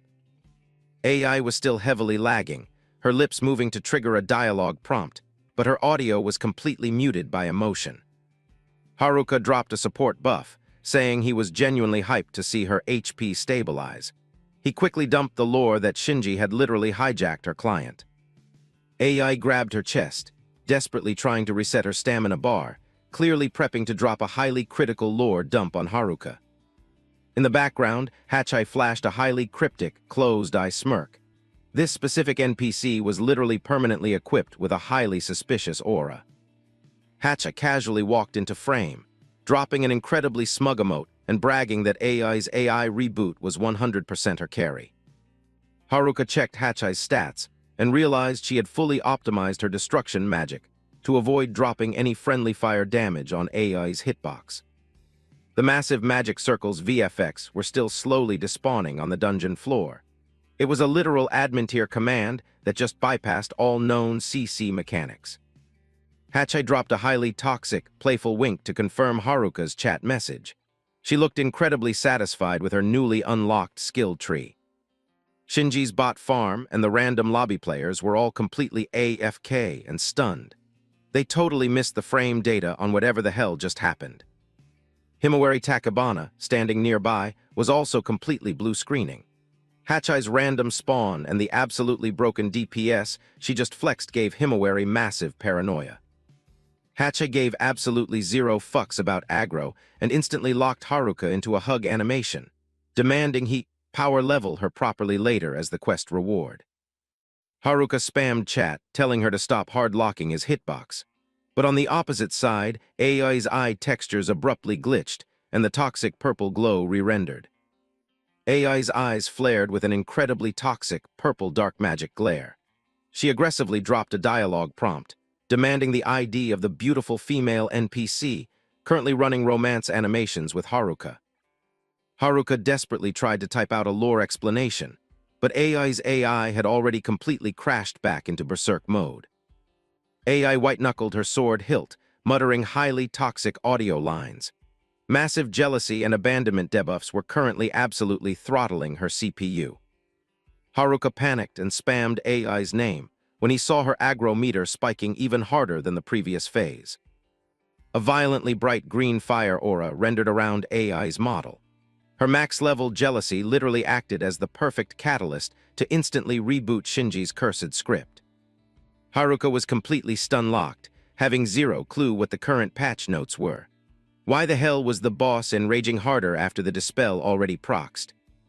A flashback cutscene triggered in AI's memory logs.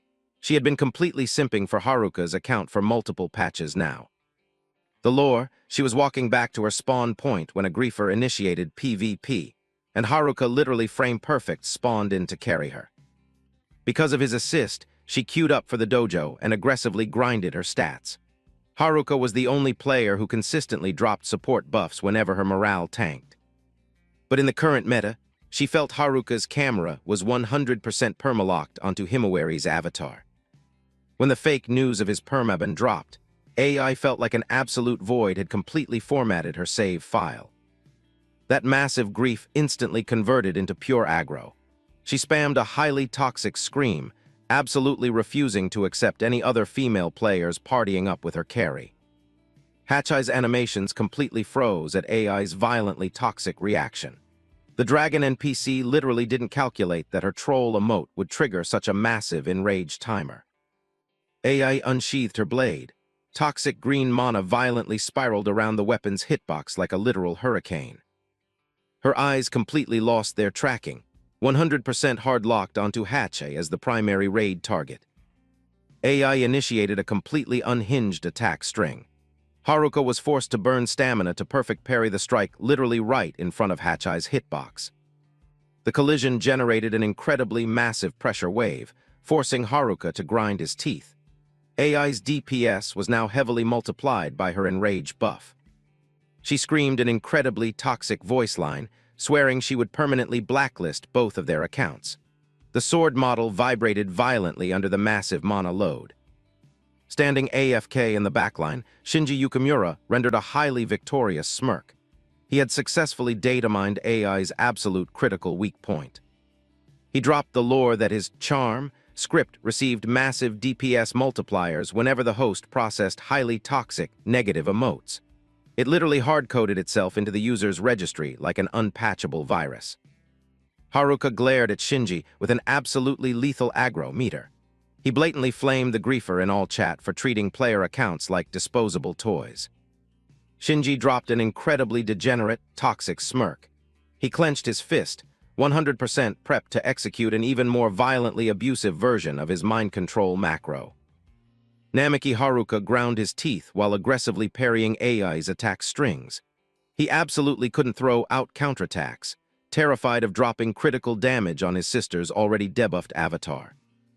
Haruka's eyes were screaming massive anxiety. He was desperately theory-crafting an exploit to save AI's account without having to initiate full PvP. Yukimura Shinji laughed like an absolute psycho, highly entertained watching the friendly fire event. He was completely hyped that his incredibly toxic griefing strat was executing perfectly. Hatchai spammed an angry audio cue to try and interrupt the troll sequence. In the background, the other lobby players were also getting heavily CC'd by the dark aura. Himawari Takebana blitzed forward like a literal speed hacker, her sword model completely glowing. She was 100% locked in to instantly permaban Shinji and end the event. The magic ring's rendering on Shinji's character model completely shattered under the massive pressure from Himawari's attack. This was the primary mana battery feeding his cursed scripts. Himawari threw out an incredibly high DPS slash aimed right at the griefer's hitbox. Shinji panicked and backdashed to perfectly iframe the razor-sharp sword arc. Himawari clicked her tongue, realizing the hit registration was way too shallow. She still hadn't managed to one-shot the boss's HP bar.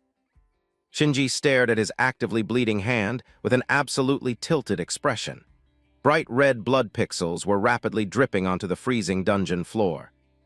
He discarded the broken ring polygons and dropped a highly toxic, cold snort.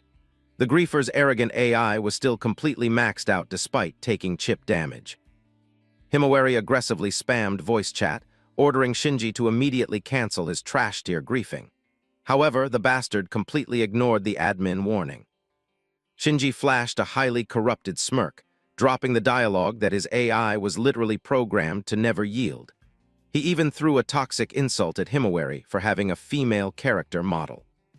He instantly popped his ultimate ability, Extreme Charm.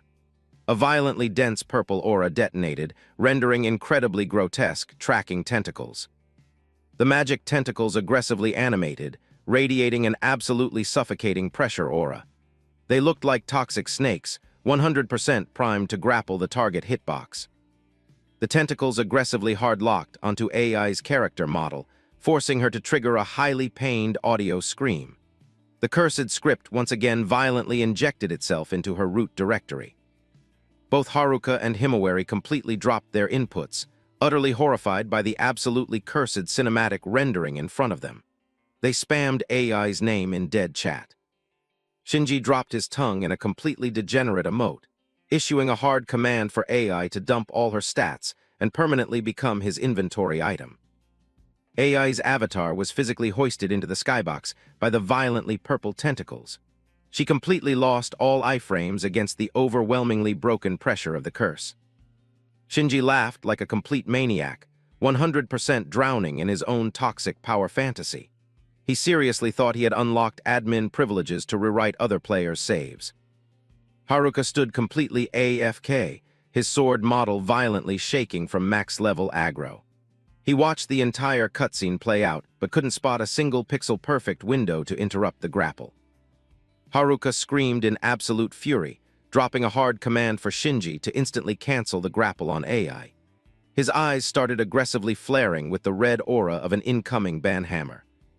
Completely ignoring the threat, Shinji kept actively tightening the tentacle hitboxes around AI's avatar, totally uncaring that she was rapidly losing HP in pure agony.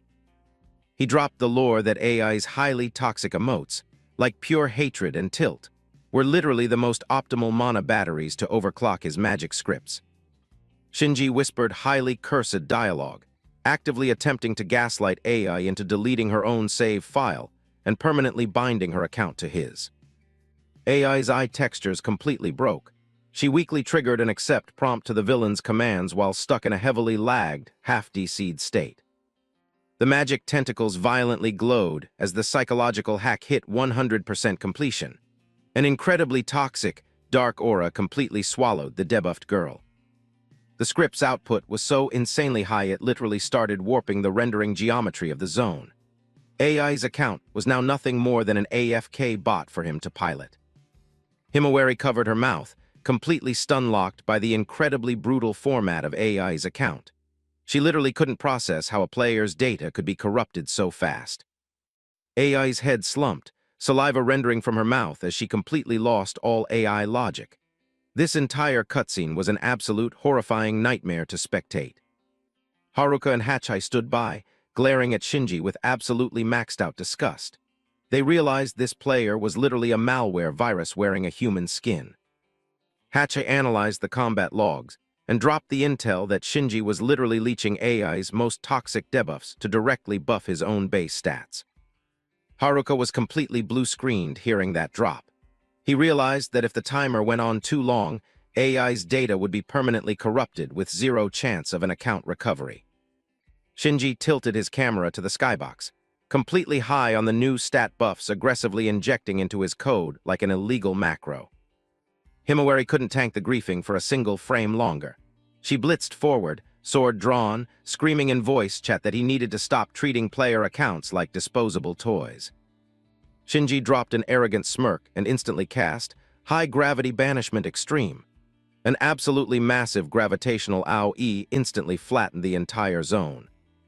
Himawari animation stalled, her eyes bugging out in pure shock as her avatar's weight stat randomly multiplied. She literally couldn't input a single movement frame. The gravitational pressure was so incredibly broken that Himawari was forced into a crouching animation. She realized that even though they shared the A-rank tier, Shinji's actual DPS was on a completely different hacked level. She aggressively spammed movement inputs, but her stamina was completely drained. Himawari knew she absolutely had to zero his HP bar, or the entire server was getting wiped right here. Haruka spammed a worried ping for Himawari when he saw her get completely hard-locked by the gravity debuff. He wanted to dash in for an assist, but the aggro was currently extremely volatile. Shinji laughed like a psycho, claiming this was the absolutely optimal game-over screen for anyone trying to grief his run. He was completely drowning in his own toxic ego. Haruka closed the gap, his boots heavily colliding with the stone geometry. He seemed absolutely immune to the incredibly heavy gravity debuff currently flattening the rest of the lobby. Shinji snapped his camera to Himawari, dropping an incredibly toxic line blamming her spawn for completely triggering AI's absolutely tragic bad ending. Takebana Himawari desperately struggled against the incredibly heavy gravity debuff, her character model completely drenched in sweat from the intense stamina drain. Yukimura Shinji camped the high ground, dropping a highly toxic laugh and challenging her to trigger a kneeling animation and beg for a revive. Shinji raised his hand, fully stacked with magic ring cosmetics, as violently purple magic circles started rapidly detonating in the zone. He dropped an absolutely psycho laugh, charging his ultimate execution strike while broadcasting an incredibly arrogant voice line. Himawari ground her teeth, her facial animations screaming in pure agony as the massive gravity multiplier actively crushed her hitbox. She was completely hard-locked, only able to spam weak, pained audio cues in this absolutely doomed scenario. The highly toxic purple mana from Shinji's tentacles aggressively converged, rendering a blinding pillar of light that started completely deleting the floor geometry. The entire server instance violently shook under the sheer DPS of the Dark Magic Ultimate. Yukimura Shinji suddenly animation canceled, his eyes darting suspiciously as his radar pinged a completely uncalculated RNG variable. He glared intensely into the despawned smoke slowly clearing right in front of his coordinates. A player model casually walked out of the debris, their boots triggering heavy impact audio on the shattered stone tiles. Namiki Haruka pushed forward with absolute iron resolve, completely ignoring the massive gravity debuff currently blanketing the zone. Haruka body blocked right in front of Himawari, his entire avatar violently glowing with an incredibly high-tier blue-white energy aura. He stood perfectly upright, flexing a power level that completely shattered the data-mined limits of everyone in the lobby. Himawari's eyes bugged out in pure shock, staring at Haruka's incredibly solid back hitbox currently tanking the aggro for her. She was absolutely mind-blown that he was casually iframing a top-tier magic ultimate like it was a tutorial attack. Haruka stood right in the center of a massive crater, squaring off against Shinji and the currently CC'd AI.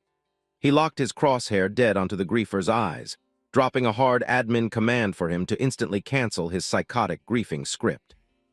Himawari just stared blankly, her facial animations completely stun-locked by the unfolding server event.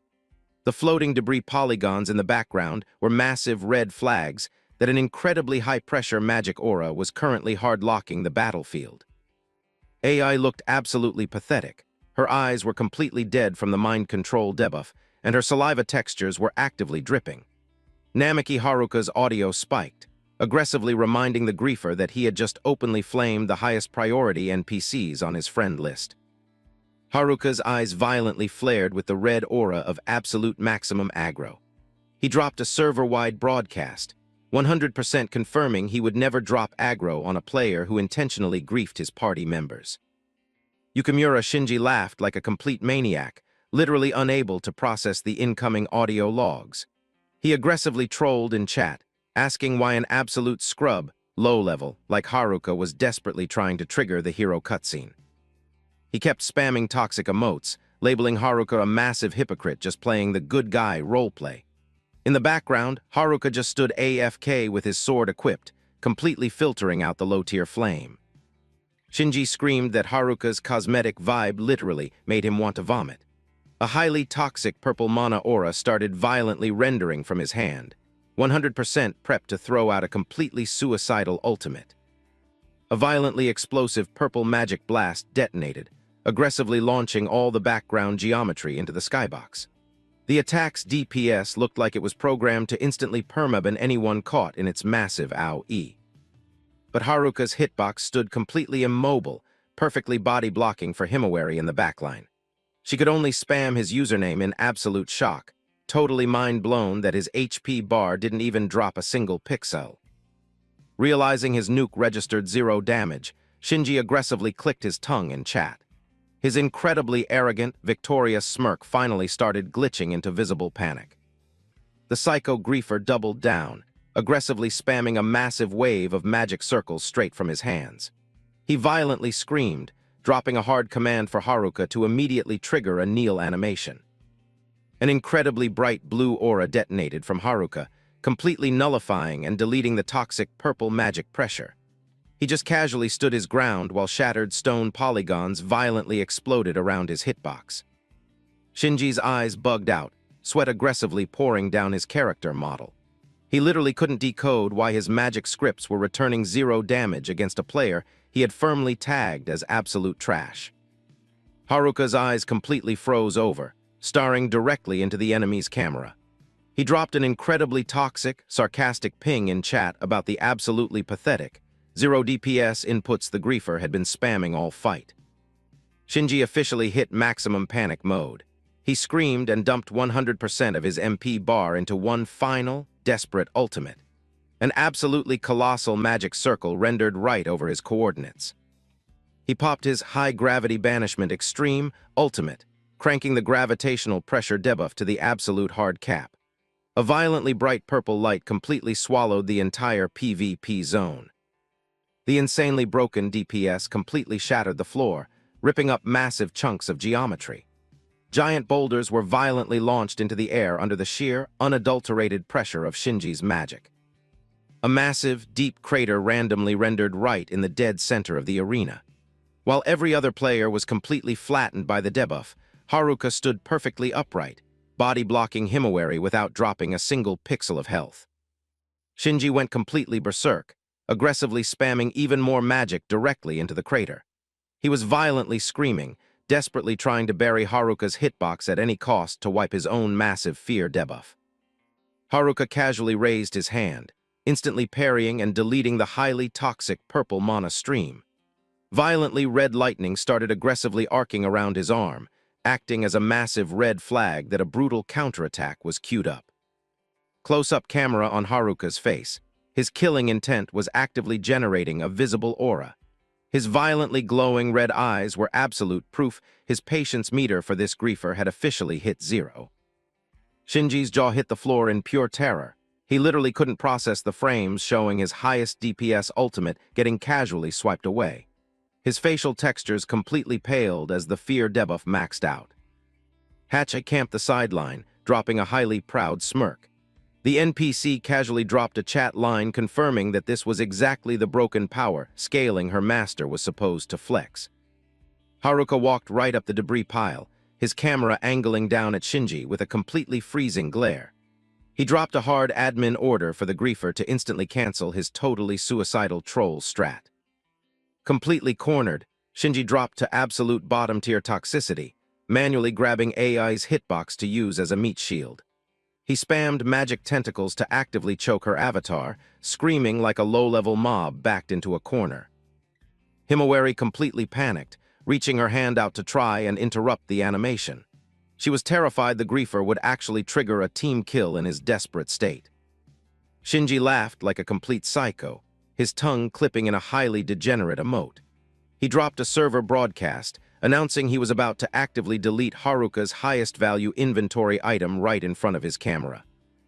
A violently red lightning streak frame-skipped so fast it literally didn't render. Shinji's animation completely stalled. He stood there totally confused, failing to process the missing frames as Haruka's hitbox instantly vanished from its previous coordinates. An arm violently launched into the skybox alongside an equipped sword, spraying bright red blood pixels everywhere. Haruka had already spawned right behind his back hitbox, dropping a freezing audio line tagging him as the actual villain.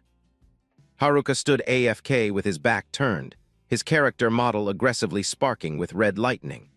Right under his boots was Shinji's completely severed arm polygon, alongside his primary weapon just lying as dropped loot on the floor. Shinji's facial geometry completely warped from the absolute maximum pain and shock debuffs. His CPU was still violently lagging, unable to process the server log confirming he just got heavily maimed in a single microsecond. Blood aggressively started fountain spraying from the open wound. Shinji was completely stun-locked, staring at his missing arm hitbox. His audio input was just unreadable stuttering, his account completely crashing into maximum panic mode. An absolutely soul-tearing scream completely shattered the dungeon's audio mix. Shinji violently collapsed, aggressively clutching his bleeding wound while a massive blood pool rendered across the freezing stone tiles. He spammed pathetic crying audio, aggressively groaning about his deleted arm asset. His massive ego from earlier was now completely formatted into a totally pathetic, 0 HP state. Hachai stared down at the violently writhing male character model with an absolutely max-level disgust emote. To her, this trash-tier griefer wasn't worth burning another single frame of processing power on. The raid party members, including Ayaka, were all camping the backline, their cameras completely stun-locked. Shinji's pathetic screaming audio was just endlessly looping in the zone. Tears and snot completely ruined Shinji's facial textures. He glared at Haruka with an incredibly toxic mix of pure aggro and maxed-out fear. He spammed crying audio, demanding to know why Haruka dropped such an incredibly brutal PK on his account. The only response was a completely dead, freezing glare from Haruka's violently glowing red eyes. His character model literally didn't flinch at the enemy's pathetic display. Even after taking the massive L, Shinji desperately tried to cope using old patch notes. He quietly mumbled that Haruka was still just a trash-tier level 100 scrub, nothing more. Haruka slowly closed the gap, his massive shadow completely swallowing the violently shaking griefer on the floor. The passive pressure aura was so heavy Shinji's camera was literally forced to point down. An absolutely blinding aura randomly detonated around Haruka's character model. He coldly dropped the actual lore leak that completely flatlined Shinji's brain. His true level stat was currently sitting at 6,000. Shinji's eyes bugged out, his jaw completely unhinged as his audio input failed from pure shock. The number 6000 acted like a literal critical execution strike, completely deleting the last microscopic pixel of his ego. Haruka calmly stared down at the completely defeated griefer currently flattened on the floor. The event was officially over. Server justice had finally been enforced via Haruka's absolutely broken power scaling. The PvP instance officially ended. Namaki Haruka stood AFK, scanning the completely ruined arena geometry. He dropped a ping for Hachai to spam a healing spell on the downed griefer, just to prevent his account from instantly wiping. Hachai confirmed the command with a completely deadpan emote, absolutely zero hesitation in her inputs. In her code, the master's voice command was the absolute highest priority override. The elf-like NPC dropped a heavy sigh emote, internally logging that if it was Haruka's main quest, she'd execute it. Her eyes still aggressively flared with disgust at having to waste MP healing a trash-tier player like Shinji. Outside the dungeon instance, The Medical Support Guild was fully prepped to accept the incoming damaged players. The support players rapidly moved their stretcher assets into the zone to extract the injured adventurers. AI received instant healing buffs from the medical NPCs. Her avatar still looked incredibly lagged out after finally dropping Shinji's hacked charm debuff. AI was loaded onto the stretcher asset, her character model completely covered by a blanket cosmetic.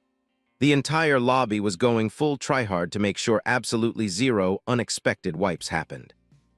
Himawari camped the stretcher, staring at AI's model with a highly anxious expression. Her internal CPU was still actively trying to process the completely chaotic event logs she just witnessed.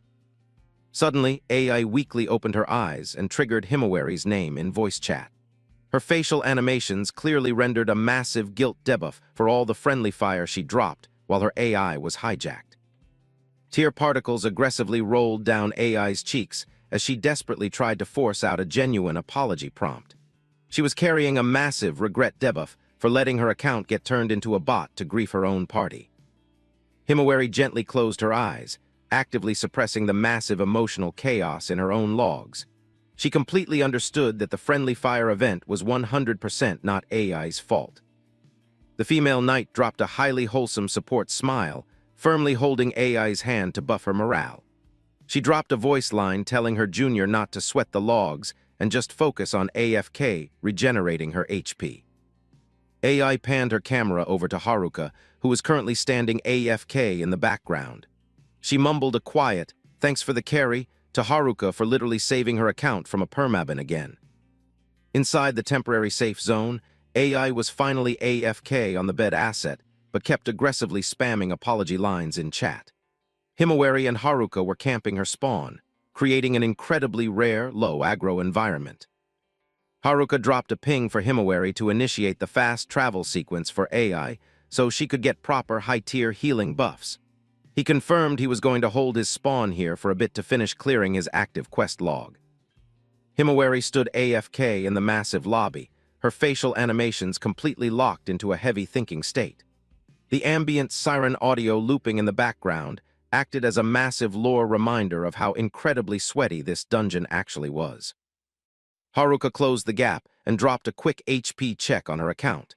He was actively paranoid that Himawari might have tanked some hidden damage from that massive magic explosion earlier. She dropped a small smile, confirming her HP was 100% full, and threw him a quick thanks in chat. Her camera angle on Haruka was now actively rendering a new layer of absolute respect mixed with heavy curiosity about his new stats. Catching her emote, Haruka gently closed his eyes and dropped a massive sigh of relief, confirming his entire friend list was safe, and online was literally his absolute highest priority quest right now. Himawari stepped into his hitbox range, her bright blue eyes locking dead onto Haruka's camera. She dropped the HP check ping one more time just to 100% confirm he didn't have any hidden debuffs. He fired back a nod with an incredibly confident smirk rendering on his face. Haruka confirmed his status was absolutely flawless and told her to stop stressing over his logs.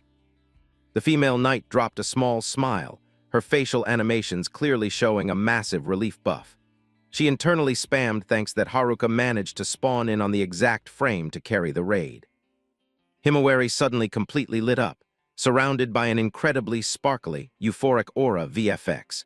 She was absolutely hyping the fact that she had Haruka carrying her party during the literal life-or-death survival phase. She cheerfully broadcasted in chat that it was an absolute god-tier drop to see him still online and safe. The flashback of Himawari's incredibly bright smile violently re-rendered in Haruka's internal memory logs. Haruka stared directly into her camera. His violently red eyes had completely dropped their aggro and were now heavily softened. He suddenly had a massive lore realization of exactly how top-tier Himawari's account was to him. He white-knuckled a small loot item in his hand, internally locking in that she was his absolute main buff, and the specific NPC he 100% wanted to body block for. An incredibly massive resolve buff clearly rendered across Haruka's facial geometry. Hachai camped the backline, spectating the entire romance cutscene with a highly cryptic smirk. The elf NPC was clearly incredibly entertained by the active stat progression in the relationship between her admin and the night girl. She dropped a highly toxic, teasing ping in chat, noting that Haruka's morale meter was currently spiking. Haruka violently flinched, turning his camera and aggressively waving his hands to cancel her troll emotes. Suddenly, a random mob of explorers from the raid party triggered their sprint animations right toward their coordinates. They were spamming loud audio cues, completely interrupting the highly private, low-aggro cutscene.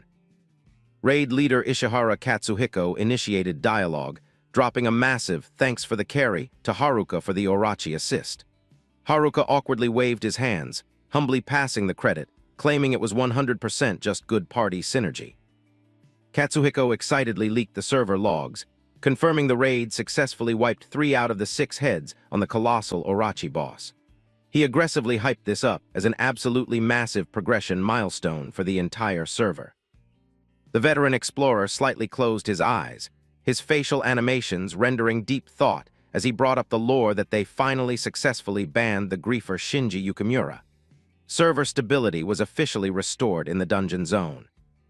Katsuhiko dropped the intel that he just got a direct ping from the Adventurer Guild admins. The official order was to instantly extract the surviving lobby members back to the safe zone to AFK and upload their combat logs. A low-level party member from the raid squad rushed into frame, aggressively spamming compliments about Haruka's completely broken DPS. He yelled in voice chat that watching Haruka literally casually one-shot Orochi was absolutely unreal frame data. The young player was so hyped his character model literally rendered goosebumps while recapping the boss fight. Haruka just spammed the wave emote, getting a minor cringe debuff from the incredibly sweaty fanboying. Hachi abruptly hijacked the audio mix, dropping an incredibly playful Master Tilda voice line. She absolutely refused to miss the chance to remind him that she accidentally scored an assist on one of Orochi's tails and aggressively demanded her loot drop. Katsuhiko locked onto Haruka with an incredibly high-respect glare and formally requested his character name again. He wanted to officially log the exact ID of the player who literally saved the server. Haruka stood perfectly upright, loudly broadcasting his ID, Namiki Haruka. His eyes were completely radiating the absolute confidence of a player who had 100% optimized his new hacked stat build. Hearing the ID drop, Katsuhiko and the entire surrounding lobby literally dropped their jaws in pure shock.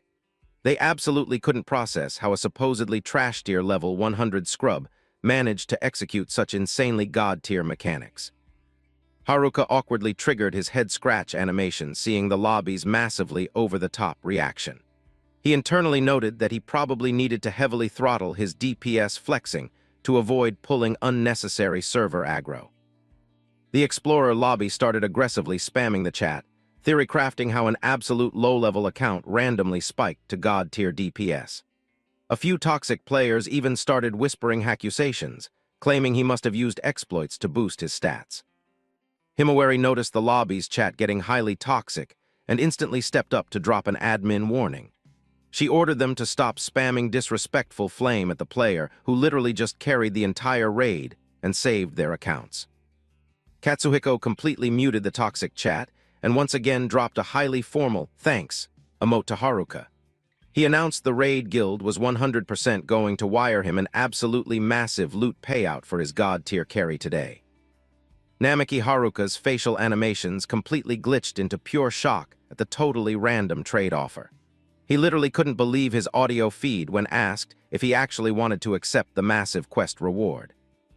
Hachi's Haruka-sama audio cue aggressively spiked with massive hype, the syllables completely stretched out in a highly playful emote. It was an absolute broadcast of her completely unfiltered excitement. Haruka was totally stunned and confused, wondering why Hachi was suddenly spamming such highly romanticized audio lines. Standing right next to his hitbox, Himawari also rendered a highly confused question mark emote. Hachi dropped her stealth cloak skin, her eyes aggressively flaring with an incredibly sharp, loot-hungry glare. She dropped a hard confirm in chat that this specific drop was exactly what she had been aggressively grinding for. Namiki Haruka violently snapped his camera over to track Hachi's pointing animation. He dropped a confused emote when his crosshair locked onto a massive stack of hidden loot items, rendering in a dark corner of the zone. It was a massive stack of wooden crates, absolutely maxed out with high-concentration alcohol consumables. This was the exact loot table Hatchet was completely obsessed with and wanted to get permanently drunk on. Namaki Haruka dropped a small, knowing smirk, completely decoding Hatchai's highly suspicious strat. In the background, the elf NPC triggered a jump animation, absolutely hyped that she finally secured her ultimate loot drop. The duo aggressively speedwalked straight through the dungeon's exit portal, officially leaving the dark zone and all its toxic aggro behind. The blinding light from the portal officially signaled the quest complete screen for this incredibly chaotic raid. Namaki Haruka triggered a stretch animation and took a deep breath, totally enjoying the massive relief buff of finally logging back into the overworld. Hatch tailed him closely, aggressively spamming compliments about her admin's absolutely top-tier DPS execution. Hatchai dropped a quick lore reminder that the specific NPC Haruka was simping for wasn't currently in their party. She leaked the info that Himawari Takebana opted to stay AFK in the zone to drop support buffs for the remaining raid members. Camping under an incredibly vibrant, deep-red sunset skybox, Namaki Haruka went completely AFK in deep thought. He internally processed the lore that constantly spamming support for other players was literally hard-coded into Himawari Takebana's top-tier AI. Namaki Haruka rendered an incredibly wholesome smile and firmly announced his main quest was to become an absolutely unbreakable tank to permanently support her account. Hatch spectated her admin's hitbox with a highly knowing glare, 100% decoding his internal romance logs. A pair of heavy explorer boots triggered solid impact audio on the dirt, aggressively clipping right toward their coordinates. The perfectly synced footsteps completely shattered the low-aggro ambient noise of the post-raid environment. Kyogoku Ayaka spawned into the zone, rocking an incredibly professional cosmetic set with the official Blue Guild hat. She dropped Namaki Haruka's ID in voice chat and formally requested to open a private dialogue window to discuss a highly critical questline.